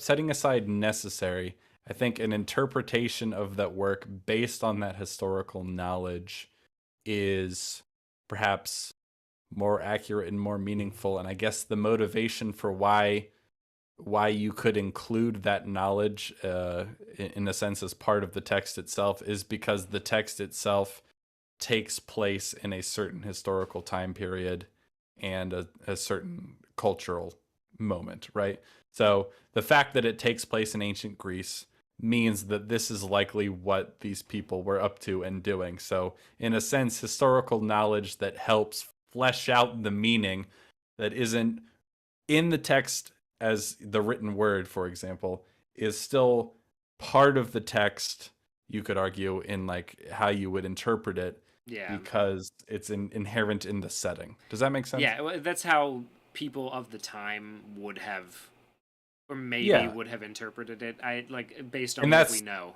you know. yeah, and based on what we know, and you can be wrong about it, and it can be based on faulty information, yada yada. It's not like crystal clear, but I think yeah, because it takes place in that time period, knowledge about that time period that seems meaningful to the events that take place in the story, even if they're not made explicit, are part of the text in a sense. Yeah. More so than whether Iliad intended to communicate that to you or not. Like more the person who wrote the Iliad, I don't actually know the name. Homer. You know what I'm saying? Homer, right? Yeah. More it's that's more relevant than whether Homer was like, "Oh, I want you to know this thing. I want you Yeah. to interpret this." Yeah. Yeah. So I don't like the standard that she's setting up here that you should interpret in the way that makes it the most meaningful because I feel like that just invites a whole lot of ignoring of how it maps onto the content and ignoring the execution. Just make it the most meaningful because that's the goal, to make everything as good as possible. I just don't agree with that. Yeah.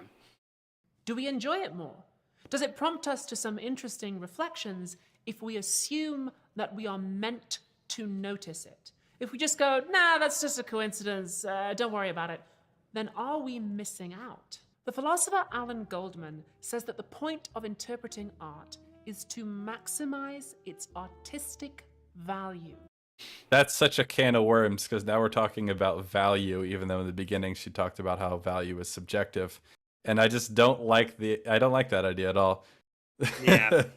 That like the point of interpreting something is to maximize how valuable it is to you.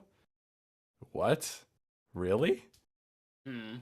Yeah. I don't know if I don't know about that. Not sure about that one, Chief. I just feel like that because like you could interpret a movie, you could read into something because the idea interests you. You read into something a lot and you just assume that's a deeply meaningful and important aspect of the content of whatever work you're talking about, a story, for example, because it interests you, but that might not be super accurate. It might be some incidental thing that you're extrapolating from. You know what I mean? I don't know. Yeah. What exactly is artistic value? Well, maybe that's another story for another time. But his point is that getting it is not a competition. Sorry, I just want to pause it real quick because I saw the comment here Right. about But anachronisms in representation, the C.S. Lewis comment. So we were talking about this a little while ago, actually, when I was bringing up the idea of doing a Macbeth or a Shakespeare story, but done as a novel instead of as as a play, and kind of contemporizing the language, sort of in the way that like you would or Peter Jackson would kind of contemporize some of the language in Lord of the Rings as opposed to directly translating it from the book. And I think that that's like the anachronisms being inevitable isn't, and being a normal thing is kind of it's an interesting way of thinking about historical narratives and interpreting them for now, because we obviously don't have like the same exact value of what we, or maybe not value, we don't have the same exact we're not looking for the same thing as like older generations and Yes. societies were out of the stories that are being told. So Hmm. is it a good thing to change stories or to adapt enough of it to make it meaningful in historical context, and also to keep it meaningful to a broad modern audience? You know what I mean? Yeah, Like, just sort of try to balance the two. It's an interesting question, because like you said, if you were to do something from the Iliad, there are things about Greek culture that are incredibly ancient Greek culture that are incredibly foreign to us nowadays. yeah. So you would have to do some translation work, we'll say. Um, I like this comment because it simplifies what I was saying quite a bit into a nice, succinct summary. A person saying they would travel across the ocean to be with someone in a story means something different in 1450 than it does in 2022. Yeah, So that's yes, so if the story takes place in 1450, someone's describing how, they're professing their love and they're saying, "I would travel across the ocean to you, to be with you." That is the historical knowledge is part of it. The historical knowledge is part of the story because it takes place then. It's not just some extra little tidbit. Like it's inherent to the thing itself that it takes place in that time period. Therefore, traveling across the ocean means a lot more than it does now. yeah. Good stuff. Right. Then how do we know that Charles is wrong about pale fire? Because if he's right, then the poem isn't good.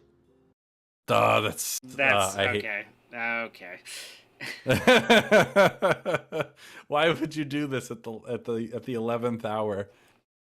That's no, it's about No. the accuracy and useful, like it's about, like, okay, he's the person in the story is like, "Oh, this poem is clearly about how he's in love with me." Well, it should be about whether you can look at the content of the poem and decide whether there's enough content there for that interpretation to make sense. Not, well, it would be a bad poem if that's what it was about. What a stupid standard. Like, are we going to contradict this one as well? Is this one also worthless? I don't understand what she actually thinks. John Shade leaves behind this amazing work. He writes about being an old man at the end of his life and what it was like to lose his daughter, and it's really, really moving. If we assume, as Charles does, that, oh, that stuff doesn't matter, it's really all about him, well then, it's kind of a waste. That's what makes Charles a tragic character.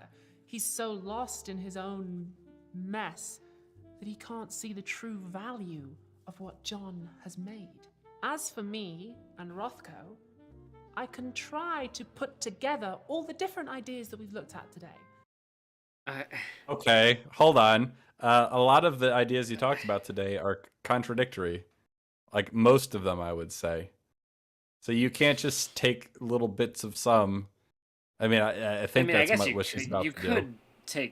could take bits of, you could try to find a middle ground between some of them. But Yeah, but some of them are definitely contradictory. Like well, they're we definitely should. contradictory, and we're not streamlining towards an answer to is art meaningless. We're just kind of Oh, being for like, sure. I don't know, up to you, I guess. All right, let's hear how she makes sense of all these different conflicting perspectives. Maybe she can, pull the rabbit out of the hat. I'm not hopeful, but maybe. We'll see. I can bear in mind what Susan Sontag said about not intellectualizing things too much. I can remember that the process by which art gets exhibited is often a financial thing rather than an arbiter of its meaning, so I don't have to feel pressured by that. No one ever said that the Oh. financial aspect imbues it with meaning or changes its meaning. Yeah. Or she didn't say that, did she? With the NFT canvases? Didn't she say that they weren't good because the guy's intentions were not pure? Yeah, she said that they were worthless. Yeah. Okay. So we do. So we have determined something. Yeah. Go, I can try to put together all the different ideas that we've looked at today.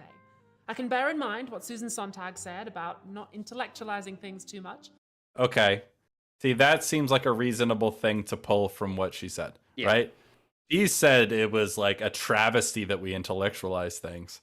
And a more reasonable perspective to pull from that would be like, okay, well, I understand why you think we shouldn't intellectualize too much, but clearly some intellectualizing is good. Yes. You know. Okay. So I'm good with that. Yeah.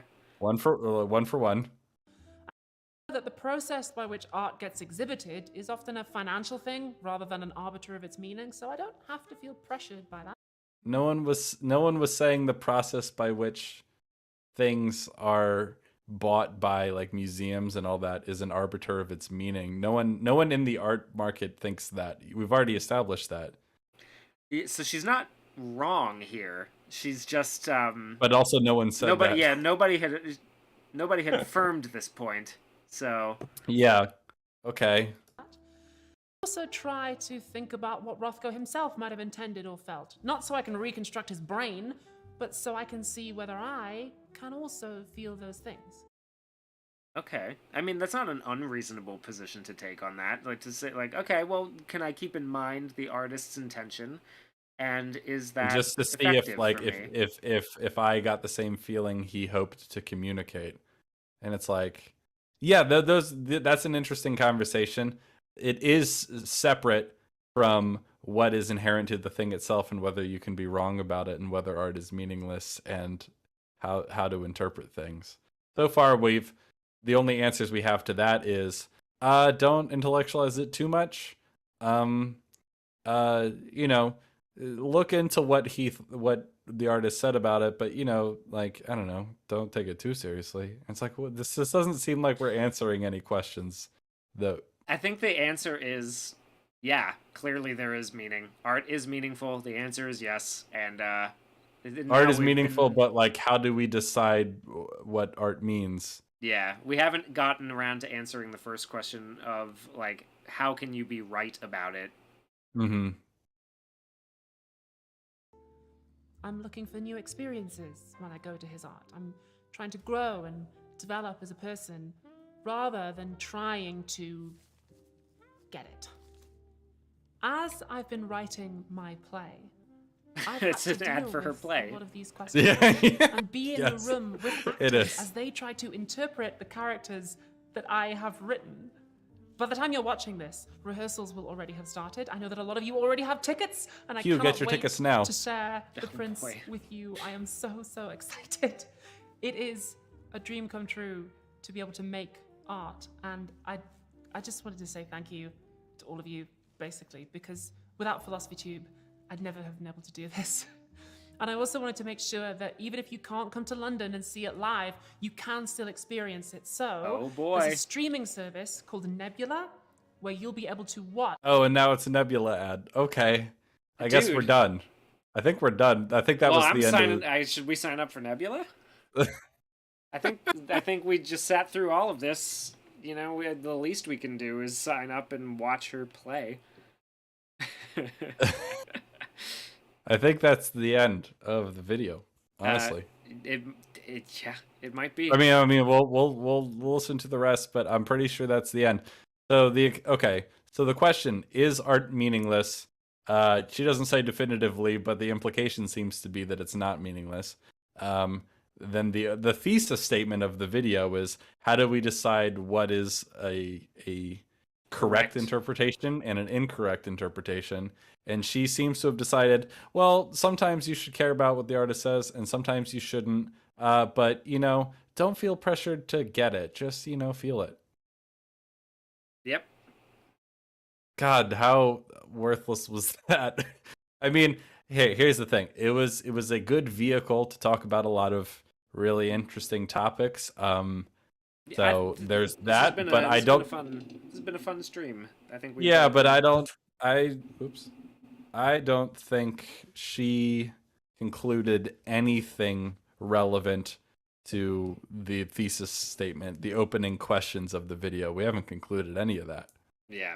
No. I think honestly, here's the cynic in me. She's making a play and wanted to talk about art and then also promote the play. And actually maybe mostly promote the play. Like that's the gist. Let's see where it goes. We got a little bit of time left. Yeah, maybe she's gonna drop some truth bombs, profound thoughts on us at the very end. A professional recording of the play. Unlike YouTube, Nebula doesn't have ads or algorithms or demonetization. It's owned by the creators who work on it. It doesn't have algorithms? Sounds like So some it's a place where commie we can gobbledygook. put the experimental, unusual stuff that wouldn't work here on YouTube, like my play, and also like Oh, it the wouldn't behind-the-scenes work on YouTube. documentary that the Why Philosophy is Tube that? crew made last year Do you about reckon? how I don't this think show that's comes true. together. Fans of Philosophy Tube can get a special deal on Nebula. If you sign up to Curiosity Stream, I don't think Wait, it wouldn't work. Curiosity Stream. I think they partner with Nebula. They're like a joint thing. So okay, so we're on 3 ads now, basically. I mean, this is a 2-for-1 ad. I mean, in a way. in a- but yeah, in a they're, sense, they're yeah. partnering, but it's a different service, like. Yeah. link curiositystream.com/philosophytube, you get Also, I don't feel like the thing about the video wouldn't work on YouTube. I feel like you just need exclusive content for your other site. You can just say that. Yeah, That's you can, fine. You can We can just just say admit like, that. I'd like to make a little bit of money off of this. Like, Yeah. you know, Well, you I can- actually don't know if she's allowed to say that. Oh, true, true. Even though she makes $150,000 a year minimum from her Patreon. Nebula as well. So for $15 a year, not a month, $15 a year, you get everything on Nebula and everything on CuriosityStream, including this little documentary about what happened to Picasso's estate after he died. It's a fascinating little insight. I mean, into the $15 a year is a finances pretty of good the That's deal not if a there's bad anything deal at good all, on Considering there. that yeah. you can get both Yeah. Nebula I don't and know what kind of stuff they CuriosityStream have, but for a year for like Documentary on Picasso less doesn't than what sound Netflix terrible. costs a month. Yeah. That's all I they think have. That's the a one pretty video. sweet deal. And you'll also be helping me bring my dream to life on a professional London stage. So go to curiositystream.com/philosophytube and sign up for the bundle today. And I will see you very, very soon at the theatre. Oh my God, that That's was it. the end of the video. Wait, there's so much more time. Is There's this like what the there's like 4 minutes left. what the fuck? I don't know if Oh this my music God, is is it- copyrighted. Let me skip for a second. Music. Oh my God. Lots of pages. Wait, Oh my there's- God, there's- look at all. There's as many credits here as there are in like an MCU movie. It's like the Vietnam War Memorial. My God. Yeah. Oh my. Is this really 4 minutes of? Just- Oh, we're nearing the end of the alphabet. Yeah. No, that's it.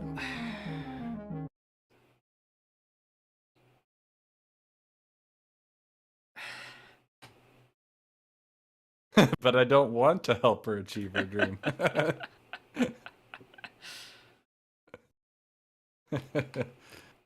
Yeah. So that's that. Okay. Well,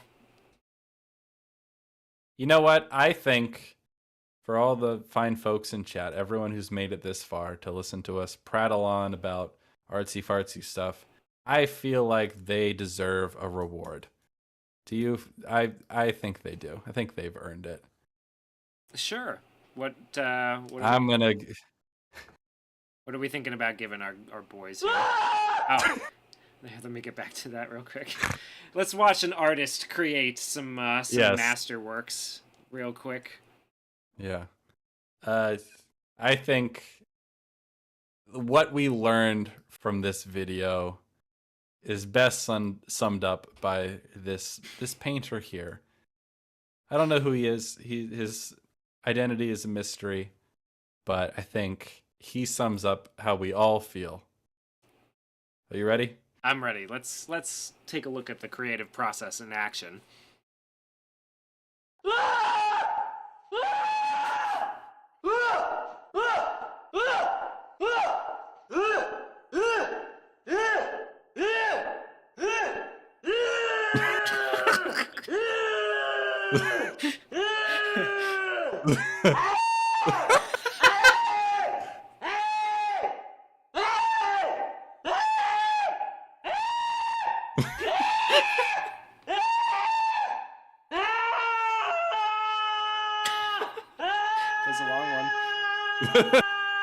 Oh, wow.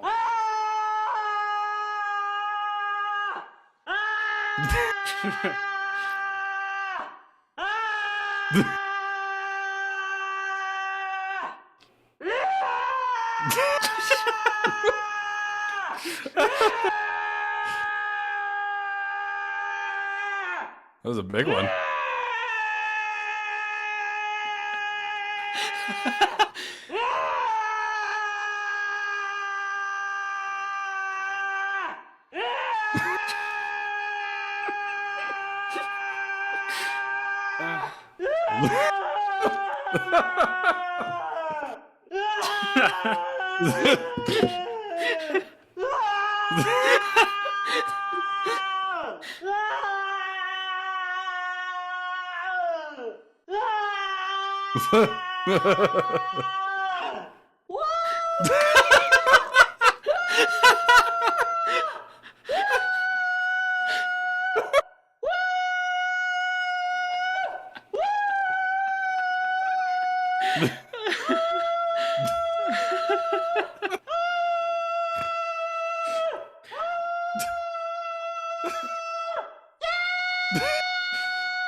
I'm out of breath.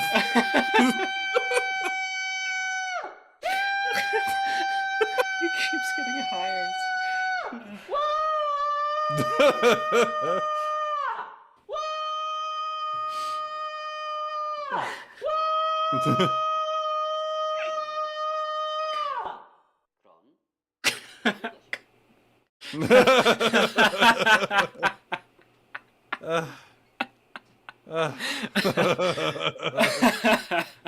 I love that so much. Uh, You know what the real work of art is there? It's not the painting, it's the video. it's It's the it's video. it's the friends we made along the way. Well, if that doesn't sum up this whole stream, I don't know what does. Thank you guys for watching. I hope you had a big old think about art, if nothing else. Yeah, thank you for joining us. Lively chat this evening. Very, very fun. Good times Yeah, to be it was had nice by all. listening to some of your, or reading some of your thoughts as well. Oh, look at all those bananas. Beautiful. Beautiful. That's art.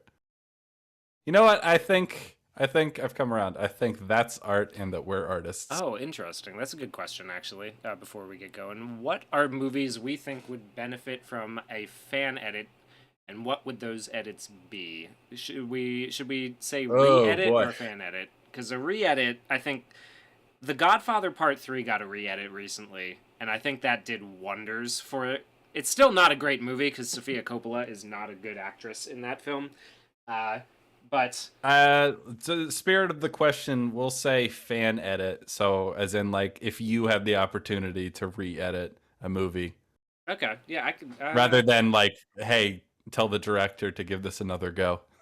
I'd like to try to re-edit Annihilation. Yeah. See if I could. Yeah, because See if you can squeeze a good movie out of that. I feel like it might be possible if some of the excess dialogue and story dump exposition, the stuff that the telling not showing or telling and showing, if some of that was eliminated, if you could cut around some of it, I think that might be an interesting one to try. Oh, he says fan edit. I plan on doing them. Okay, Oh. so he's looking for like a specific thing. Well, I mean, if you can what make are some- Annihilation into an interesting film, I'd love to see that. So I'm going to stick with that answer. So I'm having trouble thinking of something, but my mind immediately goes to something that's too long Enjoy that the should have pain just of- ended sooner. Yeah, you could remove probably dialogue. you could remove some of the dialogue. You could probably cut down on some of the final bit, the dance number with Natalie Portman and the alien from Signs. You could probably slow Yeah. that up a little bit, or punch that up a little bit. I can't think of a good answer, so I'm gonna give a joke answer. You should do a fan edit of Nope and just remove the last 30 minutes. And with that, unless you have anything else to add, I think we're gonna wrap this. We're gonna wrap this whole baby up. All right. Well, I had a great time with this one. Very, very well spent evening. I think we got to the bottom of whether or not art has meaning. Philosophy Tube really did a good job there. Really, Yes. really solidified an answer for us, and Yes. definitely didn't flip flop the entire time, and then end up just being relentless self promotion. So we'll All put right. the links to the beautiful art and to the Philosophy Tube in Yes. somewhere. We'll put them in somewhere. In the description would be Yeah. a good place for it. Good night, all. All right. Good night.